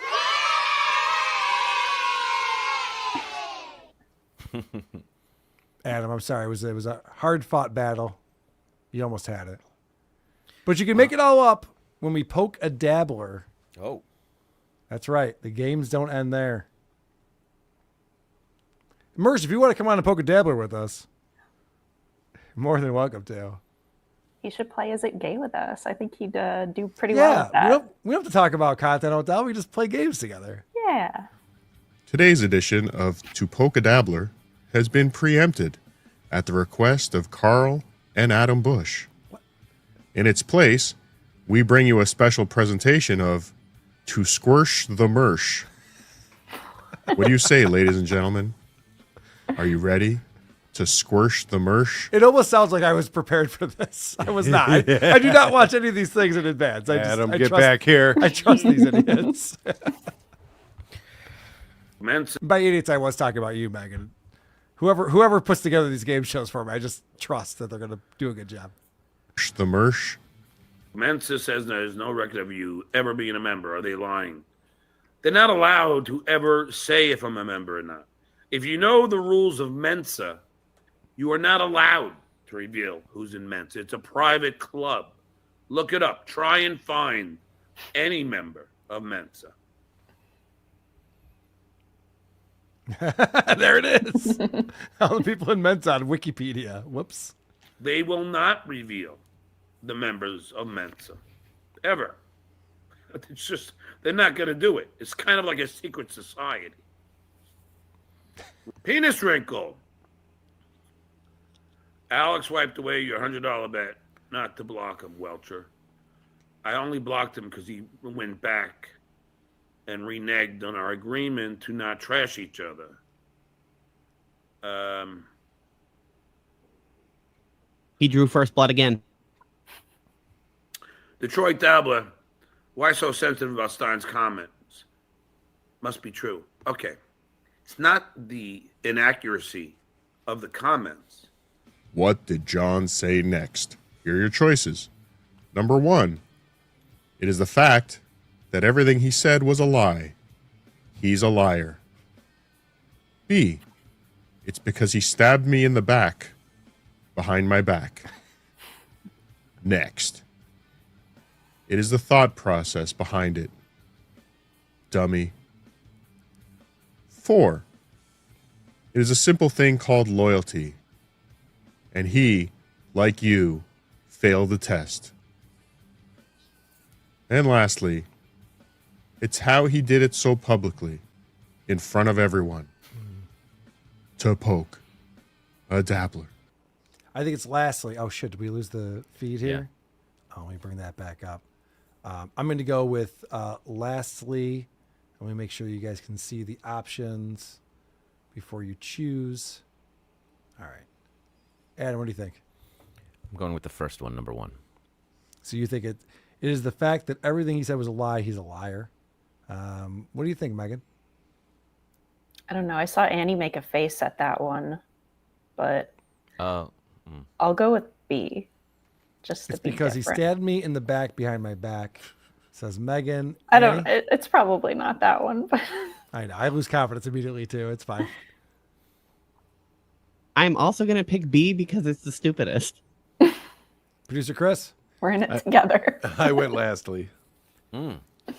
So I pick up on patterns in these types of multiple choice questions. And I think it's lastly because it's how he did it so publicly in front of everyone, repeats the same concept. And I think Cardiff heard that and went, oh, what are the other things he could say? Stabbed me in the back, behind my back. Said he's alive, he's a liar. That's why I thought it was that. Let's see if I'm right about this. And if I am, I'm going to gloat. Detroit Dabbler, why so sensitive about Stein's comments? Must be true. Okay.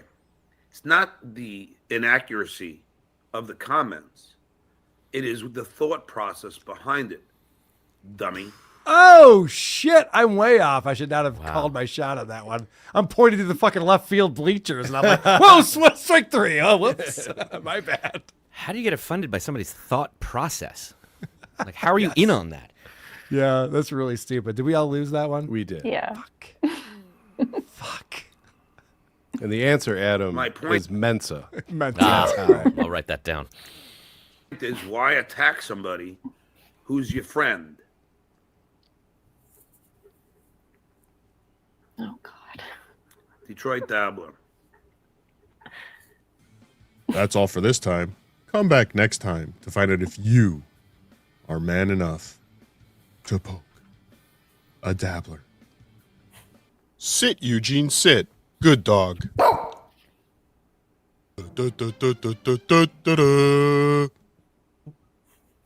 was a good one, Cardiff. Yeah, it was great. We all miss Cardiff. Hope he's back soon. Yeah. We appreciate him putting together games for us. He'll have a game for us in Detroit. We'll be in Ferndale, Michigan this weekend. Looking forward to that. We're going to get into some voicemails. We're a week behind because we had the live show. But are there any new reviews or Spotify comments that we want to go through before we do that? Yeah, I pulled a few. Since I didn't read the one from last week, episode 653, I have one from that one. Okay. From Gerund32 saying, "No more Aaron, please. He's insufferable. Everything else is great as always. 5 stars." Well, thank you for that. Sorry, we have to cover Aaron. He's too much of a retard. Yes.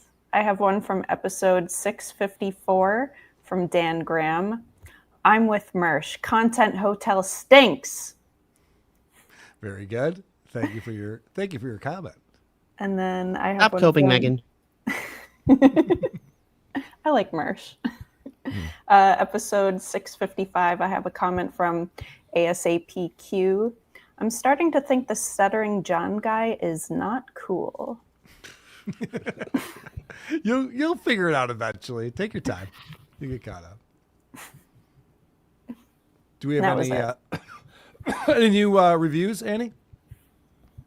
Yes, I have one coming in from Church Smith over on Apple, and that's where most of them come in at. This one says, "It took me 500 episodes to figure out. I would rather listen to ASMR of hemorrhoids slowly exploding and the ensuing screams of horror as the bloody sheets are discovered than listen to this show." Do hemorrhoids slowly explode? Has that ever been a thing? They explode or seep, I think. Yeah. Explode implies it's a very quick process. Is that a 5-star review? That one is, yes. All right. Yay. I like it. So stupid. $2. Mike Boudet was supposed to be at the hotel. Mike Boudet was there. I hung out with him on Thursday night at Dave Landau's show. And then he got ill. And we didn't see him the rest of the weekend. And then he dedicated the next episode of Sword and Scale to us. So thank you, Mike Boudet. It was really cool hanging out with him in person for the first time. I wish we would have hung out more. Could have gotten a selfie with him. Been a cool guy with a celebrity. He had the fish. Although I never did ask for a selfie with Adam. I guess that was mean that I just said that. Guys, our voicemail segment has been rebranded the Rock and Rolla voicemail segment. That's beautiful. I know. In tribute to Gary in San Diego. Rock and roll. Gary from. Sorry. Were you playing something? Go ahead. I was playing Rock and rolla. Perfect. Gary actually called in from heaven. This is exciting. Hey, Carl. Gary from San Diego here. This is how I sound in heaven. StutJo is back. Still lip smacking. Mm-hmm. All right. I gotta go haunt Judy's butthole. Rock and rolla. All right. Isn't that sad? You go to heaven, you still have to hear John lip smacking. I am glad that he's in heaven, though. That's good news. Hey, it's the cow photographer. Wheel of Time is a slog. Oh, shit. We listened to that one. Moving on. Hey, guys, StutJo definitely hit the goal, but you just don't know her. She goes to another school. Chris, call me back. Okay. I like that. See, I was like, whoa, we just got a huge donation. You can't see it, but trust me, we totally hit the goal today. I was listening to the podcast this weekend, hoping, please don't play my voicemail after Gary. Please don't play my voicemail, but you did. Gary, San Diego, we will miss you. And shout out to Paco. Please call in. Make sure you're okay, too. I know people are concerned about other voicemailers they haven't heard in a little while. Paco probably isn't with us anymore, but whatever. We'll find out when we find out. But that was the guy who called in. Was just like, hey, what's up with Gary in San Diego? It's like, bad news. All right. Boner guys calling in. Carl, love you, love the show. Just a really quick one. It is my birthday fortnight and obviously month as well. And so everyone's helped me celebrate that. I'll be so happy if they could drop a like and subscribe to your channel. And why not put a comment on your video as well? And vote for you, Carl, at thecreepoff.com as well. God knows I need to vote at thecreepoff.com. God knows. I still haven't done my consequence. I got to do Stuttering John stand-up routine and an open mic. Oh, I know. Vinny's up 3-1 right now. So vote for Carl. I brought it this week.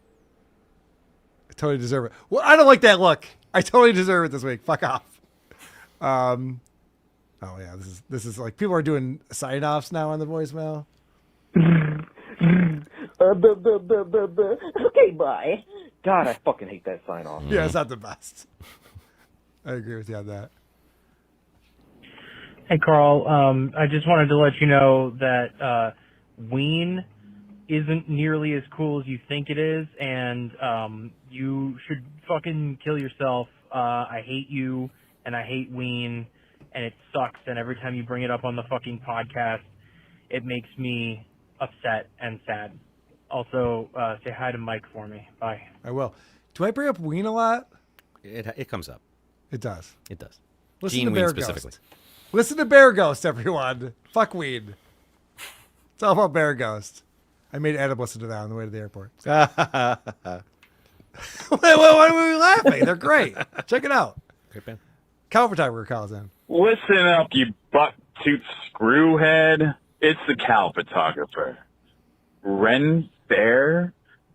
Are you retarded? Here we go. The largest Renaissance festival is in Houston, Texas. The largest is a festival, not a fair. A fair is gay. Festivals are cool. So, get fucked. Why are we bringing up old shit? I know. I think Cow photographer might be an episode or two behind. We've squashed this beef. I think we're beyond this now. Here's a tribute to Gary. Just calling in to pay my respects to Gary. I was honored enough that he actually responded to a question I asked him over the voicemail, even though he did get my name wrong, but all good.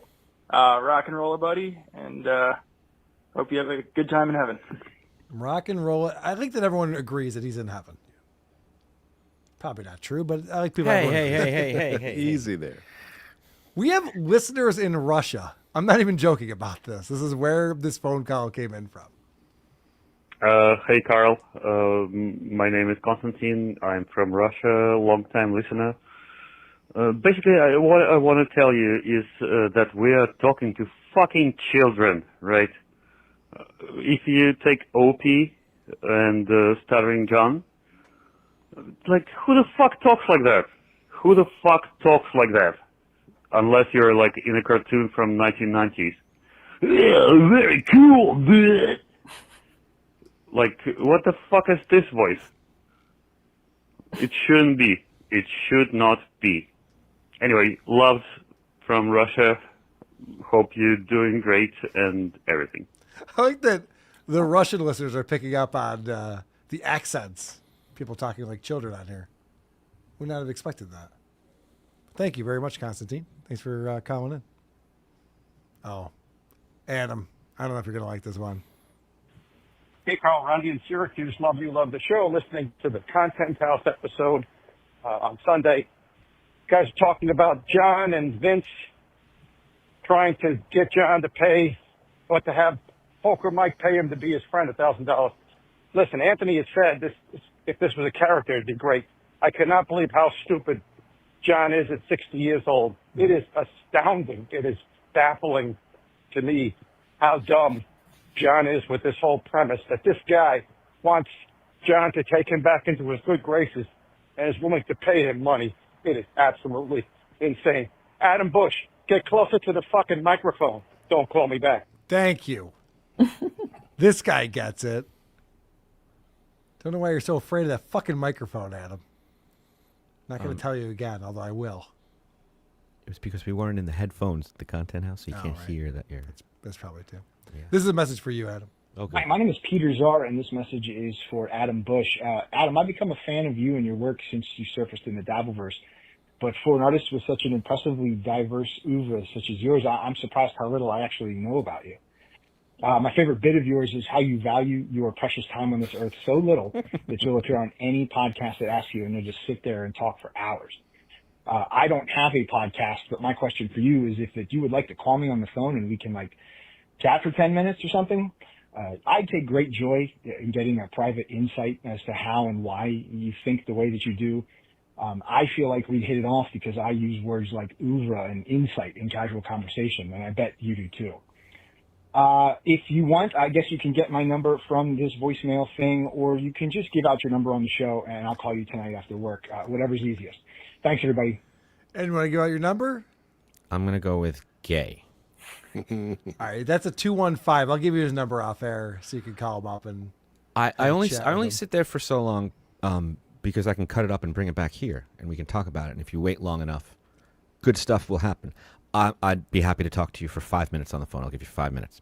Oh, well, that's nice. Mm-hmm. Yeah, I was listening to Mersh.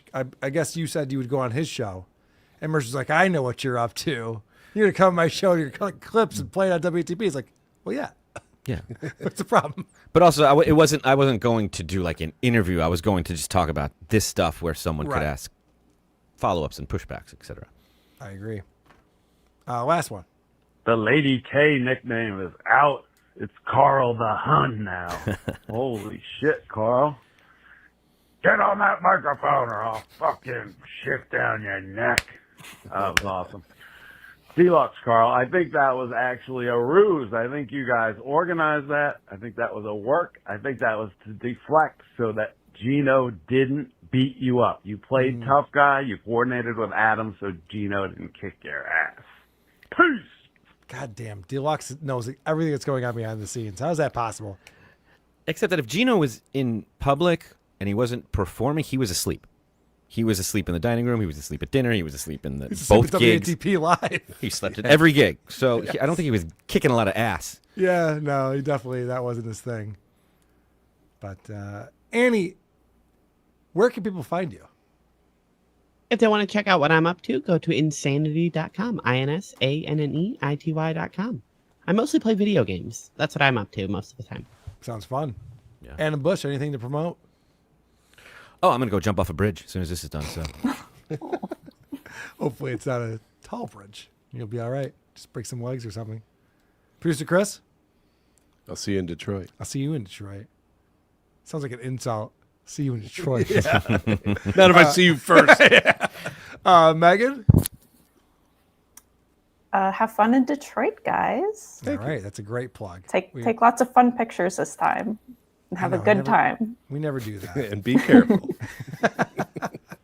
Bye. Bye. Boom. Playing his hit volley, Vinny Paulino, because he's so fat. Boom. I gotta go. Bye. I gotta go. I gotta go. I gotta go. I gotta go.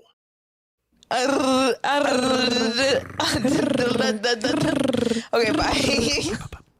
That's serious mental illness.